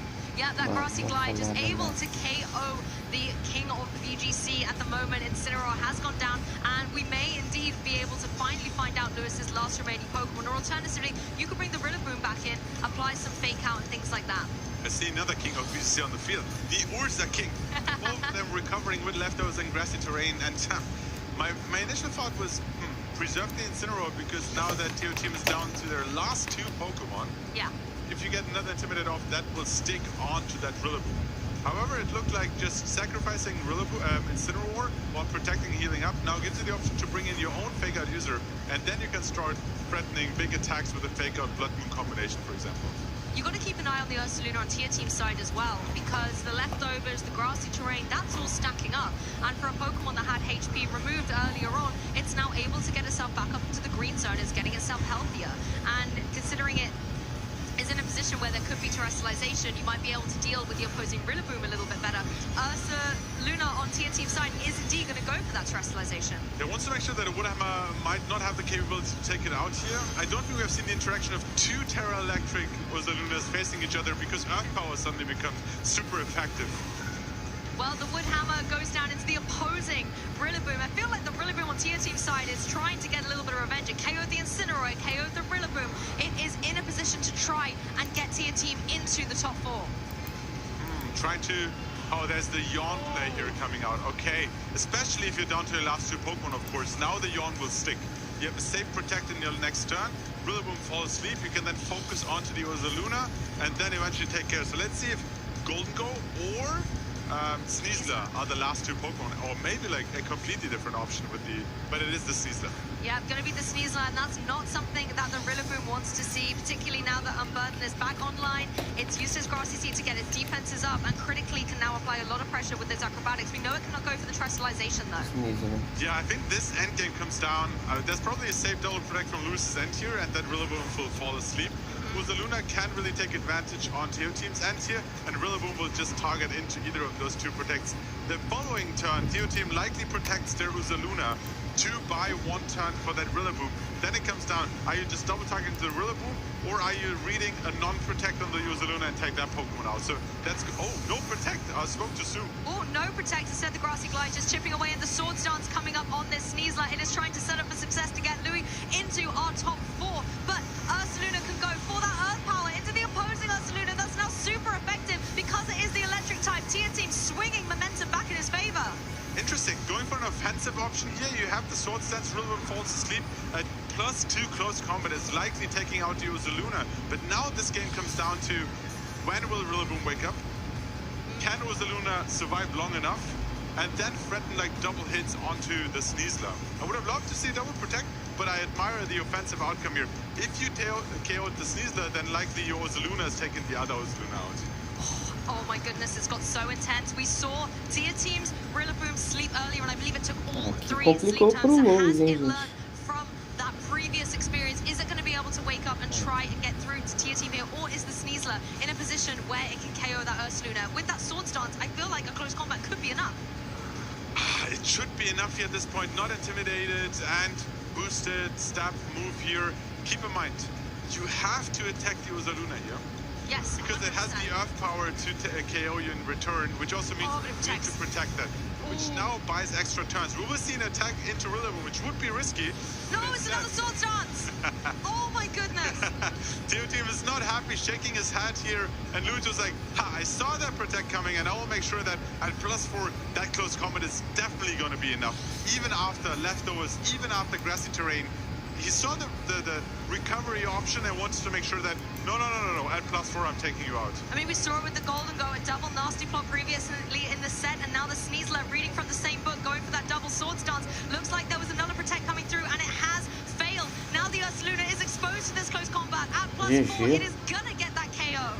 Keep in mind, after close combat, you lower your defense stats, so you no longer have the boost from that Grassy Seed. I don't think a regular high horsepower is enough, but deixa eu só ver, pera aí. André, já subiu os replays? Não cheguei. Nossa, o Rillaboom conseguiu. Então tá no 2-1. Eu não cheguei a ver não, Marlon. Eu capotei de sono. What a thriller of a set. That double Sword Stance, making sure that you take out the Uzaluna, but just giving Rillaboom enough time to wake up and take that knockout after the lower defense thanks to close combat. Oh my goodness, that Rillaboom. I mean, seeing the way that it slept earlier in the set, I was worried. And I think that was the first time it could wake up, correct? Yes, correct. And it did. That was the perfect moment. It doesn't get closer than that. Commiserations to Louis, though, because what a fantastic endgame. It just makes me wonder, if you read that protect into Uzaluna, could you attack the Rillaboom, but then you might not have enough to take the Uzaluna in the next turn. So it was a really tricky position. I really admire the playstyle, going for the double Nasty Plot in the first game, going for another Sword Stance in the last game as well. It was such a well-played game. Respect to both players. And honestly, I love the way that Sneasler came in there at the end. And even though you had that kind of 1v2, there was still such a path to victory. Yes, going for depois eu dou uma olhada, Marlon. Não sei se eu vou depois da live, porque eu tô cheio de sono. Eu acho que eu vou tirar cochilo. Tá lá nos replays, né? Lá no Discord. Yeah, very interesting play. I was thinking about the double protect potentially, but then it also came down to the speed sets of the Uzalunas. Very intense game. This is what we're here for. This is what we want to see. This is why we love playing Pokemon. Hey, that is literally one of the best matches that I could have asked for to showcase the versatility between two trainers. And a lot of these Pokemon are our standards out there at the moment. They're there for a reason. But what I really like to see, particularly in that Game 3, our trainers picked very similar things. They had the same leads. They then switched out the Incineroars to bring in the Rillaboom. So there was a lot of mirroring in a way, a lot of that consistency going through. But then as soon as those changes in their teams came through, we saw the Sneasler join the field, for example, that's when we started to see a complete shift in game. I think one key turn, you might say, was that Incineroar switching in safely on Lewis's end and gave him an advantage, taking the first knockout. Then Jorn suddenly was such a huge play there, managed to fall asleep, but just wake up in the right time to take the knockout. How many KOs did Rillaboom get in that game? So it took down the Rillaboom, it took down the Incineroar, we saw it take down the Sneasler. Did it get the The aggressive glide into the Ursaluna, but I don't think there was enough. There was a follow-up with the Earth Power there. Yeah, maybe it was. Oh yeah, no, it was the Earth Power because it was the electric. No, sorry, Rillaboom. I thought I was going to get four KOs there, but I think 3 out of 4 is still pretty good. In this economy, that's amazing. Yeah, definitely. A lot of consistency coming through from Rillaboom. And in case you missed it, we can have a little flash forward through some of the highlights. Yeah, game 1, the story of Golden Go taking the game after double nasty pot. That was just really good there. And then, of course, especially against the Terra Ferry. Yeah, that was, I think, an unfortunate moment there for the Volcarona. That Terra Ferry was such a good utility with the Terra Blast, but unfortunately taking that Make It Rain was a little devastating. Yeah, but then even after, this is one of the biggest stages here in top 8 on stream. The whole world is watching. Losing game 1 isn't easy, but then keeping composure, coming back, making sure you just play your best Pokemon one turn at a time, and that allowed him to come back all the way into this victory here. And I think we got to see a lot of the versatility of this new Jorn variant of Blood Moon Ursaluna, because in the past we see a lot of the Hyper Boys, we see the ones maybe running a Light Orb to be extra offensively dominating, but we're seeing this change. People are going for the Electric Terror to be able to have better play into Pokemon like Golden Go, and Jorn to slow down the pace of play, the leftovers, the grassy terrain, all of that synergy on the field gives Ursaluna so much dominance in the match, but unfortunately it's not always going to be victorious. Yeah. But that was not all of it. We have so many more top 8 games, and we'll of course see Teo Team in top 4 as well. Yeah. Considering once Alana won the first top 8 game, they will face once we they will as well, and it's going to come down to can he take down the player that is currently still undefeated. I mean, just looking at the way Teo Team has played today, we've had the pleasure of being able to watch both of his games so far today, and honestly, being able to see the way that he can pivot that Volcarona into a prime position, whether it's out there in the lead, whether it's coming in the late game with it, it uses the terrestrialization or not, it gives his team so much flexibility, so Juan needs to be able to watch out for that top 4. Absolutely, and we saw in that game 3 a very strategic positional game with the Ursalunas, Incineroars, Rillabooms, but that, these small details, these small changes, these small adaptations in that game 3 makes a difference and decides who's advancing to our next round. And I think the fact that it came to a game 3 and a very close one at that does just show the high caliber of players that we have here at the Gdansk Regional Championships. We had nearly 500 competitors, and we're now in our top 8 stage. Soon we'll be in top 4, and then eventually we will have just 2 remaining, and 1 will be a champion.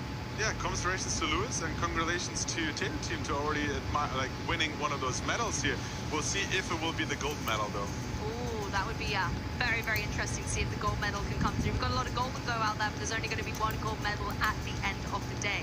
I mean, we're only halfway through top 8, and honestly, looking at our 2 top 8 games that we've seen, Juan being so dominant in his particular matchup, and again, Rillaboom in that game had great success in that turn 1 of game 2, being able to OHKO the opposing Basque Legion, and then in this particular game, Teo Team's Rillaboom getting KO after KO, even after it fell asleep for so long, it was still such a key point in the match. I think Rillaboom's the talking point right now. Absolutely, and I mean, winning any medal is good as gold here in Gdansk, but of course you want to make it all the way to the finals. But with how championship points work out, a top 4 finish is already very strong, gives a lot of points towards that World's qualification. But of course, not only a gold medal, but also the gold ticket is still on the line for all these players. Of course, if you are able to win this regional championships, you will lock your spot at the World Championships already. And from a competitive perspective, we're very early on in our 2026 season. To know that you already have that ticket locked in for San Francisco has got to be a good feeling. Yeah, especially with how best finish limits work, getting those big finishes at regionals early in the season means you can be a little bit more relaxed when it comes to the rest of the season. Of course, there's still big tournaments, LAIC, EUIC, NAIC, all these big ICs are still yet to be played out with even more points on the line for all these players. But getting in your region one of these high finishes early in the season, potentially making it onto the graphic of the regional champions, that's where you want to see yourself. Yes, because that's something that will be shown at every event going forward. So you can always remind trainers, I've won one of these championships already, I'm already going to Worlds, maybe you'll be seeing me there. And that's always a really interesting thing to see come through. I want to talk a little bit as well about Teo Team's Incineroar, because Incineroar has been #1 in our usage stats, whether it's day 1 or day 2, and that's similar across a lot of our different regionals. But Teo Team was running a really interesting Incineroar. It wasn't running Flare Blitz, it didn't have that offensive fire-type move, instead opting for Taunt, Knockoff, Parting Shot, and Fake Out. Why is Taunt such a good move to have on Incineroar in this meta? It could potentially like shut down the Yawn play, for example, if you're faster than the Luna. It has play into some like setup Pokemon, but also into follow me users, so you can prevent or like stop them from using follow me the following turn. Of course, any status moves will be stopped by taunt. So even in Amoonguss, if you don't run the safety goggles, or if you want to prevent the like Trick Room going up, or like a second Tailwind, you can taunt them in the last Tailwind turn. There's quite a lot of flexibility for that usage, and sometimes you just don't need the Flare Blitz, especially if you have Volcarona on the field. That goes for strong inverse. That's true. We kind of talk a lot about the Fire, Water, Grass core on a lot of teams, and often Incineroar fulfills that fire component, right, with his Flare Blitz. But as you have the Volcarona with his Heat Waves, I feel like that can check the box. Yep, you have 2 fire Pokemon on your team. Typically, you want to like have a wide range of different types on your team, but Incineroar is just so strong, doesn't need Flare Blitz, and can allow a second fire Pokemon to shine on the team as well. And your team has that core complete. We've obviously talked a lot about the Rillaboom, that's your grass component, and then that Basque Legion Speedy with the Choice Scarf as well fulfills the water element there. And that does give you such a nice triangle of offensive and defensive coverage. What we're actually seeing on a lot of other teams is, yes, Incineroar and Rillaboom are there, but it's a bit like, where's the water-type Pokemon? And sometimes you have to think, is Golden Go the water-type Pokemon? The amount of times it likes to terrestrialize into Terra Water? It doesn't have a water attack, but... Yeah, we've seen the first 2 games, so like immediate turn 1 terrestrialization into water, because here's the thing, there was no Flare Blitz, but Knockoff is no longer super effective. True. Earth Power is no longer super effective. If there's a read with a Blood Moon immediately, but it comes down to read because you don't really want to use Blood Moon into a Pokemon that's currently a Steel type. That is true. But yeah, having a water option, you don't have the water moves that you would need to complete that core, but just defensively at least you have the capability to take hit and also switch out. And I think that's the flexibility of that core. Yes, you can sometimes have the offensive pressure, and considering that we are seeing a lot of Terra Fire terrestrialization, particularly on Pokemon like Rillaboom, it's sometimes really nice to have that water-type move to be able to deal with it, where it thinks it's maybe a little bit safer, and then you're able to unleash some waves upon the battlefield. Yeah, I mean, the Fire, Water, Grass core has been around since forever. Yeah. But with terrestrialization, you have this really interesting dynamic that either of your Water, Fire, Grass Pokemon can Terra into another type of the Fire, Water, Grass triangle, and then suddenly a Rillaboom that is weak to Fire turns into a Fire Pokemon and then takes Heat Waves or Flare Blitzes really well. It almost takes its own weakness and makes it its own kind of strength. But speaking of strength, we've still got some great Pokemon trainers and battles coming up. We're only halfway through our top 8. It sounds like our next top 8 match is getting ready, so we're going to kick it to a very quick break and then come back with that match very soon.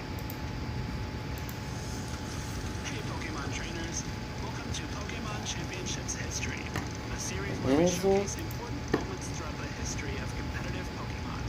I'm Jake Muller, and I'd love to take you back to the World Championships in 2015, the year Mega Kangaskhan claimed her biggest victory.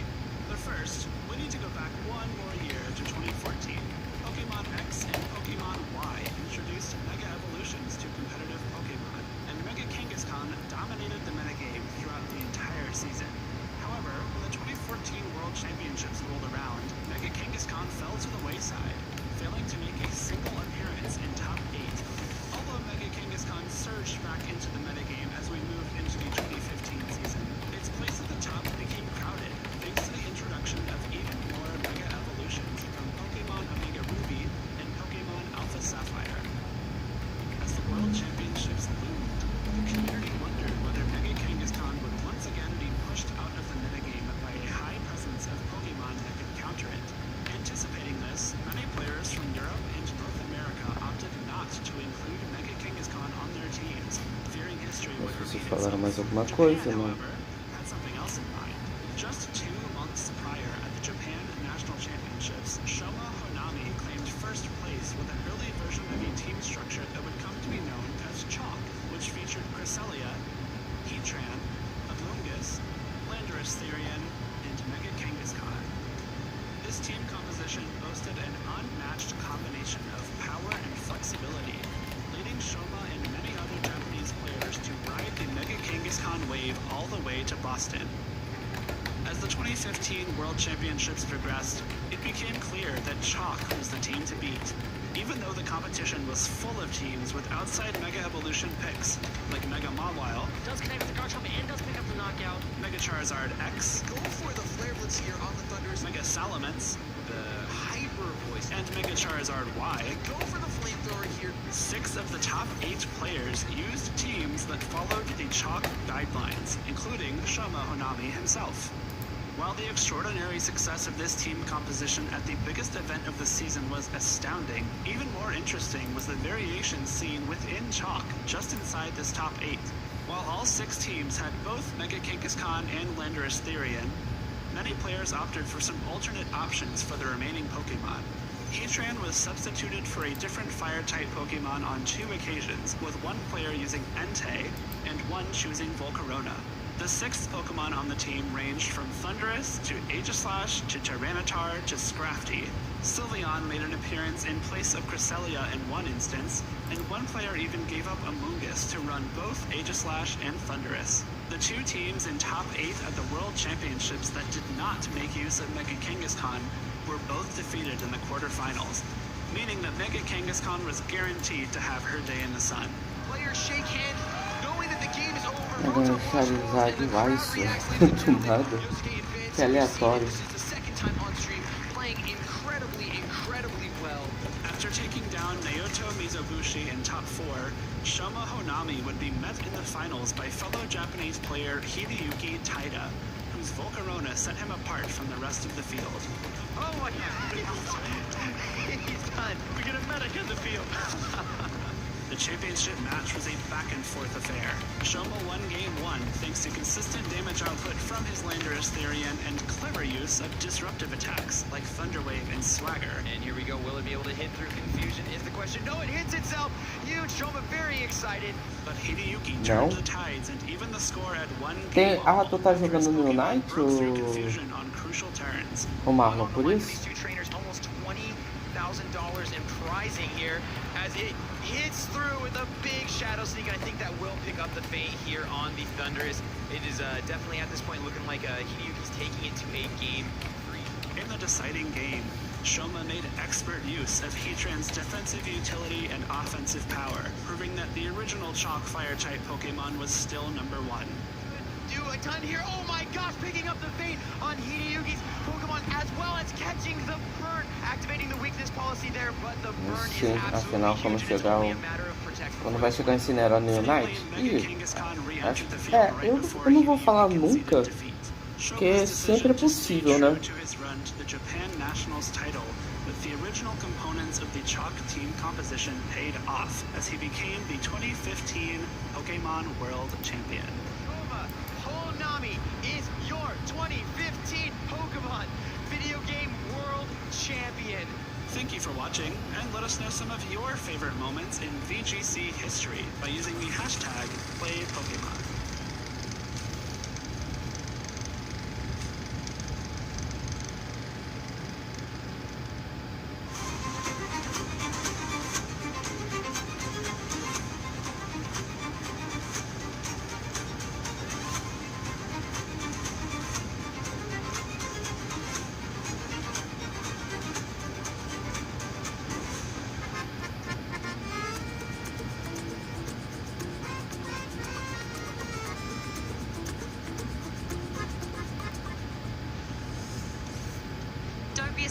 Pokemon trainers, be there for the action. Don't be confused. Don't miss out on a single moment. You want to be here as we continue through our top 8 here at the Gdansk Regional Championships. We have shown 2 top 8 games so far, and for all the viewers who might have just woken up, just tuned in, let's have a quick look at what the top 8 bracket looks like, which names are still in. We still have 6 players in competition here.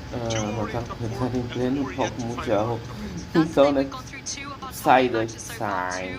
To go, and I think this is always such an interesting point of the tournament. We only have 6 trainers left technically in contention. 2 of our trainers, Juan Salerno and Tia Timasoon, have advanced into the top 4. They will be facing off a little bit later on, but to determine the other top 4 matches, we have got to go through Simone Sanvito versus Lucas Meister Christiansen. I'm so looking forward to seeing that match. time, Simone is a trainer we've been able to follow for many, many years as a previous European international champion, and Lucas has been taking the tournament by storm with the Blaziken, the Primarina. Yeah, we have given Simone quite a few shout-outs, but we have actually featured him on stream yet, so I'm really excited to see not only which team he's bringing, but how he's like piloting it through this top 8 bracket. And then the other top 8 game yet to be seen are two of the trainers who did really well last year in Gdansk as well. Not only the champion, but also the top 8 finisher, Michal. I think everybody always likes to see if the champion's going to be able to keep the crown or if it's going to be handed over to the next champion of this series. So that's going to be one to watch. But as we said, Simone Samvito is not a myth, or, well, he is a legend, but he is also on the stage ready to go. And I mean, that's not one Blood Moon Ursaluna, that's two Blood Moon Ursaluna. That is going to be an epic match. I'm so excited. Yeah, I'm really glad that Lucas found a way back into Top Gun after losing on stream yesterday. And nerves will always play a big role, especially when you have your first appearance on stream, when you're not used to the pressure yet. But like starting 8-0, right? Like that is already an accolade in itself. Then might have lost the last round on stream, but like recovered in the second game. Now in top 8. Not only that, but also rocking a really cool team. That's the thing, the consistency is unquestionable considering the position that you're in now in top 8. And I know Lucas, after the stream round yesterday, said that they were a little bit nervous about being up on the stream, and that is definitely something that a lot of our trainers can relate with, but that was yesterday. Now, you've been there, you know how it feels, you know how that set is, and you can now bring that into day 2 with a little bit more experience. And of course, you are already in top 8. You're already taking home a lot of points. There's already cash prizes, booster packs all there. So maybe now you're a little bit more relaxed, less to lose, because yes, you might be like grabbing for that title, but at the same time, you've already achieved so much. So maybe that allows both players to be a little bit calmer, more cool, more collected, and then keep that composure into the set. Nossa, dois Ursaluna Blood Moon, meu Deus do céu. Ursalunas there. We're not allowed 2 in game, unfortunately, but 2 by your side to cheer you along the way might be the momentum that you need. I mean, taking a look at the teams as well, we know Lucas isn't running that Ursaluna, but is running so many creative choices, and I want to know how they are going to match up against some of the more standard Pokemon we're seeing out there that Simone is bringing. Yes, Simone, like you mentioned yesterday, how Alola Ninetales has been one of his favorites throughout the years. Yes. And he might be rocking it in this current format here as well. And on the other side, Lucas, with the Blaziken, with the Primarina, with the Rillaboom, and also Electabuzz that we haven't seen for quite a while in this meta game right now. We see that players are about to exchange team sheets and fight out here in this game. There's the accolades both these players have. There's already a top 32 finish in Dortmund and a top 64 finish in Birmingham for Lucas. Talk me through Simone's. Yeah, I mean, Simone's season goes back a couple more years than that. Rome regional champion all the way back in 2016, the European international champion in 2018, as well as some fantastic world finishes that same year, but more recently has been able to take the Lille title in 2024. So he knows what it takes to be able to go all the way to win this level of competition. Yeah, we don't see a lot of players being able to win regionals 8 years apart from each other. The first one in 2016, the last one in 2024. Simone is not done playing Pokemon. I mean, those are years of wisdom and experience that you can bring into this match, but Lucas can bring in some really unique Pokemon that Sambi may not have prepared against. Yeah, we talked about it yesterday a little bit. The combination of coaching from the Blaziken, which usually is one move that we've seen on Sneasler quite a bit. Peraí, esse é o time do... Deixa eu ver. Esse é o time do Simon Samvito. Blaziken Fox Sash, King Abutiti, Black Glasses, Primarina Life Orb, Electabuzz Violet, Baxcalibur do Lodo de Dice e Rillaboom Assault Bash.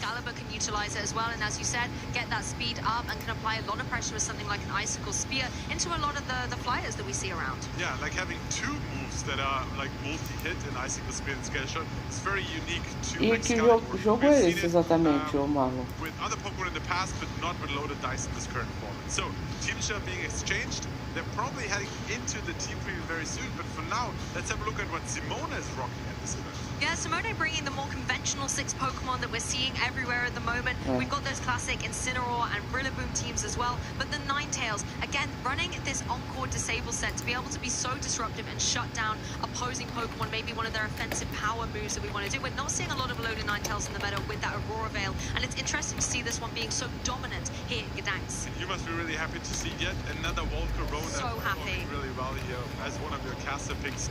We've seen a very similar team just on stream with Theo Team, I believe, right? Yes, very similar. Yeah, and we also see no Sin War, so it might be like that they either have played or like tested E o together, time do built together, mano, or developed a cadê? very similar O core Lucas in their own right. incinerou a Yeah, Safety one Goggles, team that we voltaram just na featured on Gracid, stream, going up into a Bascalibur completely ou new Basco Legion composition that Choice is Scarf, taking this event by a storm. Lola NT Fox Sash, o Salona Blood Moon Leftovers e Relabon Southwest. And on Lucas's side, you do have that potential. There's moves like coaching, there's moves like the sword stance on the King Gambit. These are all attacks that can be stopped by Taunt. Yeah, and I'm really interested to see if and how this Ninetales with the disable Encore ability, if it can come to this game and just disrupt the opponent, their setup, maybe the coaching. Like if you're Encore into coaching, you can no longer protect, and you're like forced to either switch out or like take any hits, because all you do at this point is coaching into your partner. Also want to make sure that ideally you coach into a physical attacker so they can take advantage of the increased attack. Well, Pokemon trainers, if you're just joining us, this is our third top 8 match here at the Gdansk Regional Championships. We're going to see the leads coming out for game 1. It is that beautiful Volcarona paired up with the majestic Rillaboom on the opposing side, the wondrous Primarina, and that devious Electabuzz. Yeah, Primarina is a good lead against that Volcarona because you don't even care about the grassy seed boosted defense. You kind of force a Terra because your Hyper Voice would ignore any potential redirection and just hit the Volcarona. O Lucas veio de Primarina e Yes, we have to watch out Electabuzz. for that Rillaboom. Primarina certainly does not want to take a potential Wood Hammer, as it is that water type. Yeah, you have the option with Electabuzz, of course, to redirect those moves. Electabuzz also has supportive moves an Electrovap, which would negate or at least like counteract the Corvidance boosts. Yes, we're just going to see that Electro Egg come through, as you mentioned, a little bit of chip both onto Rillaboom and the Volcarona, but critically lowering the speed by 1 stage on the field. Primarina took that fake out, so it's not going to be able to move on this particular occasion, but the Volcarona is free to go for that Quiver Dance. Yes, you're going to be able to neutralize out the speed thanks to the Electro Web, but it gets some other boosts with that move as well. And not only does it get stronger for potential heat waves in the future, but also now with the increased special defense, you take those potential Hyper Voice significantly better. So it's going to be interesting to see how Electabuzz potentially now stops any further boost with the taunt, you mentioned that earlier, or if there's more Electro Webs to prevent the Volcarona from like outspeeding future Pokemon as well. Simon veio de Summoner em Relabon e Volcarona. Switch comes through on Simone's side, then you're going to be able to catch that Pokemon, lower their speed as soon as they join the field too. Yeah, Primarina isn't really known for being like defensively very strong.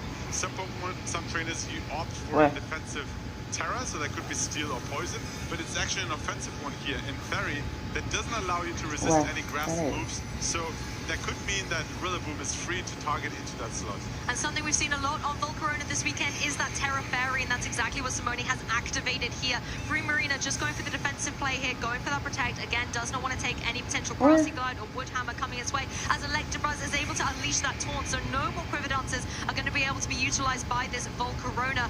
Instead, however, it went for that Heat Wave, so it doesn't have to worry about not being able to attack this turn. It's going to only be able to potentially connect into that Electabuzz, but Electabuzz nimble on his feet is able to dodge out of the way, and that Protect is preserving the Primarina from the damage too. I mean, this turn played out really well for Lucas. Not only forced Terra on Simono's end, that is now susceptible to moves that Lucas might have in the back, like the Woodhammer of the Rillaboom that we just seen there.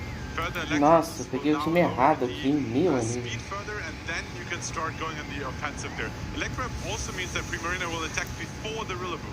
That does set Primarina up for a little bit of success, but it's difficult to see how it's going to be able to get through an Assault Vest Rillaboom and a special defense boosted up Volcarona. You can see how minimal that damage is. Even though it's a spread attack, even though it's chipping away at both of them, it's not able to get the damage dealt. The Primarina this time probably won't matter because the Woodhammer is about to follow up in that slot and take out the Primarina. Yeah, Primarina goes down, doesn't have to worry about missing that Heat Wave, but critically, Volcarona was able to land it on the Electabuzz here. It is running that Eviolite. It's going to have boosted defenses. You need to find a way to chip through it while you can.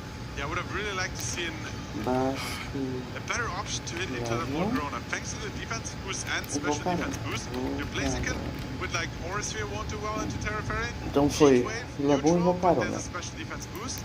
Rillaboom struggles against the defensive boost of Grad. Like, it seems like Simona managed to position that Volcarona really well into Lucas' team.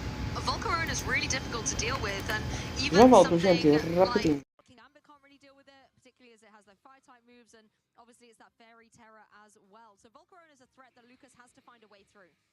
We see the follow me potential here, but yeah, coaching really won't help Electabuzz either, right? If you had a physical attacker there, start coaching and then eventually getting the damage out while you keep speed control with that Electab would have been an option. But it seems like Lucas wants to get the damage out with the Heat Wave here because that might take out the Rillaboom and in combination with Electrab eventually tickles down the Volcarona. I also like the Terrestrialization. You're dropping your fighting types, you're dropping your potential weakness to a Fairy Terra Blast coming through from that Volcarona. Yep. But even if that was the target, the Follow Me is going to draw that into Electabuzz. Grassy Glide is going to be able to chip away at it, put it down into that orange zone as the Heat Wave comes through from Blaziken. So it's going to be really trying with the extra oomph it gets from the Terra Fire to get the knockout onto Rillaboom, but it is still far away from getting a KO on Volcarona. Yeah, the crit on Rillaboom probably didn't matter in this case, but we just see Volcarona with the first Quiver Dance that got into the game not only takes those hits really well, but a Terra Blast will easily take Electabuzz out of the game at this low HP here.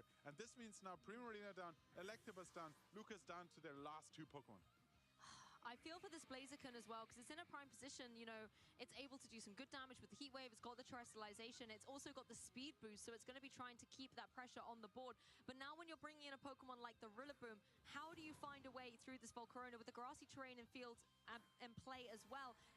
That Volcarona is getting HP back every turn. Rillaboom is actually well positioned here at the moment. Grassy Glide with that priority can cause a lot of damage into Basculegion, which doesn't have the option to Terra here out of the water type, but it is Terra Water anyway, so it wouldn't matter. Stuck. We saw earlier on stream how a Grassy Glide took out a Basculegion, but it really comes down to how these players have trained their Rillaboom and Basculegion specifically to survive non-boosted. Like, it is an Assault Vest, not a Grassy Seed or Miracle Seed here. So it really comes down, is there the chance? How does the math work out, and can you take out the Basculegion? Otherwise, a Scuff attack here will cause a lot of damage. But Lucas leaving the Basculegion alone here. It's able to go for the Aqua Jet, does a huge amount of damage into that opposing Blaziken with its priority move. But Blaziken is able to go for this Heat Wave. It will find its mark on both the opposing Pokemon, but as you can see into the Water type and the Fairy type, it is not going to be able to do a huge amount of damage. Now you have the chip damage onto the Basculegion, and Grassy Glide might be enough. However, Grassy Terrain is also expiring exactly right now, and this plays perfectly into Simona's cards.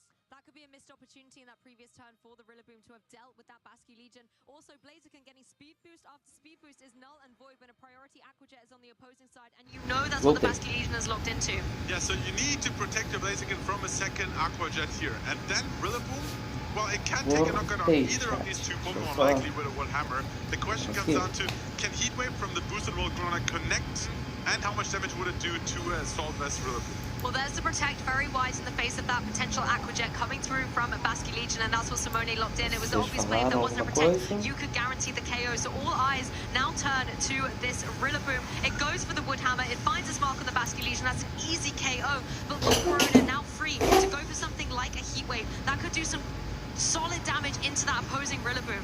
Yeah, this is where the Electroweb early in the game are so crucial. We see it connect into the Protect, or at least Protect. Is there an animation coming up? There's the connects to the Rillaboom and takes it out. I forget it got the Quiver Dance boost up as well, so that was going to be dealing additional damage. The Assault Vest really not being able to pay off there, and Blaziken, again, getting that speed boost, but it's got to get through two Pokemon on Simone's side. Let's see what the last Pokemon to be. It is the Ninetales. It only carries the attacking move of Blizzard.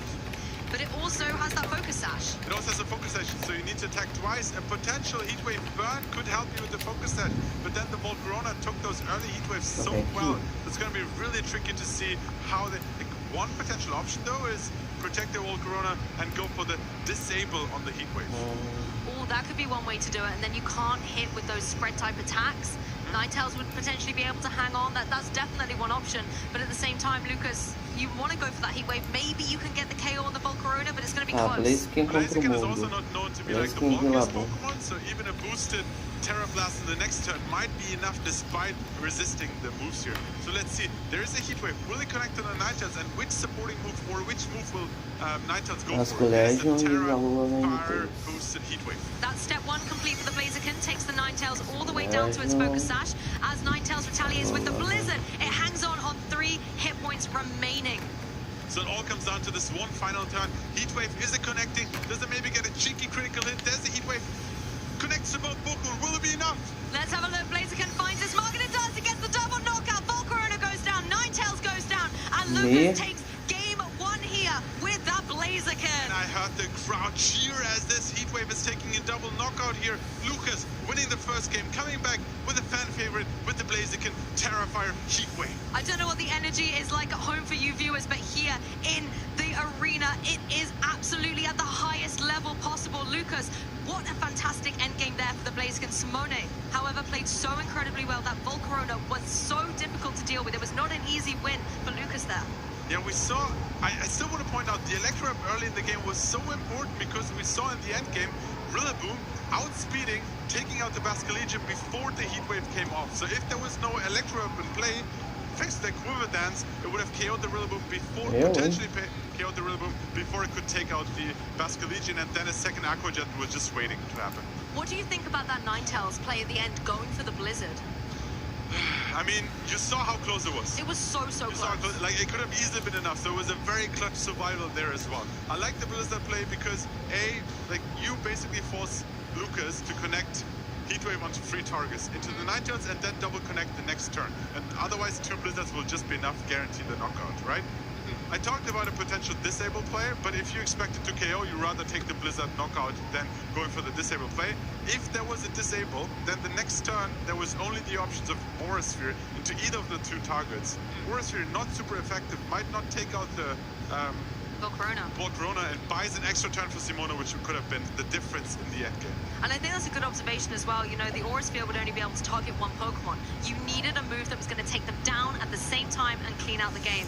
But it's time for game 2. Can Simona get redemption for that Volcarona? We're going to see a ball change up here.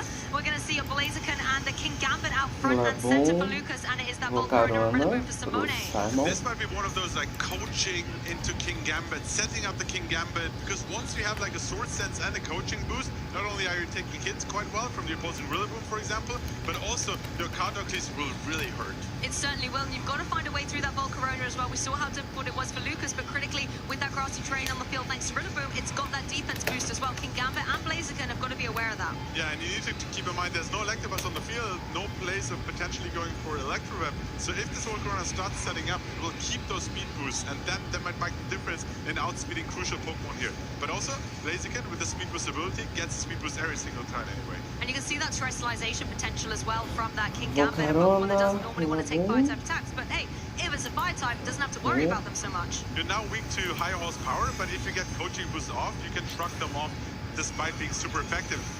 Simona, turn 1, goes for a Fairy here.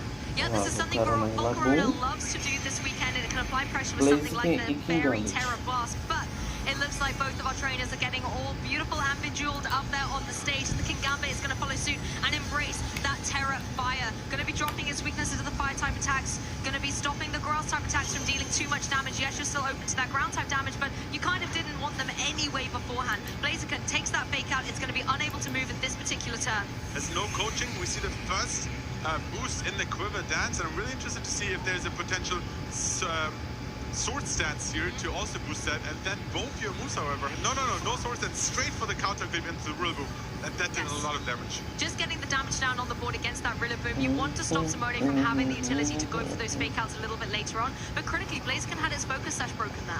Yeah, I don't think there's any combination of moves at the moment that could take out the Blaziken before it potentially goes for a coaching. Also, because the sash is broken, you're more likely to attack into that slot, so a potential protect would just like stall out and give King Gambit more time to set up here. I'd really like to see a coaching play, but keep in mind both Sucker Punch and Counter Field as Dark moves are not super effective into the Volcarona, which also has a massive defensive boost. So Volcarona, once again, really well positioned into this game. Yeah, once again, Lucas has to figure out how to deal with that Volcarona, and coaching is one way to try and set up for success. King Gambit's going to appreciate the cheers that the Blaziken is giving it. It's going to get those boosts. Volcarona, however, speedier than the King Gambit, is able to go for this Terra Blast. This will be able to deal with the Blaziken. It hasn't been able to terrestrialize this game. That's what King Gambit was able to do, so it still had that fighting type. Still going to take big damage from a Fairy type move. Yeah, I spoke too soon. Thanks to that fighting type that Blaziken carries, that is a neutral Terra Blast. And I think, was this a critical hit? It was a critical hit, yeah. Because after the coaching, you should have taken that attack significantly better.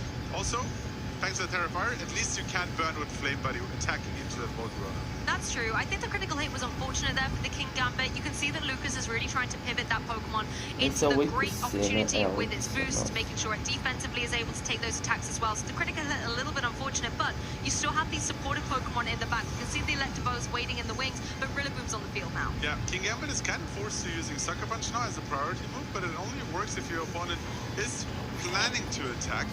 But if there's a Grassy Glide coming out from the Rillaboom, that would just go first and then nullify and negate the potential of a Sucker Punch. So you really have to think twice. Also, if you Sucker Punch into the Volcarona, it might just go for a second Quiver Dance. I mean, we often see Sucker Punch mind games at the end of a game, but sometimes at the beginning they can be in contention as well. And there we go, a critical hit, a bit of revenge for that King Gambit is able to fell the opposing Rillaboom. And this time we'll see if a boosted Heat Wave is enough. It seems to miss one of the targets. Misses King Gambit though. Is that enough into Rillaboom? Oh, Rillaboom can now fire back with a Wood Hammer. That Assault Vest really paying off. The Wood Hammer, not enough to be able to get the KO, but a significant amount put into the Volcarona. However, even though Volcarona couldn't get the KO, it put in the work to enable Rillaboom to KO itself. Yeah, Lucas once again down to their last two Pokemon early in the game, but with the redirection Electabuzz, resisting the Heat Waves with that Terra Fire. I think King Gambit might have what it takes here, also resisting the Blizzards here. So now, however, Encore Disable might come into play, and you'll be like, Follow Me is really annoying. How about I disable Follow Me? That's true. You could always go. You could always go for something like a Taunt as well on that Electabuzz to try and shut down the opposing Ninetales, so it cannot go for Encore, it cannot go for Disable or Protect. But at the same time, King Gambit, it's in a precarious situation. It doesn't have a huge amount of HP remaining, and I think a double up from something like the Ninetales and the Volcarona, a Heat Wave, and a Blizzard that you can't redirect might be enough. Yeah, and we're back into the Sucker Punch mind games here because Volcarona is so low that a boosted Sucker Punch might be enough to take it out. So you need to think twice. Am I attacking, doubling with my Volcarona, or am I potentially protecting it? There's the Protect, though. Yeah, Volcarona wisely going for a Protect, maybe trying to see if this King Gambit was indeed going for that Sucker Punch, and that looks like it was Lucas's target. So a nice play here by Simone as the Ninetales goes for Encore. Also, as well, Sucker Punch would have failed either way. That's a status move. Sucker Punch cannot go into a Pokemon that is not attacking. Electabuzz locks in the Taunt, though, so even though you've Encored the Sucker Punch, you cannot disable it. Correct. First that. Second, we're in a really interesting board state because you're locked into the Sucker Punch, but thanks to Ninetales being taunted, it has to attack or switch out. Right? So Ninetales is either susceptible to a potential boosted Sucker Punch. Volcarona doesn't really want to attack either here. So it's like a tricky situation where, like, yes, you're locked into Sucker Punch, your opponent can't take easy advantage because Ninetales is forced to attack, for example. I think that situation would be so much more beneficial if the Electabuzz was able to capitalize on it, because Electabuzz only has Electro Web as its attacking move. The Sucker Punch goes into the Ninetales, that does indeed break the Focus Sash. Volcarona... And the miss off the Heat Wave. Oh, King Gambit here. King Gambit again just doesn't want to take down the King Gambit with any additional chip damage. Ninetales, however, goes for that Blizzard. And we just see how that Evil Light plays a huge role for Electabuzz, taking like these strong moves in Blizzard and a boosted Heat Wave quite well here. And since King Gambit avoided two Heat Waves, it is able to recover so much HP. Ok, moço, obrigadão por ter aparecido aí. Boa tarde. Beleza? Até a próxima. But they are still chipping away at each other. The prime one you have to keep an eye on, Até a though, próxima is aí. the Heat Falou. Waves coming through from that Volcarona, because Electabuzz isn't appreciating them, and King Gambit keeps avoiding them. Yeah, now Electabuzz, thanks to that Electro Vamp, is like taking advantage of the speed order here, and further, like futures, Electro Reps will then eventually allow King Gambit potentially to outspeed that Ninetales and not be on board again. The thing is, there's another Pokemon in the back as well for Simone, and that's something you can contend with those Sucker Punch games. Ninetales does leave the field. It wants to unlock the Taunt that was shutting it down previously, and it's the Incineroar. And that's not what I want to see in a King Gambit, because now the Find ability activates and gives it yet another boost. So the question is Volcarona brave enough to attack here? No, it's not. It's going for the safe route with the Protect. At the same time, though, it is locked into the Sucker Punch. You know, if you're going for the protected switches, no damage is coming your way. And the Kowtow Cleave, it's not really the best move to go into a Pokemon like the Incineroar. Yeah, Incineroar now on the field. I think the King Gambit got a Defiant boost and a Coaching boost. We didn't see a Source Sense. That's a +2. Yeah, just confirmation here. Thanks, Lucas. Also, thanks. Shout out to Lucas. Deixa eu beber água, chat, beber bom água. Não esqueça de se hidratar, so you're beleza? more likely to take a knockoff or a Flablet. There's no Flablet, so the knockoff quite well on that end as well. There's a Fake Out also quite well taken thanks to the defensive boost. Yes, there's no grassy terrain to contend with, or will be throughout the rest of this match either, so no recovery options on that King Gambit. The Electro Web doing what it doing the only thing it can do, trying to chip away as the heat wave comes through. That gets the knockout on the Electabuzz and puts King Gambit in a very precarious situation. King Gambit does not have any spread type attacks. Yeah, Heatwave successfully connected here. Encore ended, but King Gambit down at 11 HP, no recovery options, and any combination of two moves will guarantee that this King Gambit is going down here. And Simona looks like he's taking game 2 and bringing us to a game 3 scenario. I think it was that Volcarona. He set it up so beautifully for success, getting that quiver dance up very early on, and particularly the terrestrialization made it so hard for Lucas to break through it. Look at it, it's still here in the game, and it was out there in the leads. Yeah, it was threatened by the Sucker Punch mind games, but like excellently played by Simona, going for the protects when needed and also being a bit risky and going for an extra heat wave when it could have been Sucker Punched. We see how much damage the Sucker Punch is causing to Incineroar. But once again, any two combinations, there's the Terra Blast successfully connecting as it's guaranteed and takes out the King Gambit, securing game 2 for Simona.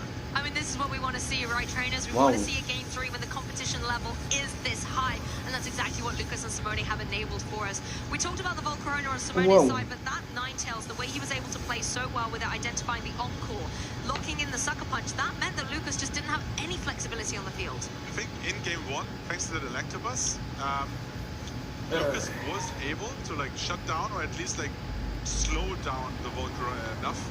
Like quite literally slow it down with Electro Web to make sure that it doesn't run away from the game. In this game, however, it was not able to like get the Electro Web off early. This meant that Volcarona had a speed boost and a special attack boost and a special defensive boost. Taking all the boosts and a defensive boost through gas seeds. So it was really hard to like maneuver and find the right opening to get a lot of damage. We saw the Woodhammer taking all the way down to red. Grassy terrain healed a little bit. Then the Terra Fairy avoided like dark damage doing too much. My question now is, Lucas brought the Premier Arena in game 1, mentioned game 2 and brought that King Gambit. Do you think that was the right choice, or should Premier Arena come back into this game? Does it have a place? Another thing I would like to see is somehow forcing the Terra on the Volcarona. Qual é o problema? Onde ficava o problema, moço? Your Icicle Spear, Excalibur. Okay, Excalibur. Maybe with 5 hits and an attack boost from the coaching, but then once again, like Volcarona is so well positioned thanks to that defensive boost as well. So it's really difficult to like play around and find the right opening to get a lot of damage into that like almost instantly Terra Fairy Volcarona. Yeah, Supreme Marina maybe out, doesn't really have the way to work around that Volcarona, and also it poses a risk when you're against a Rillaboom, for example, as well, and that's another Pokemon that Simone has piloted so well throughout this game. The Excalibur could indeed be a very interesting choice. I like the idea of the Ice-type damage threatening the Rillaboom and then just being able to try and do something into the opposing Volcarona, but as a Dragon-type, you have to watch out for the Terra Blast. Viewers at home, viewers in the crowd, give it up for these players. We're here in Gdansk for game 3 of this top 8 set, and it is Rillaboom and Volcarona facing Blaziken and the Excalibur. Hey, Excalibur's here to play, so is the Blaziken, and on the opposing side for Simone, that Volcarona that has championed so through this set, paired up with that Rillaboom. Agora foi. The ability of that Excalibur permanent exchange. If you are brave enough to go for Heat Wave, you will just increase its attack even further. So that is quite interesting to see how that will play out and potentially stop the Volcarona. But Volcarona with the Terra Fairy ability could, or option, could then go for Terra Blast. Agora mais do que nunca vai, hein, moço. To go for potential Terra as well. But keep in mind, Scale Shot also boosting your speed stat. Yes, as long as it doesn't go into a fairy type, because as the dragon type move, that's going to be null and void. So Volcarona has a decision to make. The choice that Rillaboom made, however, was to get out of there. We're going to replace with the good buddy Incineroar, can throw down a cheeky Intimidate, but I think critically has that fake out in play for the next turn. And Terrestrialization is indeed going to take to the sky. This is going to be critical on that Volcarona. It is the fairy type, so if Lucas has gone down with that Scale Shot, it's going to be devastating. Yeah, devastating into that slot because you don't get the speed boost, you don't get any damage off. The coaching will at least negate the Intimidate drop here, but not getting an attack off and just allowing this, Simone's Volcarona to potentially set up a Quiver Dance here. That's now, Excalibur is actually faster, so you would have stayed faster as well throughout after the Quiver Dance as well. So really unfortunate. A potential option was to just go for the Scale Shot into the Incineroar slot or into the Rillaboom slot to at least guarantee getting the speed boost and then being able to get that through the next turn. Now, another fake out user on the field might want to protect here, but then you give Volcarona another opening, right? Yeah. Keep in mind, one option is always protect your Excalibur, and coaching is still boosting your Excalibur even if you protect. That could be an option for Blaziken. I think if you're Lucas, you have to think about your terrestrialization as well. Excalibur does not want to take a Fairy Terra Blast into that Dragon type, and at the same time, Blaziken won't appreciate it either. Yeah, let's see if Simona reset protecting goes for a fake out into that Blaziken here, and that's exactly what happens. It follows up with a Terra Blast as well. That would immediately take out. That's not what's happening though. It goes into protect and buys yet another turn for the Blaziken to potentially go for another coaching, and that could then open up maybe a boosted, +1 boosted scale shot would take out the Incineroar, and if you're Terra, you survive the turn, then speed boosted as well on the Excalibur, and that could then help him run away with the game. Oh, so many options for these trainers here in top 8. We just saw a similar script to what happened in game 2 there with the fake out to the Blaziken breaking that focus sash, but it's still very near getting back to full HP if it's able to stay on the field, get some grassy terrain recovery. That focus sash could still come in handy later on. Yeah, but it looks like Lucas is all out on that Volcarona. Doesn't want to get rid of the Incineroar first. He says another coaching and Icicle Spear. This might be enough to take out the Volcarona. Boosted, getting 4 to 5 hits. It will come down, but keep in mind, the Grassy Seed boost will be crucial in this matchup here. It certainly will, but I think the terrestrialization was critical. You do not want to have to contend with the Fairy Terra Blast coming through. Blaziken going for another coaching, getting it now at +1 attack. And Volcarona, the speedier of the two here, is going to be able to go for that Terra Blast. It finds its mark down onto the opposing Blaziken. It is going to be enough to be able to get the knockout, but I think Blaziken's job was done here. Gave its last hurrah to the Excalibur that now is in that prime position to try and deal with that Volcarona. That's quite a lot of damage. Let's see, 2 hits. Can it get to all 5? Or I think, unless you're going to get a critical hit, I don't think it's going to be enough, but it could put the partner Pokemon in good standing to deal with Volcarona later. Let's see if there's a knockoff or parting shot. There's a knockoff. The Terra Ghost. It is now super effective, at least dealing 40% of damage and getting rid of that loaded dice, which is critical because now Icicle Spear and Scale Shot might not hit as often anymore. It does run a higher risk for sure on that Excalibur, but you can see the defense boost coming through those coachings really paying off. That was a super effective hit from the Dark type Incineroar, and Excalibur was able to take it really well. Well done, yeah, not only boosting the attack, but also boosting the defensive. That Excalibur, at least on the physical side, is quite sturdy here and might take even more hits from that Incineroar. The Primarina on the field though now as well, and Volcarona in such a dwindle position, possibly something coming through from the Primarina like a Moonblast or a Dazzling Gleam could try and chip away at it, but I don't think it'll be enough thanks to the Equipment boost it got in special defense. Yeah, we also have the option of an Icicle, an Ice Shard as a priority move, but it looks like there's just a combination of that Icicle Spear into Incineroar, maybe followed up by Hyper Voice, might be enough to take out the Incineroar. I mean, this is still doing some decent damage, even though that Incineroar is a fire type, and without the loaded dice and the critical hit coming through, this Excalibur is not here to mess around. That's a huge amount of damage. That is 5 hits. Who needs a loaded dice when you are this Excalibur? Parting Shot is going to come through though, and that's going to bring the attack back down to neutral. Back down to neutral, most importantly, likely brings the Rillaboom back, which is well positioned into the Primarina as well. But that Excalibur is slowly healing back up, and thanks to the defensive boost, would even take like any moves from Rillaboom as well, thanks to those defensive boosts. Primarina is able to utilize this Hyper Voice, obviously not going to be doing any damage into the opposing.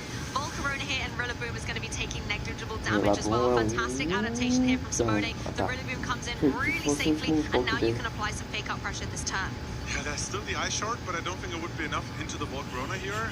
Primarina threatened by the Rillaboom. Excalibur, as we've coined it, is not fake outable because it's a ghost time, so it will be immune to fake out, can't flinch this turn.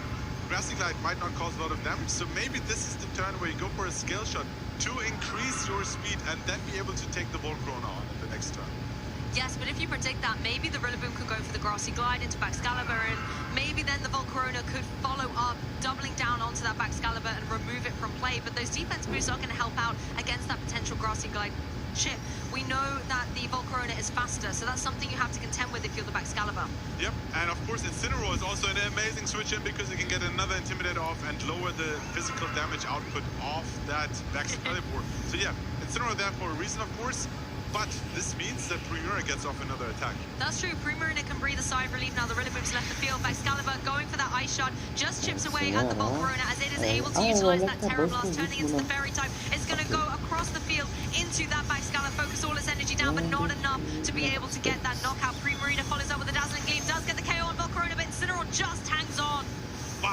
great turn from both players, opening up a lot of endgame possibilities here. That crucial survival was very important because you have that fake-out pressure while you still bring in the Rillaboom. That's true. Keeping it on the field, you have that fake-out utility. Rillaboom can always come in. You also are able to use that grassy terrain to be able to get a little bit more back up. Yeah, and now the grassy terrain was just over, but eventually Rillaboom comes back, and that will then give more healing to the Excalibur. The way it is at the moment, I think a Blizzard is in a prime position to take out that Excalibur. It's still faster. There was no scale shot throughout the whole game, so it's all going to come down to an Ice Shard potentially taking out the Incineroar. Primarina, though, is in a quite comfortable position against that Ninetales. Do we think Ice Shard is going to be enough, though? It is neutral.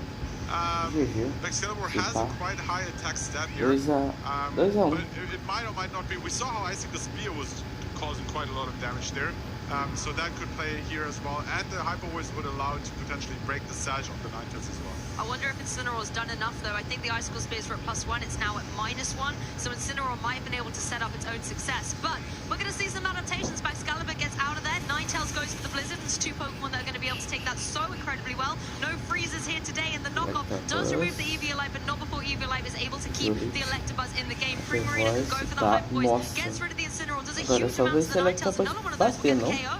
Wow, this is a really interesting endgame because that Electabuzz will be able to protect at least for one turn the Primarina from the Rillaboom.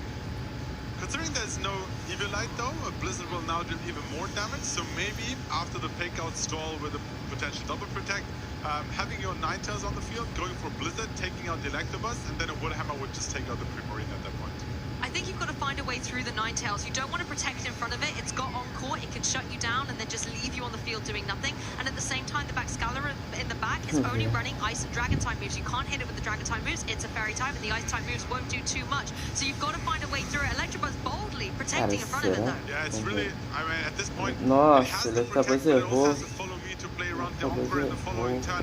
That fake-out though is really putting a lot of pressure to make sure that you have to double protect. There's not a lot of like options for like Simona to take advantage of that. There's just a Blizzard going to double protect.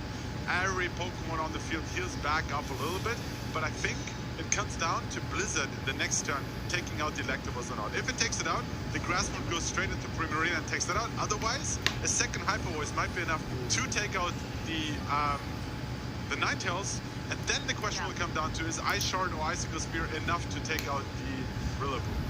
It's going to get really intense. I like your observation about the Electabuzz follow me priority, redrawing in those attacks, and potentially if Rillaboom goes for the Grassy Glide, that's going to be drawn in. But Ninetales not going for anything here, just playing defensively, going for the protect. So all eyes come down on this Rillaboom, whether it's going to be able to get a KO here for Simone. Follow me comes through the Electabuzz, drawing in that Rillaboom that was going for that Woodhammer. This is going to be able to get the knockout, but critically, Primarina in a position where it's going to be able to get some damage on the board. It cannot get the KO on that Ninetales. It has gone for protect. Yeah, this is a very smart play from Simone's end, realizing that I don't need to sacrifice or even risk my Ninetales here. I'm just going to protect, and Woodhammer is going to take care of that Electabuzz while my Rillaboom is barely taking any damage from Hyper Voice or Dazzling Leap thanks to the Assault Vest. Exactly, you can see how little damage that is doing to Rillaboom. It does not mind being out here, and additionally getting a little bit of recovery with that grassy terrain. But this is the key for Lucas, that Excalibur is back in play. However, Grassy Glide can KO it at this range. You do not have the follow me to draw that attack away. Yeah, and considering Grassy terrain was just over a moment ago and then Rillaboom came back in, it still has quite a few turns to take advantage of. A Grassy Glide, for example, take out the Excalibur, or even just a Blizzard. And also Rillaboom is still so full HP that like I don't think an Ice Shard would be enough here. Like I'm pretty sure it's not enough, which means it looks like a Blizzard and Woodhammer. It seems like such an easy choice for Simona to secure the victory here. That is true. You know as well that the Blizzard in the snow is going to be 100% accurate. It's guaranteed to be able to connect. But Excalibur tries anyway with that Ice Shard. Does do a huge amount of damage, but it is not enough to be able to get the KO. Rillaboom retaliates with that Grassy Glide. Primarina goes down. And now it all comes down to the Ninetales, the Pokemon that Simone Sanvito has had by his side for many, many years to be able to connect this Blizzard onto the opposing Excalibur. It goes down, and Simone Sanvito will be advancing into top 4.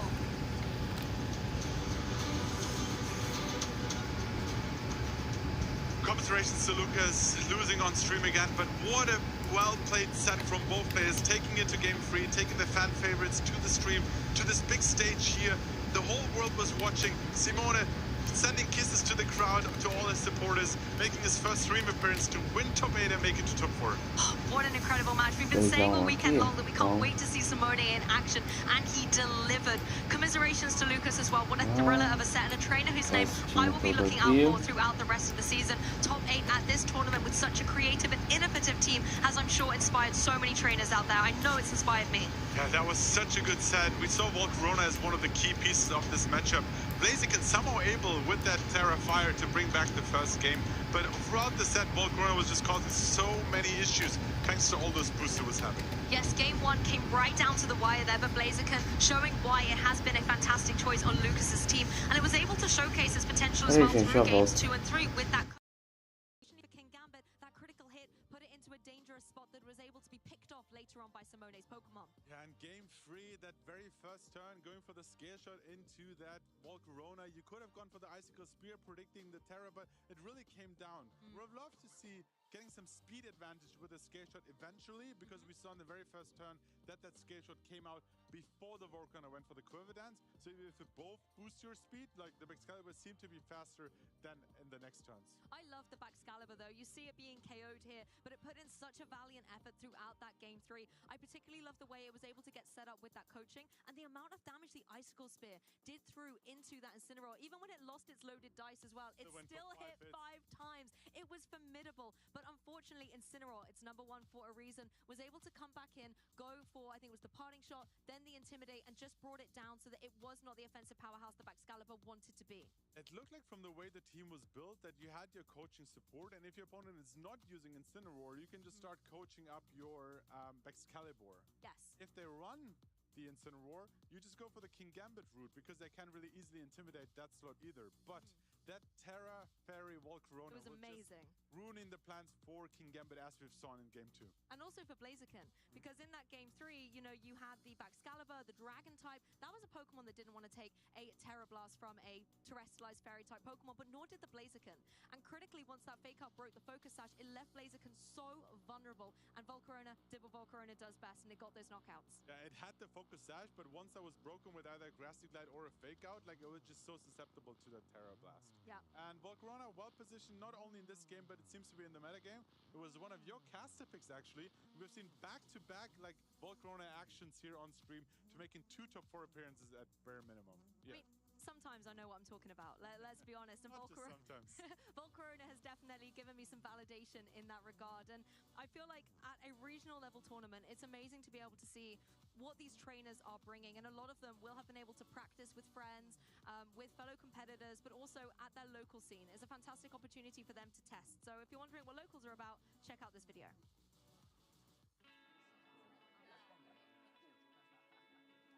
Hey, do you want to play? Yeah.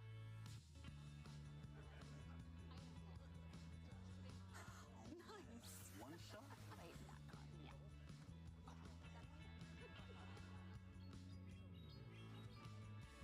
I'll use twin cannons. Great game, guys. Bye. See you next week. Come play at your local Pokemon League. Jamie and I were talking a lot about locals yesterday, because it's where a lot of Pokemon journeys do indeed start. It's where I met Jamie and Ben for the first time, and now we've been able to go on so many years of competitive Pokemon memories, and it could be the same for you. Please do scan this QR code, find your local events, and see maybe if you're thinking about starting Pokemon, you've been inspired, or you just want to see how you can take your love of Pokemon and turn it into a competitive adventure, you can do that at your locals. There's so many leagues all around the world. You don't even have to compete at one of those like challenges or cups. There's also like league evenings where you can just like find other Pokemon fans and practice, and maybe communicate, like exchange with them what you think is currently good in the meta game, and get some practice games in. I love to see that, because at the end of the day, we're all here because we share the universal language of Pokemon. We all have a favorite. We all have those highs and lows of competitiveness, and it's great to be able to see other people who can have that empathy and those stories and help you learn and grow, because as much as your wins are important, learning from your losses as well is one of the critical ways that our champions are able to get there. We talked about Samino all weekend long. We saw his game, this game 3 thriller. I would love to hear his thoughts about the matchup and how he's feeling going into top 4. So take it away to the casting couch. Thank you very much, Barish and Lou. I am, of course, joined here with our top 8 winner, Simone Sanvito, advancing into the top 4. Congratulations, how are you feeling? Opa, bom dia, Alexander. Salve. Deixar um ótimo domingo pra você, cara. Divertido? Menino Brasil. 86 com gordo. Oi. 86? Nice. Tem ido de Roger, ô Alexander? Pega Roger. Pega Roger e vai com bastante gente, que a chance dele vir é maior. Eu consegui o meu, só que eu consegui ele em run pública. Eu tentei sozinho, não via de jeito nenhum. Na primeira oportunidade de uma run pública veio. After that happened in that game 1, you seemed to stick with the same game plan. So what were your thoughts going into that after the Blaziken was able to win? Given that I played versus him yesterday, I had some ideas on how we like to play the matchup at the very least. The Blaziken sweep in game 1 was something I did not expect. He clicked Terrafire, basically walling my Volcarona. Of course, any Terrafire Pokemon can wall a Volcarona, even if at +1, even something as frail as Blaziken. I had a guaranteed-ish win towards the end that I didn't see. If I just clicked disable on the hit wave, then I would have won. I didn't. Truthfully, I was expecting my Ninetales to KO the Blaziken from that range. She didn't, so I choked that one, you might say. It was kind of a 50-50, you might say, but I don't know. But other than that, I just thought that Volcarona Volcarona with a +1 defense is very good into his team because he has a lot of physical attackers. His special output isn't that threatening. He has Hitwave from Blaziken, which isn't at the beginning of the match, at the very least, it's not a very threatening move. So I just clicked Quiver Dance turn 1 because I could do that basically free, not really, but somewhat free, without taking any meaningful damage at the very least. And then had my Volcarona to do something. Like miss 27 hit waves. Then I brought Ninetales because Ninetales with my SAT, with Anchor Disable Ninetales versus King Gambit, it's very good. Fun fact, if the King Gambit clicks sets up as Sword Dance, you can lose a 1v1 to Struggle because Struggles does well over 40%. I lost to him that way yesterday. Oh, wow, yeah, that's very thorough insight. Thank you very much. And, of course, you're into that top 4. You're either going to be facing down Michał Kwiatkowski or Federico Camporesi. Do you have a person that you prefer to face? I would like Federico, honestly, because there's a lore between us that he never won versus me in a tournament setting. Today, he beat me, so I gotta have that run back. Yeah, makes sense. And of course, we want to let you get ready for your top 4 match. Is there anyone you want to give a shout out to before we let you go? Shout outs to Justin Tang, who my Volcarona is named after. Fun fact. Thank you for letting me down with the Zit Waves. And also my girlfriend, Il Server, and anybody who supported me. Excellent, great to hear. Well, that's going to conclude our third of 4 top 8 matches here. We've got one more to see. Who's it going to be, Michał or Federico facing Simone? Stay tuned to find out.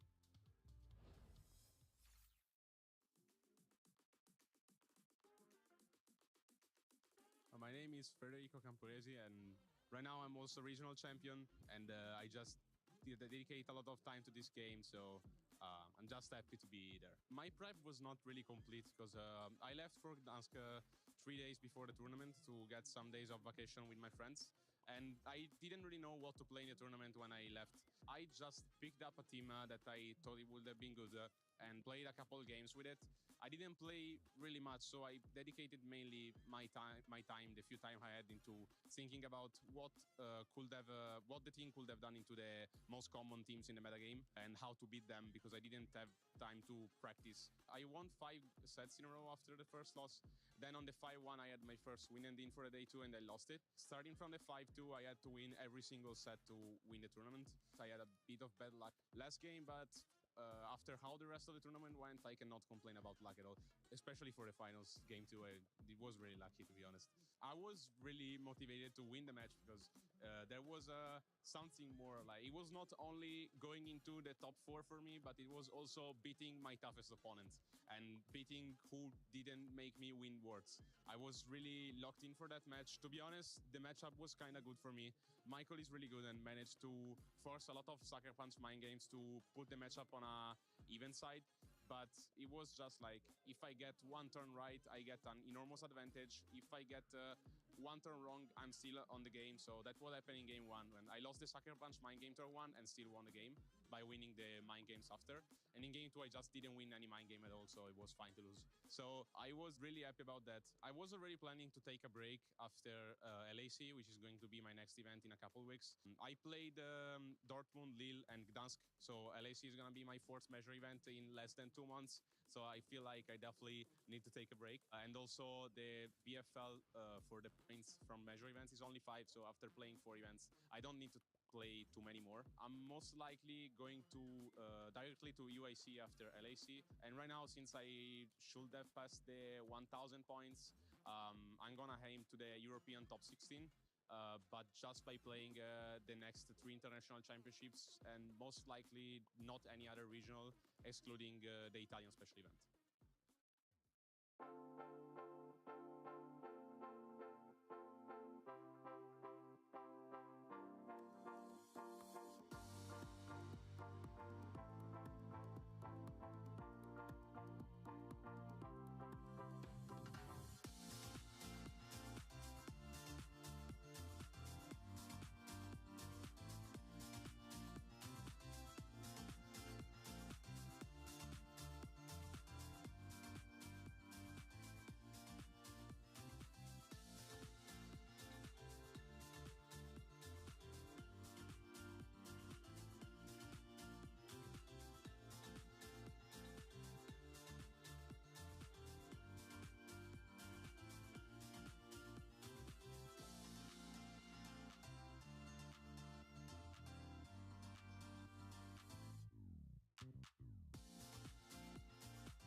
What a privilege it is to be able to see almost all of our top 8 bracket here at the Gdansk Regional Championships, and we've got one more top 8 to go.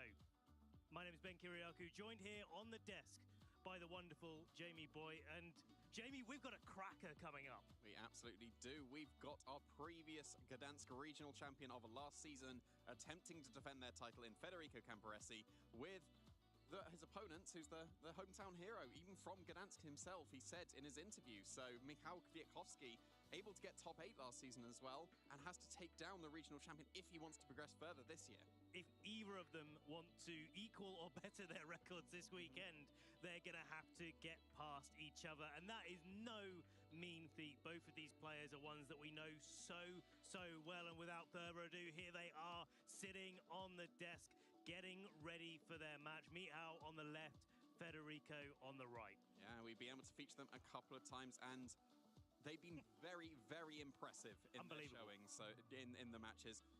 Clinical is a word I would use almost to describe a couple of matches that we've been able to see. It seemed like the game plan was planned far ahead and able to be executed perfectly. But also those game 2 adjustments as well. I think that's something that stood out to me for watching Michał through this tournament. We've got to see him on stream a couple of times already, way back in round 2 yesterday, but also coming into his top 8, or in his top 16 match coming into top 8. And I feel like the way that he was able to adjust in both of those sets, played game 1, whether it went well or it didn't go well, he was still able to adjust going into the next turns of the game. And I feel like watching him adapt is just as much of a treat as watching him execute a tried and tested strategy. Yeah, it is for sure. And another nice little fact is that Federico's running the team as well, that he ended up winning against in the final of the previous Gdansk region as well, and then has picked it up for this tournament and is finding some great success as well. So I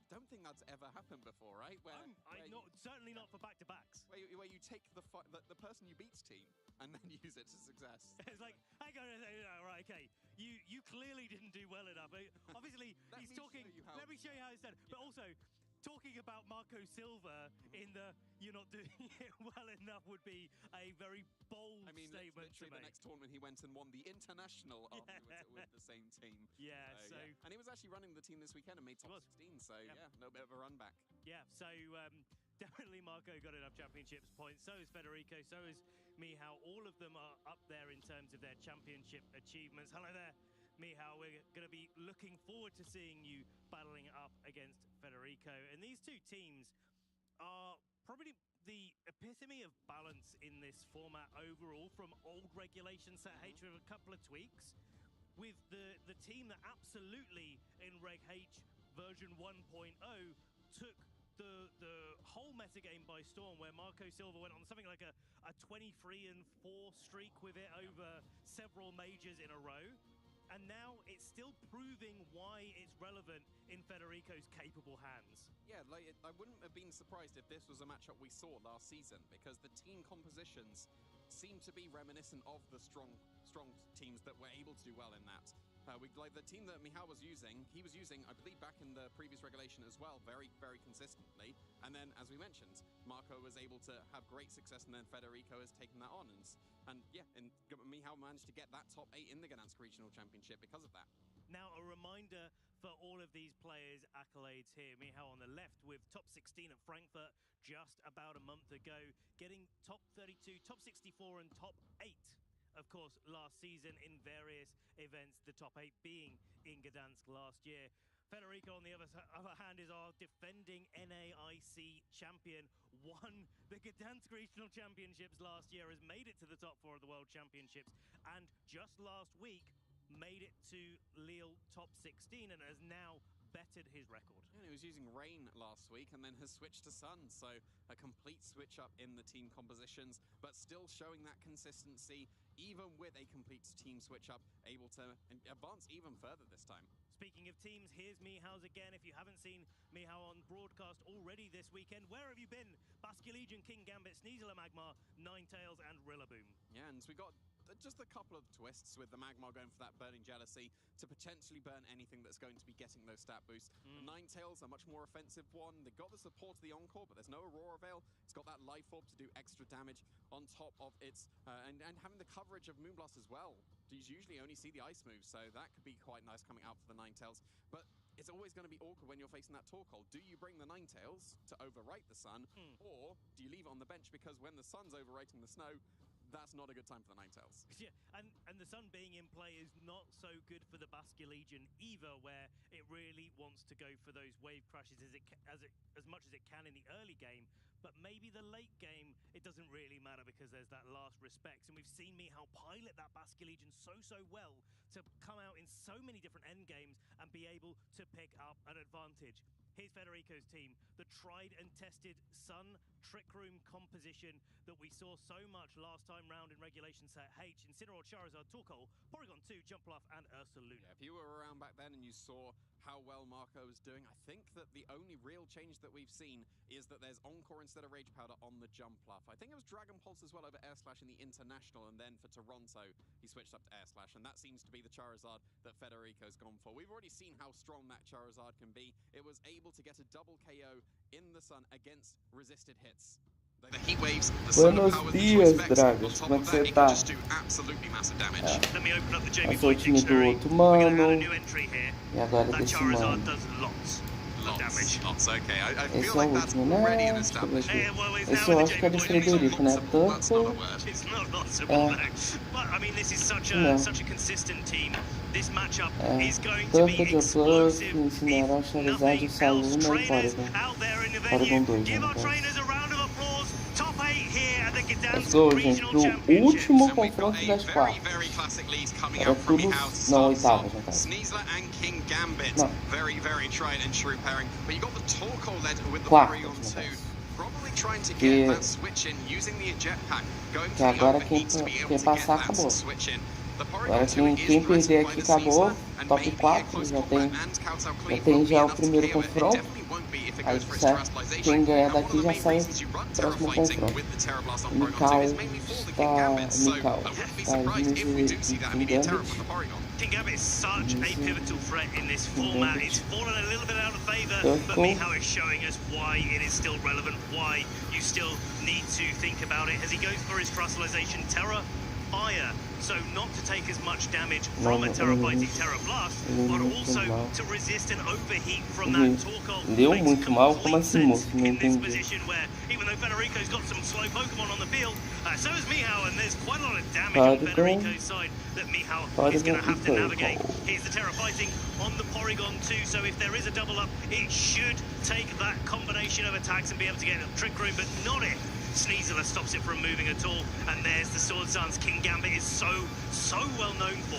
Yeah, but there's the overheat, like we were saying. That's going to bring the Sneasler down to its Focus Sash and activate that eject pack, giving the switch in for Federico into something else. So didn't need to go for the Terastallization necessarily this turn, but like we said, the Terra fighting, one of the main reasons is for that King Gambit. It's quite interesting to see King Gambit outspeed the Porygon 2 as well. Usually on these compositions, especially when you've got the jump bluff that can tailwind, Porygon 2 runs a bit of speed, so the fact that the King Gambit actually outspeeds is quite significant here. And the sort of battle between the King Gambit and the Ursaluna is actually quite an interesting one here. The King Gambit has got a Swords Dance. The Ursaluna can knock it out now in one for sure. Even though Terra fighting the headlong rush is going to be able to do so much damage, but maybe with the boost and the black glasses, the Sucker Punch could be enough to put that Ursaluna just that little bit under pressure. Yeah, the King Gambit is incredibly strong when it's got that Swords Dance, and the Porygon 2 not feeling it, wants to switch out here. Maybe the double up of the Kowtow Cleave, and he's close here, but wow, the Incineroar's coming in, intimidating the Sneasler. That's going to be useful, intimidating the King Gambit. Yeah, that's going to give a little bit less. So the King Gambit gets another boost, but it does go on the defensive, goes for a protect. So this Incineroar switch-in is very good in this spot. Now, Michał praying that the Diaclor is going to activate. We haven't seen so much of it. Caraca, podia envenenar, podia paralisar, podia deixar dormir, não deixou em nada. Yeah, that's a pretty good turn there for Michał, because the Headlong Rush went into the King Gambit. You would assume that the King Gambit, if it's able to outspeed the Porygon, it might be able to outspeed the Ursaluna as well, even though Ursaluna does run some speed because it wants to make use of Tailwind potentially. That could be crucial here. The Sneasler's obviously in Fake Out range just to be KOs, not even to be flinched. If you go for the King Gambit with the Fake Out, that opens up the close combat into the Ursaluna. You've been intimidated, it shouldn't KO, but there's no opportunity to go for the Terra Ghost to make yourself immune to that. So it's a little bit of an awkward position for the Incineroar. The King Gambit's +3 now as well. Maybe even the Sucker Punch would be able to pick up the KO, but it can't this turn because that was the Fake Out target. And a critical hit, just to add a little bit of insult to injury there. King Gambit flinching and not moving whatsoever. Close combat into Incineroar, picking up the KO. So there's no more Fake Out potential for Federico. Seria muito engraçado se o Camporese perdesse aqui, tá? Ia ser muito engraçado. There's the Facade coming into the King Gambit, not a headlong rush, so you don't have to drop your defenses, but you still also then cover a Pokemon in the back for a switch in, and that's a really clever bit of targeting there. The Ursaluna so powerful, and Facade boosted up by the guts, boosted up by the fact that it's burnt as well. Clearly enough damage for the KO. Yeah, very nicely done there. There's not too much stopping the Porygon coming in and just setting up a Trick Room now. Like, we can see the Ninetales is in the back, and that does have the super effective Moonblast now because it has gone for its Terra fighting. So, yeah, that maybe the Porygon 2 is actually able to be KO'd, but the issue is, in order to KO that Porygon 2, you will need to double target it. Even though it's a super effective Moonblast, that's not going to be strong enough. You have to double target it, and that would ignore this Ursaluna, allowing it to fire off another Facade. A habilidade do Porygon agora? Por quê? Really dangerous thing for Michał here, but I feel like that's something he's got to really consider strongly in this spot, because if the Trick Room goes up, we know that there's Torkoal in the back. We know that there's Ursaluna in the front as well. No protect on the Ursaluna, just a close combat. Now the Porygon 2 sitting at about 65-70% of its HP range. This is a life orb. Moonblast is super effective into the Porygon 2. It is enough to pick up the KO, so no Trick Room option now available for Federico, nor the 1v options for another Pokemon to terastallize. So this does give a free swing from the Ursaluna, as it was not targeted at all. Here comes the Facade into that Ninetales, and even though there's that snow, the defense todo mundo tá caindo por esse pick Ursaluna. back knockouts. After the Life Orb chips, I feel like the Life Orb chips might have even been pretty relevant there in whether or not that Ninetales was going to be going down. And now it is Federico that wins the weather war here, where Torkoal comes in and sets up the sun. Really great for Torkoal, but actually with a Magmar in front of it, the Ursaluna might be fearing a little bit of a double up here from the Sneasler and the Magmar. You've got the play potentially of just going for the Protect on the Ursaluna and the Eruption, and that would KO the Sneasler, and then Ursaluna will be able to beat this Magmar. But there was no Protect at all. The close combat does go into the Ursaluna. It's not enough to be able to pick up the knockout. In Sun, this Burning Jealousy could be enough to pick up the KO here. Yes, it's going down. Ursaluna will be going down too. Torkoal taking a little bit of damage, and now what I'm wondering is whether or not the 1v1 after this Eruption knocks out the Sneasler. Well, will the Torkoal be able to 1v1 the Magmar? Torkoal's got much stronger moves, but equally the Magmar is so bulky. Yeah, and the awkward thing is that the Eruptions are going to get weaker and weaker, and that will force you to, like, well, that's significant damage. The Eruption has been reduced now, so this won't do that much damage at all, even though it's single target. And nossa, duelo de quem bate quem bate menos, hein? Meu Deus do céu.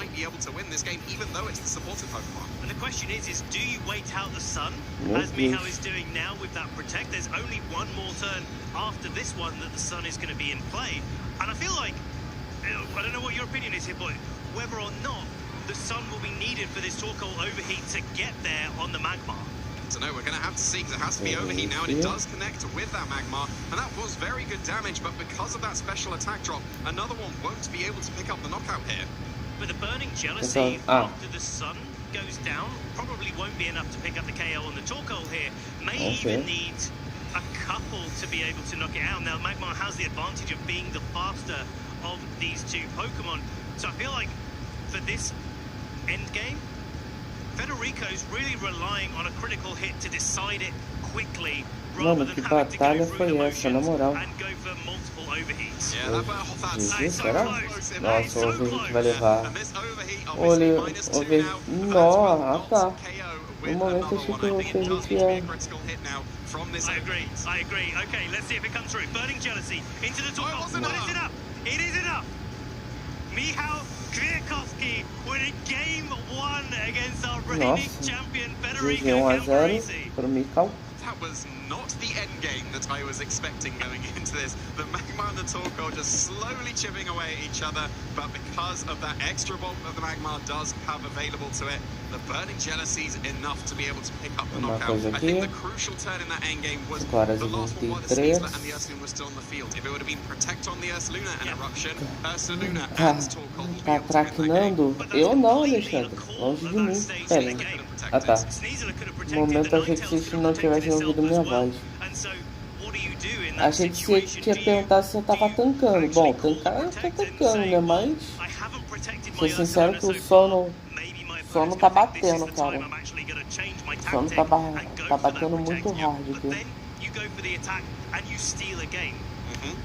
But Michał saw straight through it. Yeah, very nicely done, and yeah, the Magmar able to just squeak out that last little bit of damage to be able to take that game. Like the Ninetales was nice because you forced the terrestrialization on the Porygon straight away, but is that still something you'd consider to bring to this game? I think possibly, because the King Gambit is the thing that's forcing a lot of terrestrializations as well as the Sneasler. Maybe that is something that the Ninetales is really valuable for, but it's going to be a complete switch up for Federico here. Same lead from Michał. We've got Sneasler and King Gambit, Charizard and Ursaluna. Yeah, you don't often see the Ursaluna as a lead. You usually want it to get its guts going before you can start turning on the offense. And the same with the Charizard, you kind of needed the sun to be able to agora ele massive resolveu damage vir that com it wants to Zag. go for. So I don't really see any safe place for Michał here, because the Torkoal could switch in and then get the massive damage, but there was no switches in here. It's probably going to be that terrestrialization once again, but it's going to be Ursaluna keeping yourself safe from the close combats now. Okay, so Terra goes where? Well, where it's been safe for a close combat now it's weaker to that King Gambit as well. So this is a real call at this point in the game. Federico putting their eggs in the Ursaluna basket. Diaclaw going into the Charizard and asleep. Asleep there is going to take his one guaranteed turn of sleep, but it's not going to get any damage off this turn. Most crucially, not going to break the focus sash on the Sneasler. Yeah, because that was surely going to be a heat wave and earthquake, and that would have been a double knockout. Obviously not into the King Gambit that protected, but the Sneasler, it survives this turn. Obviously going down to that focus sash with the earthquake, but just the damage from the Charizard would have been able to pick up that knockout, and now that it hasn't, and the terrestrialization has been straight away, you can just go for a Diaclaw KO into that Charizard guaranteed now, mas tá melhor, Alexandre? Espero que você esteja melhor. because it's faster. We saw it in the first game. We saw it's faster, so the King Gambit... No, it was the Porygon 2 we saw. Did we see the speed interaction in the Ursaluna? Well, we didn't, but the Ursaluna is usually slower than the Porygon 2 in these compositions, so it goes faster in the Trick Room environment. So it's likely that this King Gambit is going to outspeed the Ursaluna. Even if not, a Sucker Punch would be pretty safe on this turn into the Ursaluna. That's what Mihal is going for, doing significant damage to that Pokemon, making sure Sneasler isn't going down this turn, but Ursaluna does now get to go for another Earthquake and potentially, with the Guts boost, with the Flame Orb activation from last turn, pick up a key KO onto this King Gambit. Eu tô melhor. Tá com o nariz entupido e vontade de dormir. Vai dormir, aproveita que tá cedo ainda. É o que eu vou fazer assim que acabar a live. Eu vou dormir. Explosive, but Mihal looks like they are on the front foot. Maybe, just maybe, Mihal has what it takes to take down our reigning champion, Federico Camporese. Torkoal switching in for that Ursaluna to block any sort of Sucker Punch coming out from the King Gambit. There it is, failing into the now Torkoal slot. Diaclaw finishing off this Charizard, and two Pokemon on 1 HP and a dream here. Eu não vou falar nada, eu só vou ver. Fantastically done. Yes, you do avoid the Sucker Punch, and here comes the Porygon 2. But we've used the terrestrialization already, and we saw that King Gambit was faster than the Porygon 2. You can very safely just go for the close combat and Kowtow Cleave, and with the super effective hit from the close combat, you would assume that is enough to pick up the KO, and yes, you'd probably lose both your Pokemon to se você acha que é o lado bom... dealt with the Trick Room, and the Ursaluna is so low, you should be able to deal with it with whatever's in the background. Even if it was just the Magmar on its own, I reckon that would be able to take the game, and it probably has a partner helping it as well. Well, this is the thing, if you go for the close combat and the Ursaluna switches in here, yes, maybe the close combat is not going to be able to pick up the KO on that Ursaluna, but the Kowtow Cleave follow-up definitely would be. Here's Porygon 2 switching out into Ursaluna, but we got Vou colocar o Salona, né? A internet morreu. Opa, bem-vindo de volta, Marlon, tudo bem? Como é que você tá, Marlon? Bem-vindo de volta. Espero que a internet estabilize ainda. Acredito que já estabilizou, né? Damage here in Gdansk. The Porygon 2 cannot protect itself. So this close combat into what was the Porygon 2 would be the move of choice here. Yeah, that would assumedly would KO the Porygon 2, but obviously not going to do any damage to this ghost type Ursaluna, and the terrestrialization on Mihal's side has been wasted because it didn't get that stellar boost to close combat and is now KO'd to this eruption. You still do have the King Gambit, and that is going to threaten the Sucker Punch potential into that Ursaluna once again. If you bring in something like the Magmar or maybe the Ninetales, if they are the same Pokemon that have been brought to this game, you can just go for Blizzard and Kowtow Cleave, or Burning Jealousy and Kowtow Cleave. Well, it looks like they are the same Pokemon that have been brought to this game. And this is the really nice thing about playing Burning Jealousy on the Magmar. Yes, it's not as powerful as Heat Wave, but it does consistently, and I know that's something that you really appreciate, Jamie, it consistently hits targets. Belo nome. Burning Jealousy and Kowtow Cleave, very, very safe. The Ursaluna is for sure in range of that because the Torkoal is helping the Magmar out with that Sun boost. And I don't think that it will be enough to KO the Torkoal with the Burning Jealousy and the Kowtow Cleave, but there you go. There is that Burning Jealousy. There's no protects. The Ursaluna is KO'd.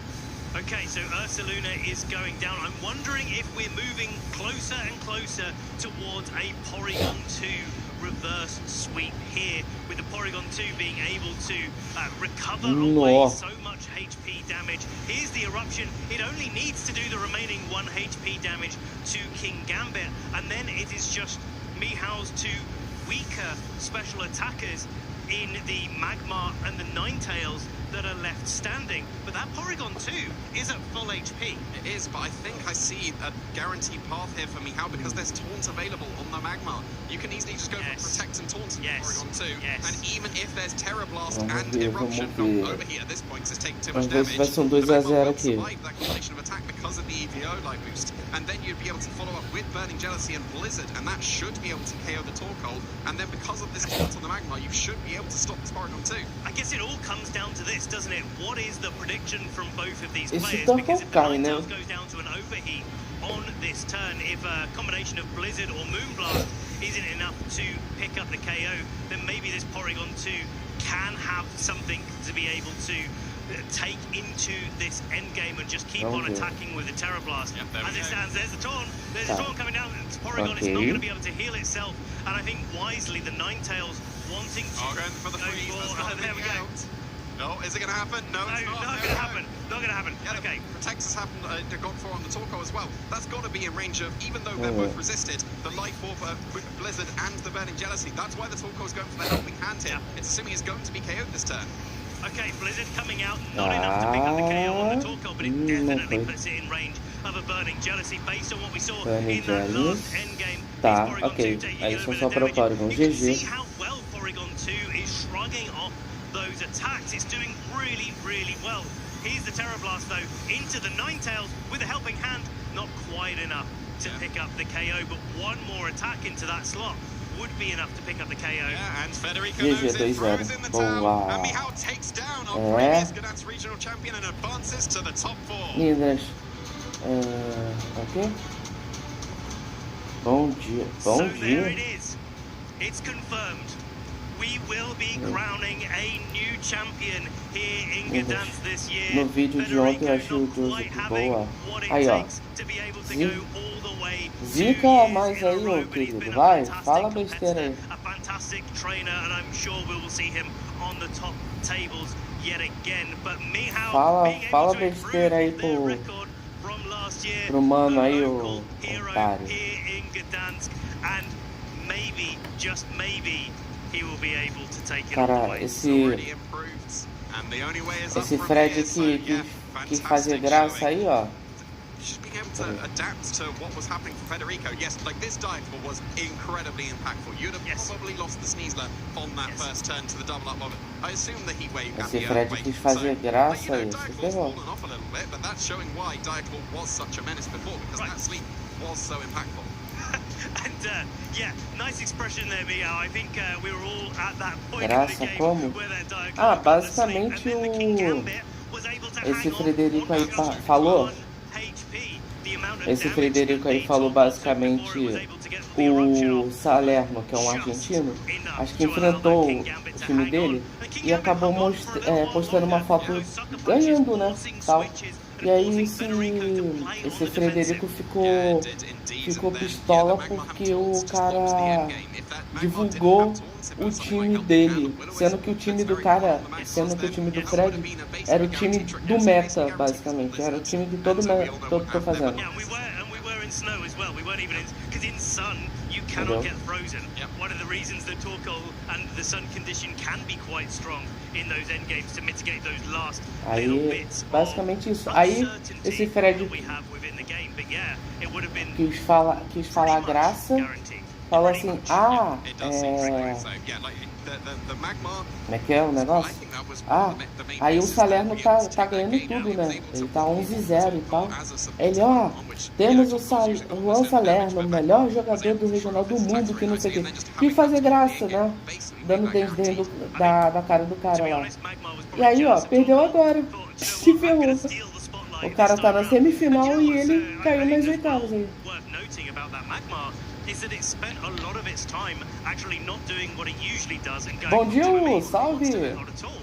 And so it was able to either be a damage dealer or close out the game with a taunt.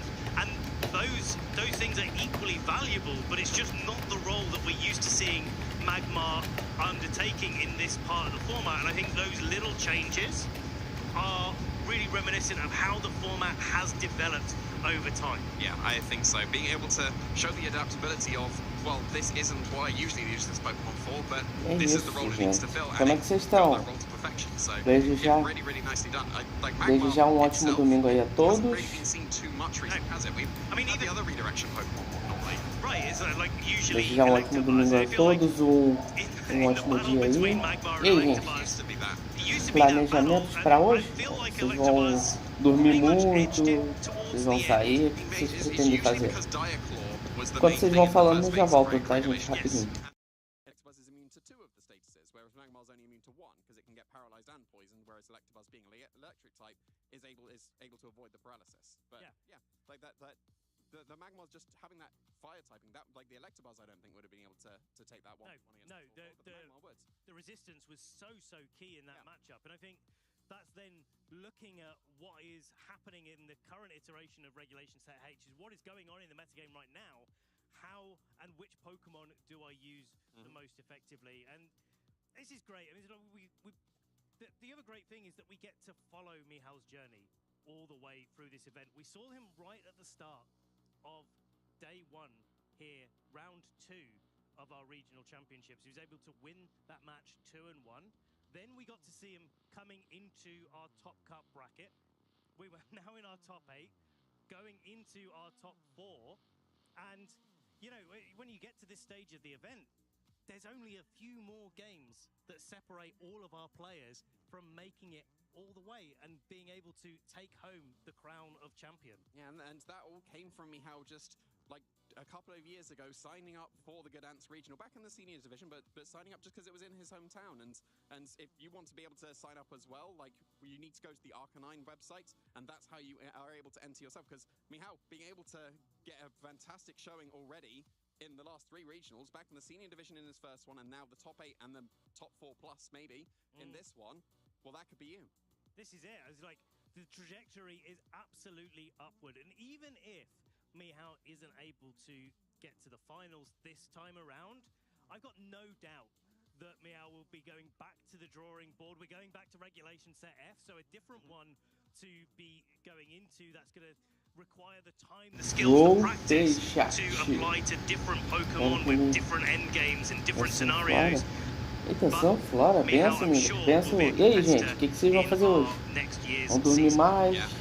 Vão passear? It does fall to Simone in this top 4. Well, then he's going to reach the final next year, isn't he? And then he'll win the following year. That's how it will. Slow and steady wins the Gdansk race. Of course. Yeah, but still a brilliant showing, and he was one of our players to watch. And it was because we wanted the Polish representation here in Gdansk, and we managed to get that fantastically. Like back in Lille, we had Reagindo was able to make top 8 and represent France very well. So yeah, just being able to have, and especially because he said specifically he was from Gdansk, like that just makes it true. It's just absolutely perfect, isn't it? And especially to do it by knocking out a player like Federico, who has done so well.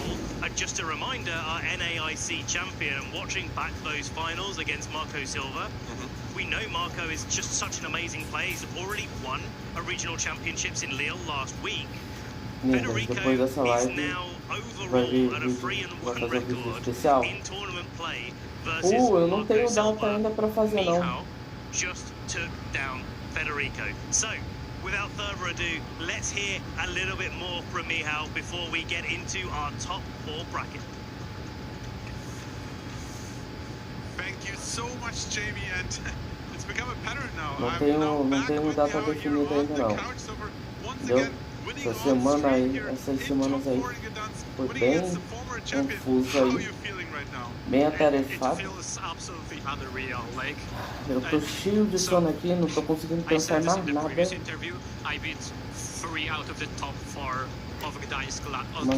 Mas ainda tem que ver o negócio do... Ainda tem que ver o negócio do Spiritomb, como é que eu vou fazer. Não faço ideia de como eu vou conseguir o meu Spiritomb. Stance, close combat acrobatics. You are still rocking the Diaclaw. How has that served you all weekend long? Well, so okay, Diagonal is a funny move because it's like just on paper it's a strong move regardless of the side effect, and you just spam it so much that it's gonna happen at some point. And also, I don't know which friend exactly told me this, but basically if you do the Japanese spray, which is going like, then you always get the RNG unit. And like game 1 I did it, well it didn't give me anything, but I guess Caesar was just saving itself for game 2. É o pessoal que tá jogando regional, ué. O link que tá fixado aí leva pra página que tá todos os participantes desse regional, entendeu? Eu acho engraçado que vocês perguntam um negócio e nem pra ler o negócio direito vocês leem. Tá literalmente escrito o que é o link. Como é que tu ainda me faz essa pergunta?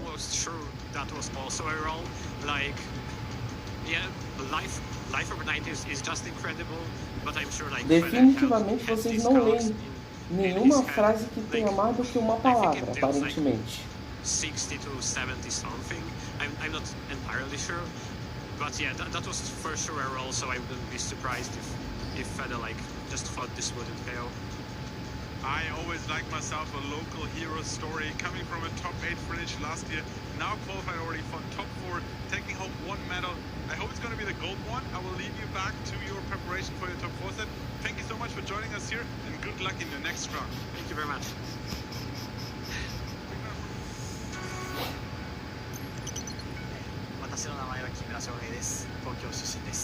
Holland Puff will take out the GM POW, and all Michael Kelsch has remaining in this matchup is a sleeping Dragapult. Não, pô. Escreveu participante e não participante. Ué? A palavra é participante, viu? É a mesma coisa. Só porque eu coloquei o PA, o P e o A em letra maiúscula, pô.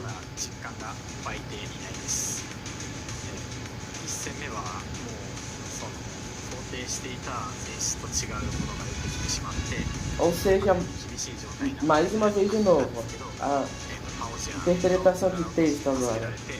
Vocês não lêem uma frase e não interpretar o texto.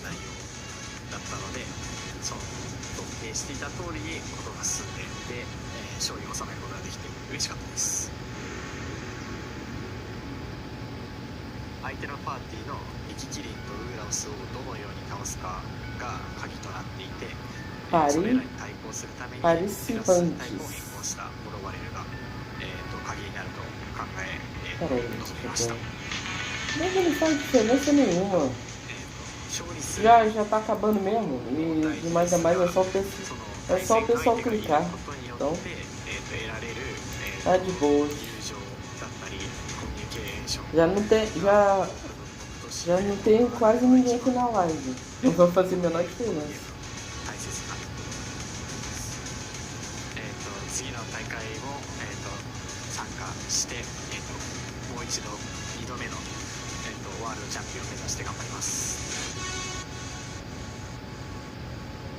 Hello everyone, we are here at the Latin America International Championship. A moça bonita.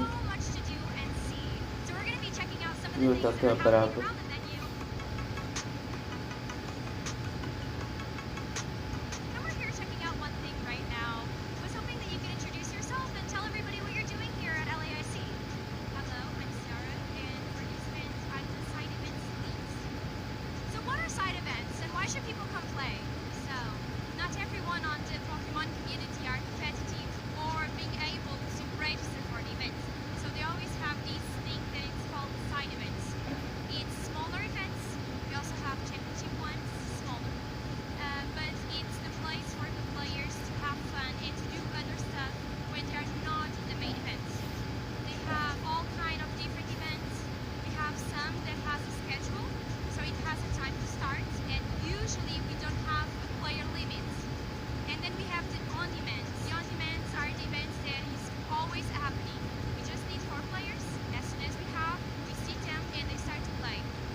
Our amazing prize wall and change for any kind of product Uma coisa. Beleza. Agora é este confronto aqui. Primeiro top 4. Each person picks whatever they prefer. We have a lot of different choices, a lot of different sets, and this is usually the mode that we have for these internationals. Sounds like there is so many different ways that people can compete inside events, so many different ways that you're able to enjoy the game. What games can people play here to really participate in these side events? So in side events, we always have TCG, BGC, and Go, of course. In TCG, we have a lot of different formats. I can tell that some special ones we have. It's the race format, and it's a bit of new here, not new in America or Europe, because it's a very popular format there. We also have the Journey.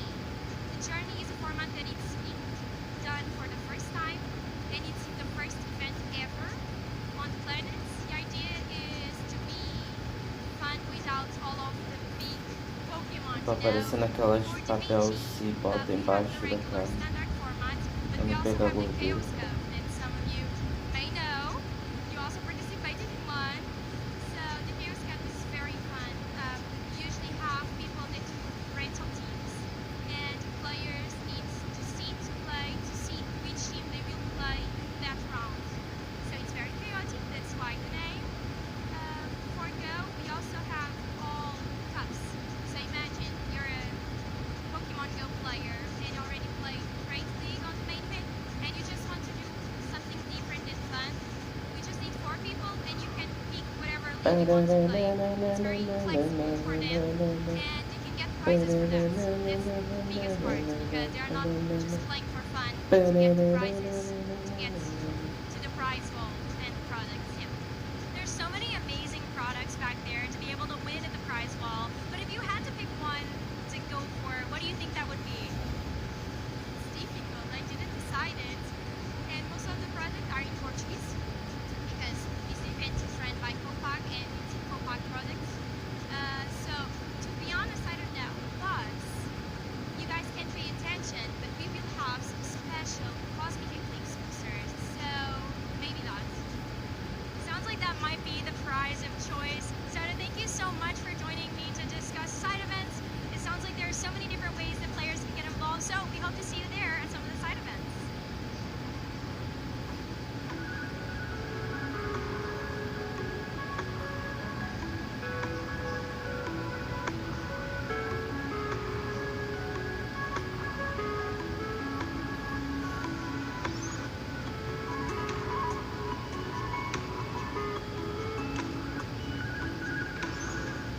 Top 4, What finalmente. a fantastic top 8 bracket we have had, and now we move on to the top 4.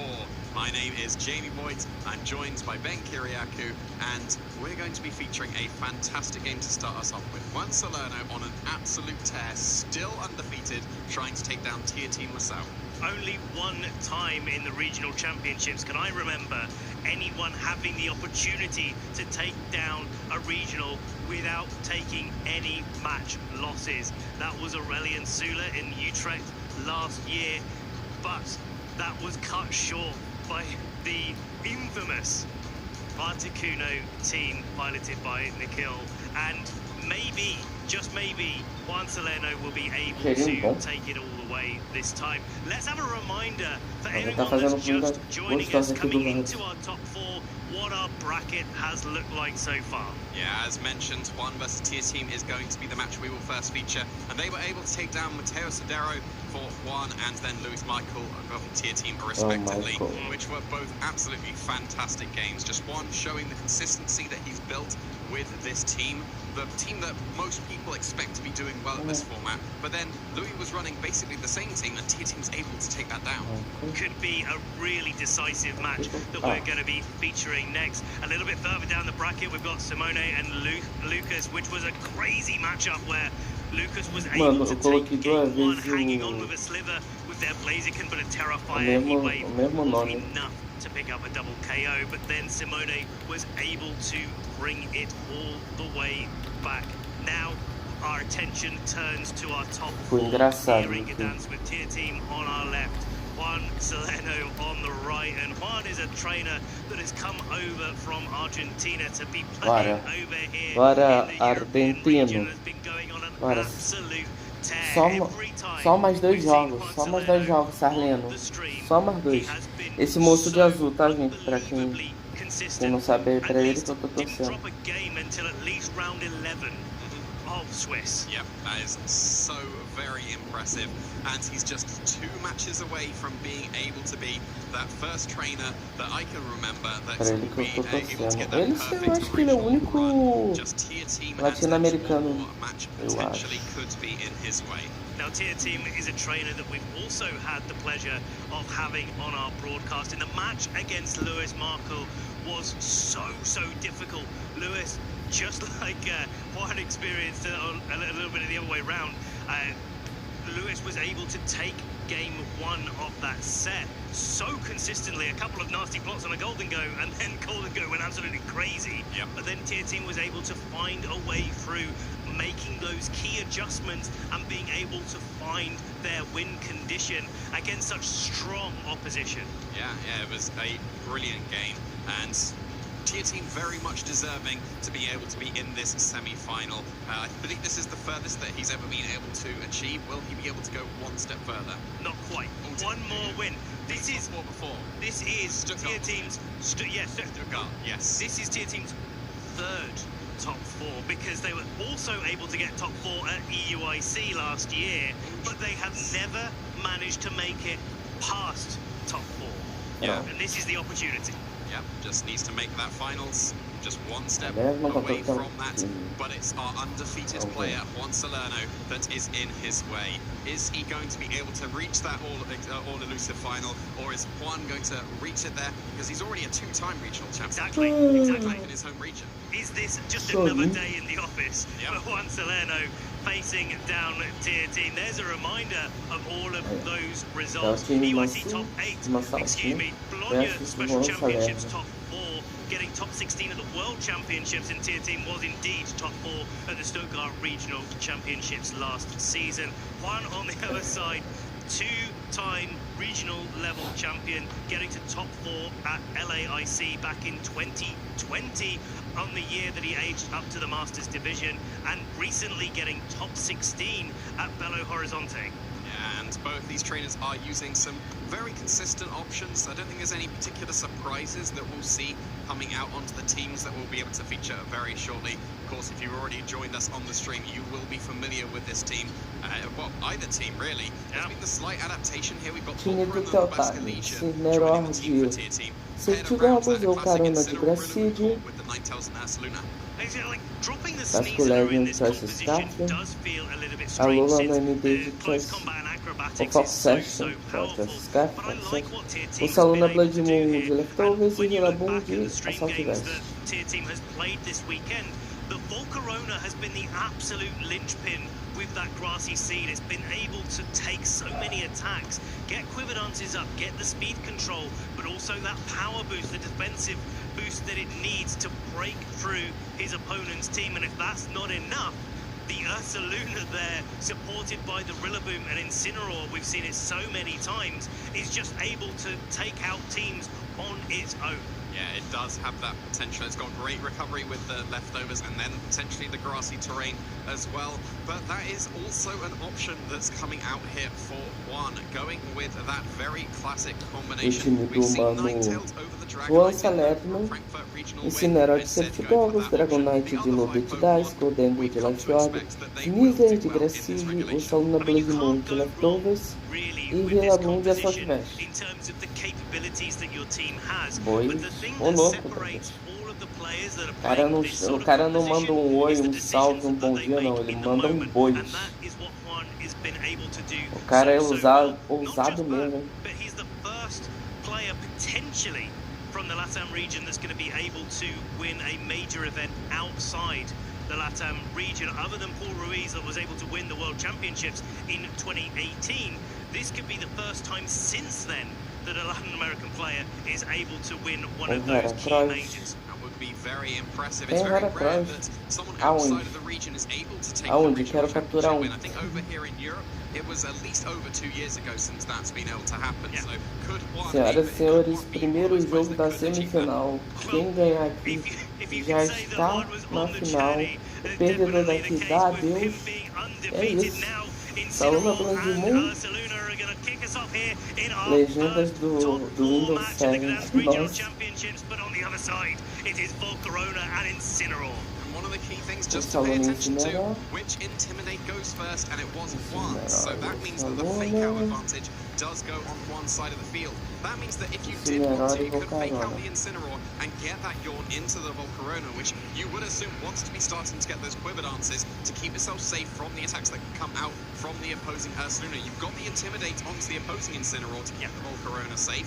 So it's just whether you want to fake out the Incineroar and get that guaranteed Yawn potentially into that Volcarona, or do you stop it from going for the Quiver Dance, but then that could allow maybe just a trade of fake outs or passing shot to reposition. Okay, so it's a fake out into Incineroar from Incineroar, and Volcarona does get its Quiver Dance going. Now, if it does get yawned, a lot of what Tier Team was able to do in previous rounds was to say, yes, I'll go to sleep, but I've got those Quiver Dances up. I don't actually mind, because eventually I'm going to wake up and target my opponent back. Now the Yawn going into the Volcarona is feeling a little bit tired. Yeah, so the Volcarona getting that Quiver Dance and will be going to sleep here, and it looks like that is the option that Tier Team is committing to.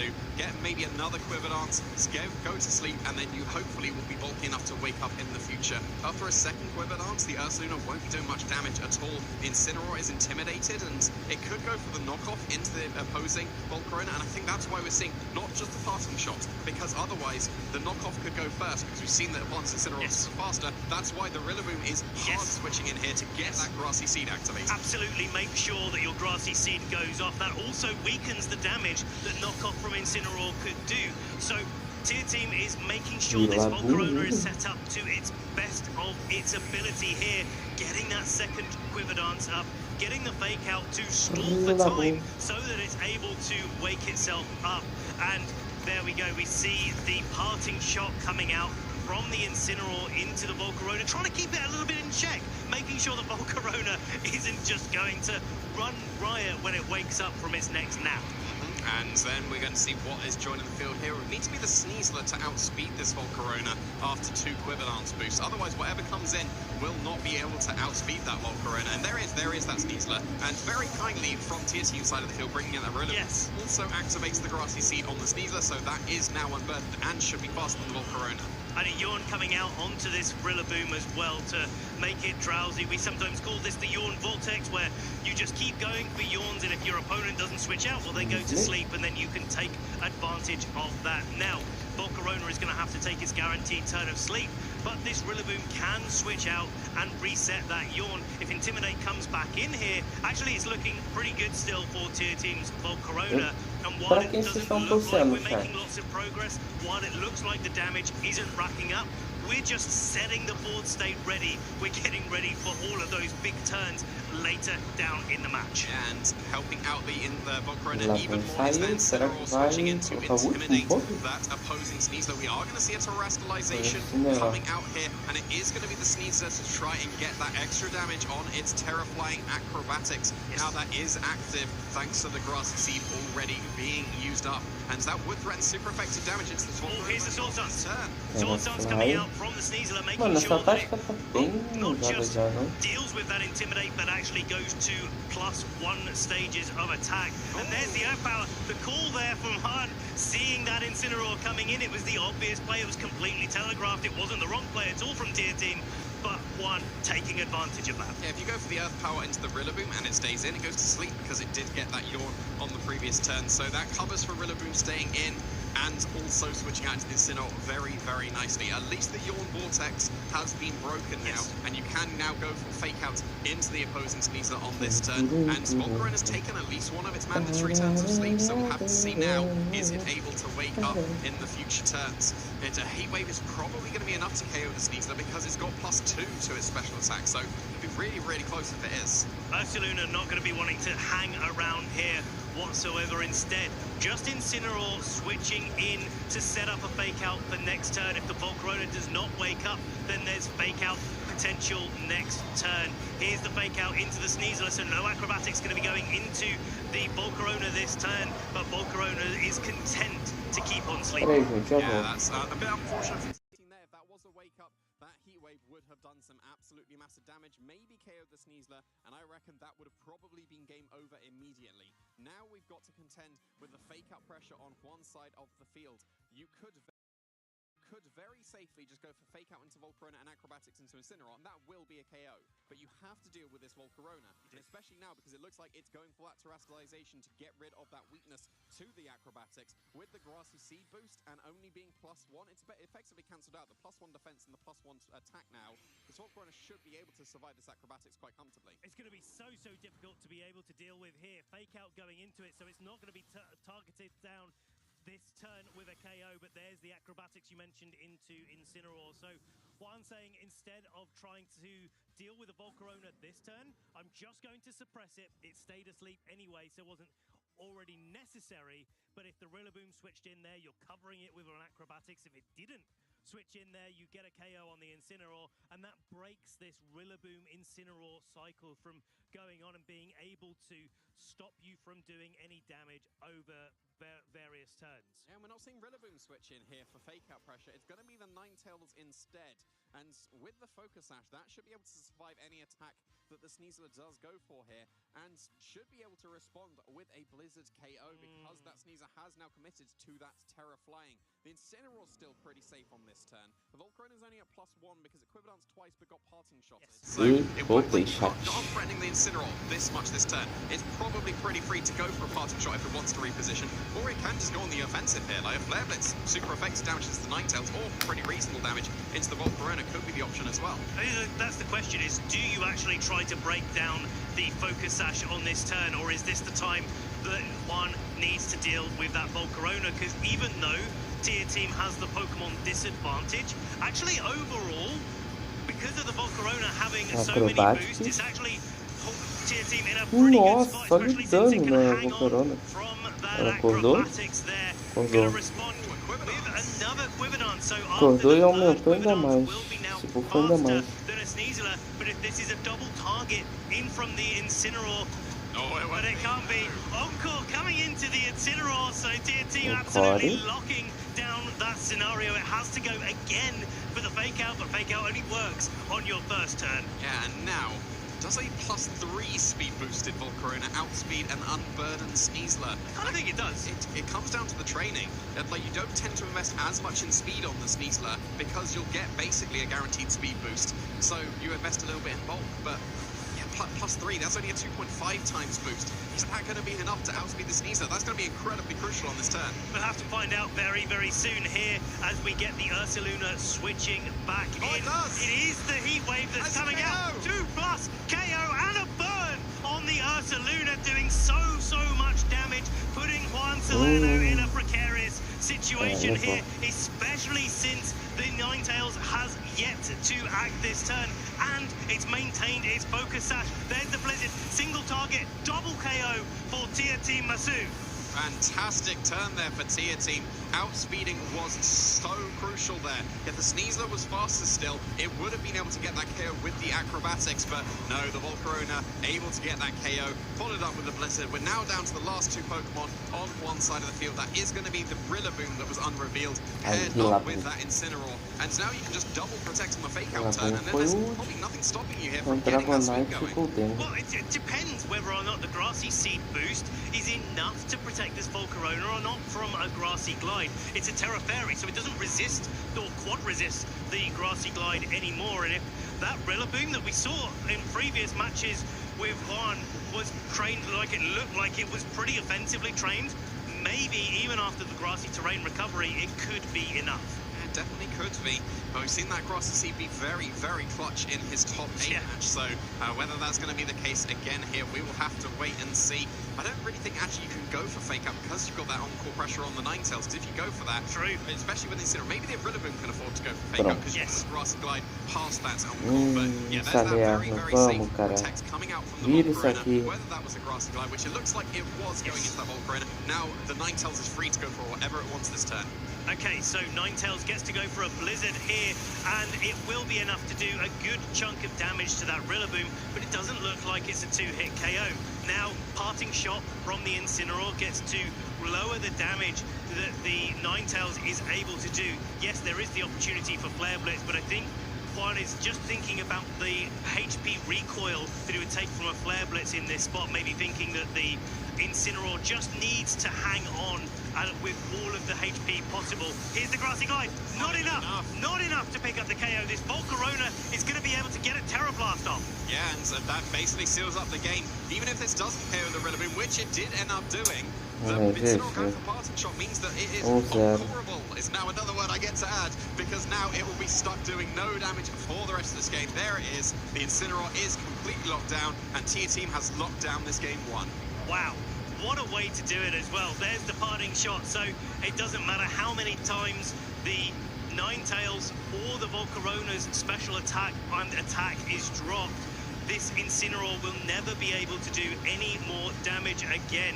And with the Ninetales also having access to the Disable on Tia Team's side, this set that doesn't have any other offensive moves, also doesn't have Aurora Veil.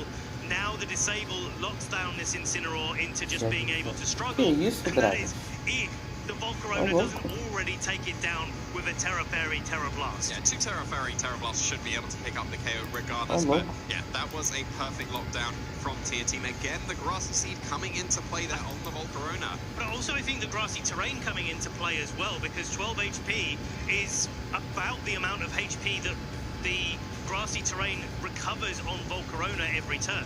Yeah, well, we'll actually be able to see, because we'll see the recovery that would have happened on the Volcarona. If we actually make it through this turn, there is that Terra Blast. We'll be able to see how much damage that will do to the opposing Incineroar. Yeah, that's good information more than a 2-shot, yeah. Okay, so there is the Disable into the Incineroar. It's going to fail whatever move that it was locked into, Parting Shot being the move of choice here, and then next turn it's going to have to struggle. It was exactly 12, yeah. It was exactly 12. Yeah, so perfectly trained Volcarona there. Exactly. That survival. Absolutely well done from Tia Team. We just have to get through this last turn, but of course, this is the semi-final of a regional championship. Yeah. It makes perfect sense for Juan to be taking this extra thinking time. The game is over. We are now going through the motions, but this is allowing Juan that extra time to get that thinking in. And let's take this opportunity to just acknowledge Ô Dragas, por que isso aleatoriamente, do nada? Olha lá o que você vai falar pra não tomar timeout. O bot vai acabar te taxando. Now, if Juan wants to take this championship, he's going to have to beat Tia Team twice in a row. But if Tia Team wins even one of the next 2 games, then he will be going on to our finals. Yeah, there we go. We've gone through the final motion here. O bot sabe que o bot ama implicar contigo, né? And now we can finally properly confirm that Tia Team is taking this game 1.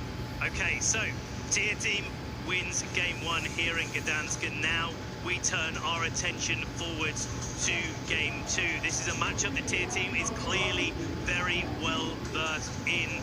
He said to me earlier, after he won his last match, I asked him, can he achieve greater than top 4? He said yes, and now he is proving it against Juan Salerno, our undefeated player. Looking forward to game 2 now, Jamie. What are you thinking in terms of adaptations that Juan can make? I think now that we know for sure that the Volcarona at +3 will outspeed the Sneasler, now that we know that, I think that maybe Juan was banking on the fact that Sneasler could still outspeed a just unburdened instead, but the fact that there was that double KO on that turn, that just completely sealed it immediately. So now